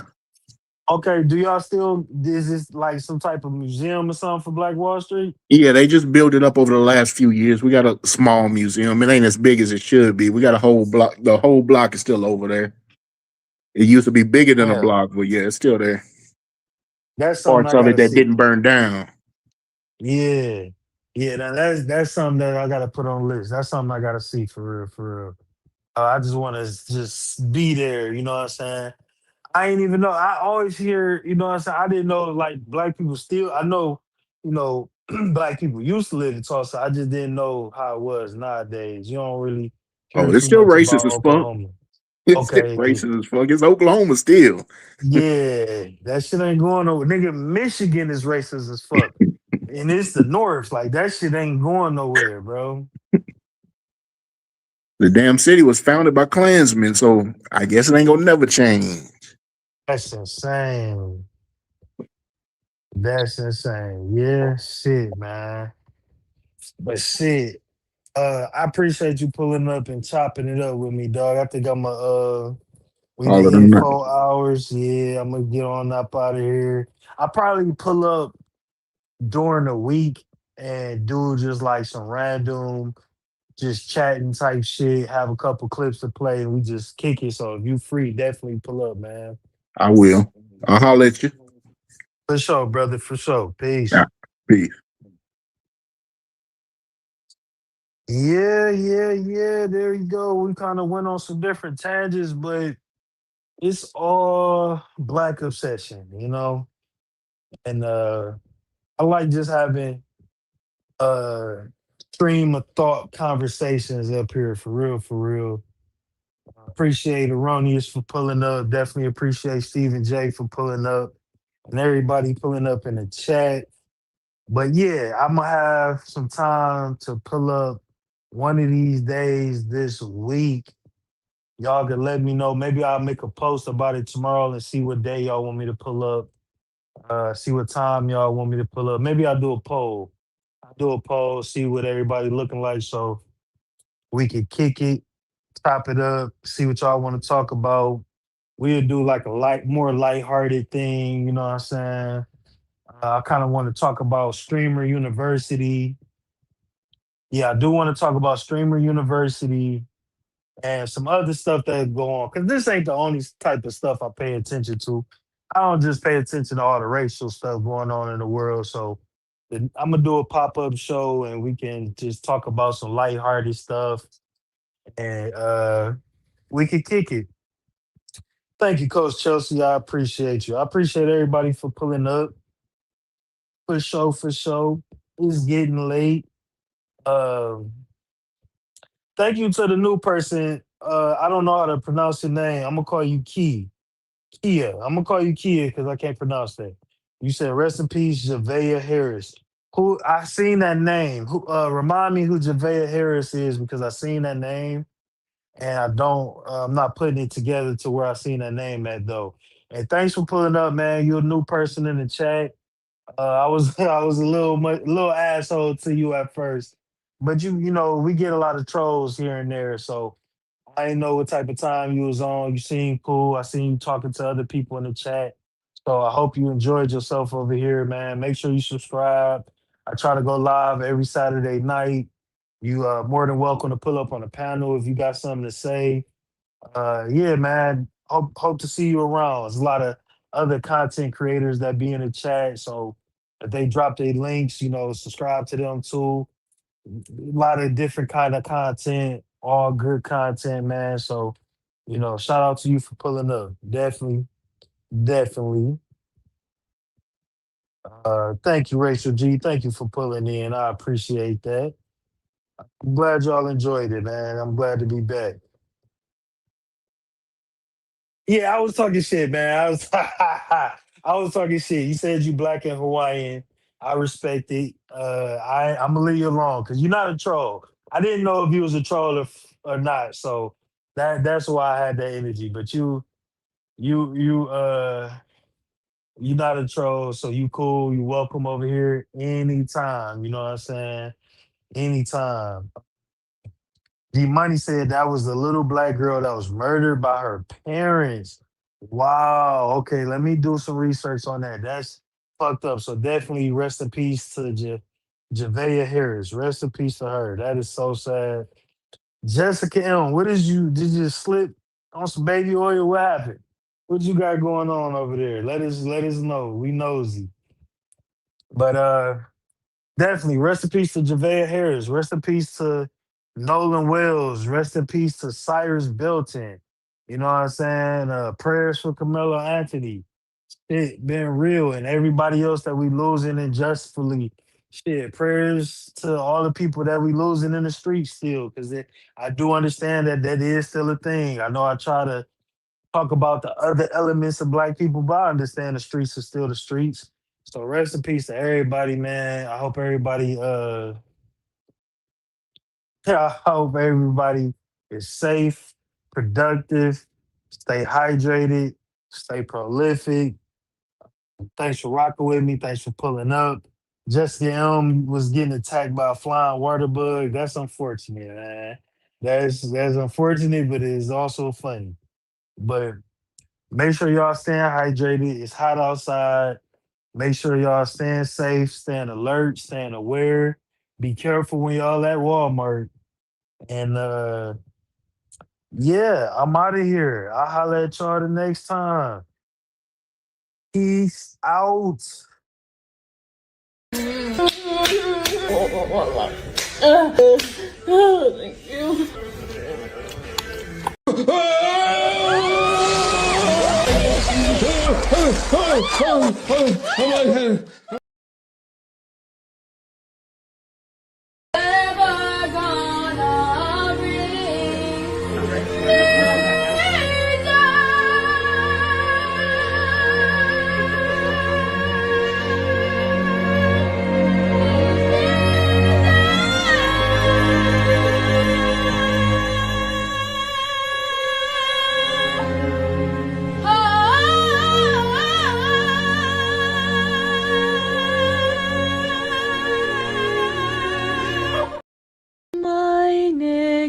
My nigga, you're my nigga, say it, nigga, nigga, my nigga. Where all my scamming ass fellas at? Spending that money fast, 20s, 50s, 100s cash. Boy, going at Goyard bag, boosting ladies, where y'all at?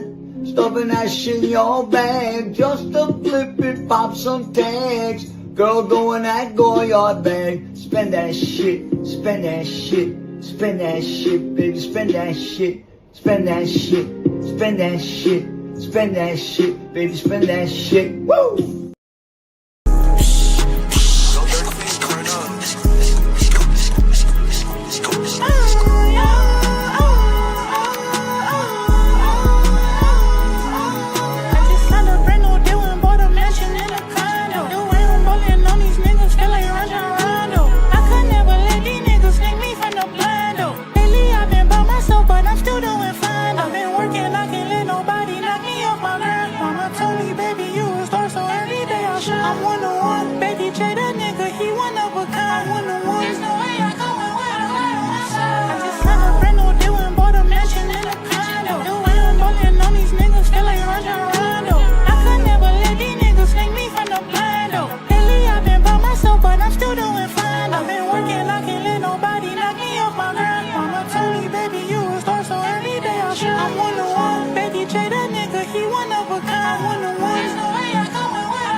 Every day I wake up, I get so damn fly. Tell the time, all these diamonds in my watch, I leave you blind. Doing good, made it out the hood. Wish a nigga would fuck with me. Yeah, these niggas wish they motherfucking could. I just signed a brand new deal and bought a mansion in a condo. The way I'm balling on these niggas feel like Rondo. I could never let these niggas take me from the blindo. Lately I've been by myself, but I'm still doing fine. I've been working, I can't let nobody knock me off my grind. Mama told me, baby, you a star, so every day I shine. I'm one on one, baby, Jay, that nigga, he one of a kind. I'm one on one. There's no way I go and wear a hat on my side. I just signed a brand new deal and bought a mansion in a condo. The way I'm balling on these niggas feel like Rondo. I could never let these niggas take me from the blindo. Lately I've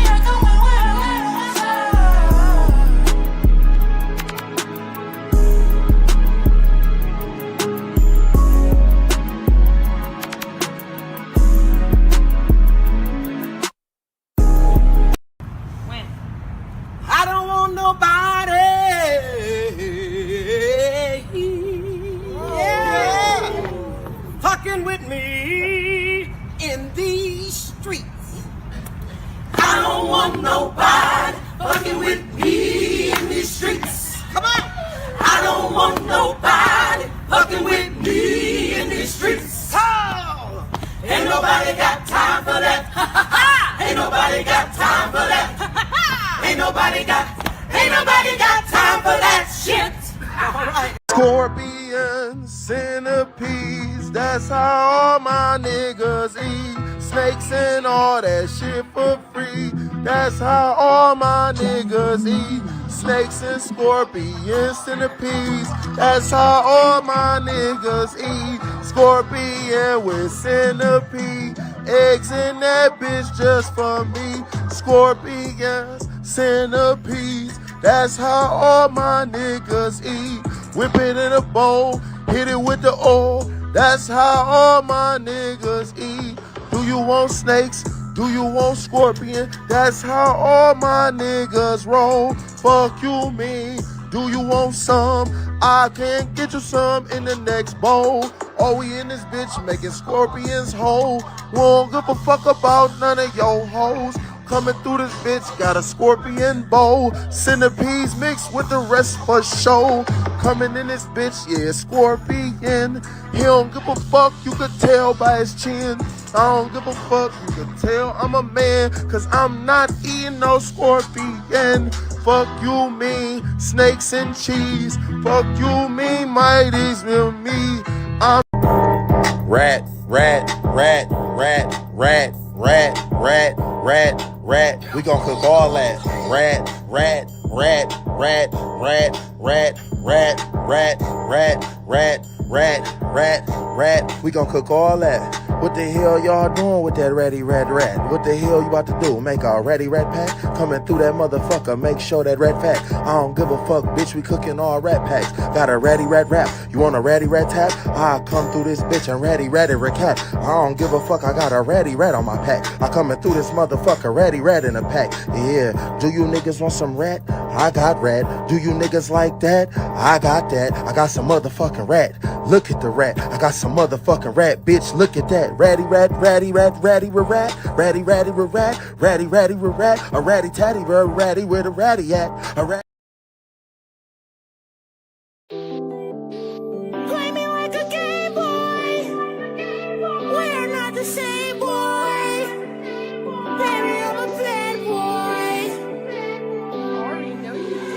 Shorty think that I'ma let her play me like a Game Boy. I'm acting like the other niggas. We are not the same, boy. Like Marlon Will Smith, baby, I'm a bad boy. The way that I put belt to ass, you think I was your dad, boy. I'ma run this money up, could never go sad, boy. When I wake up, first thing on my mind is going get that bag, boy. Then I'ma hit the mall, go and pop a couple tags. I don't know which car to try today, the Rory or the Jag, boy. Pockets full of money, mama wonder why I sad, boy. Now she see that I'm a star, the whole world know her baby boy. My bitch hella sweet like chocolate chips, her name should be a hoy. They come put that cookie on me, you ain't gotta use a toy. Finna take off on these niggas like I'm in a rocket ship, I'm finna blast off. Just to get to where I'm at, swear to God that I had to work my ass. I said goop it now, goop it good. Goop that shit in the middle of the hood. Goop it now, goop it good. Goop that shit in the middle of the... I said goop it now, goop look good. Mix them eggs, bitch, mix them Rick should. Mix them eggs, nigga, mix them like you should. Mix them eggs, bitch, mix them like you could. Mix them eggs, yeah, mix them like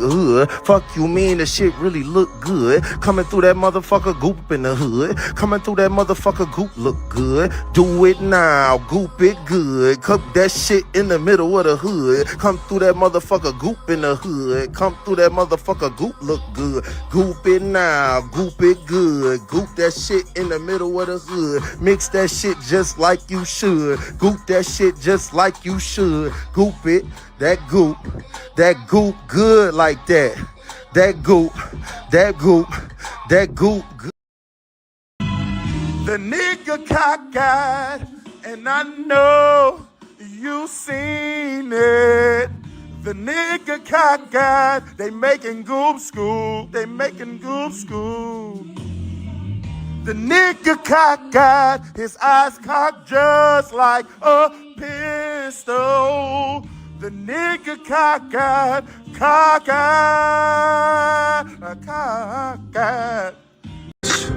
We in India. We in India. You know what we doing in India.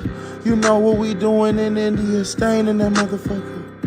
Put some more stain in it, put some more stain in it, throw the cane in that motherfucker. Hope you're looking at the weather and that motherfucker say it don't rain in that motherfucker. Bitch, mix it up, goop scoop, bitch, it's on the brain in that motherfucker. Fuck you mean, eat it up the goop scoop, nigga, never make a stain in that motherfucker. Big goop chips, fuck you mean, bitch, we gon' use these for the dip, what you mean?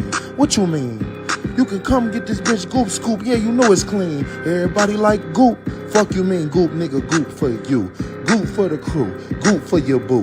What you finna do, bitch? Eat this goop. Yeah, G-O-O-P, that's me, coming through this motherfucking goop scoop street. What you finna do? You finna have you a treat of these goop balls from me.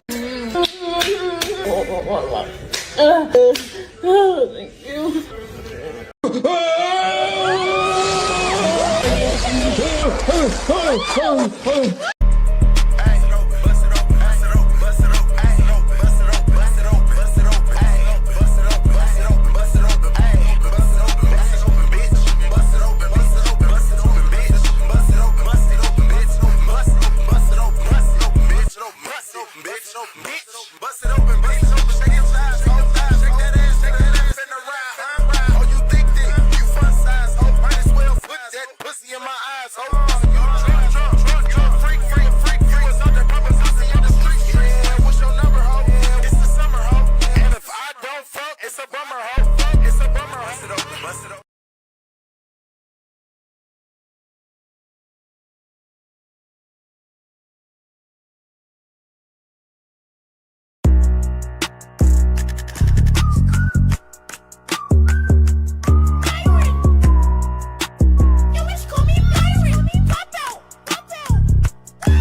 Back to Mother Africa. That's bullshit. Without question, we are all black Americans. You do not know a goddamn thing about Africa. I am from Detroit, Motown. So you can want Tootsie your monkey ass back to Africa if you want to. Welcome to the MOB and hit the like button. This space is for prolific minds. Peace.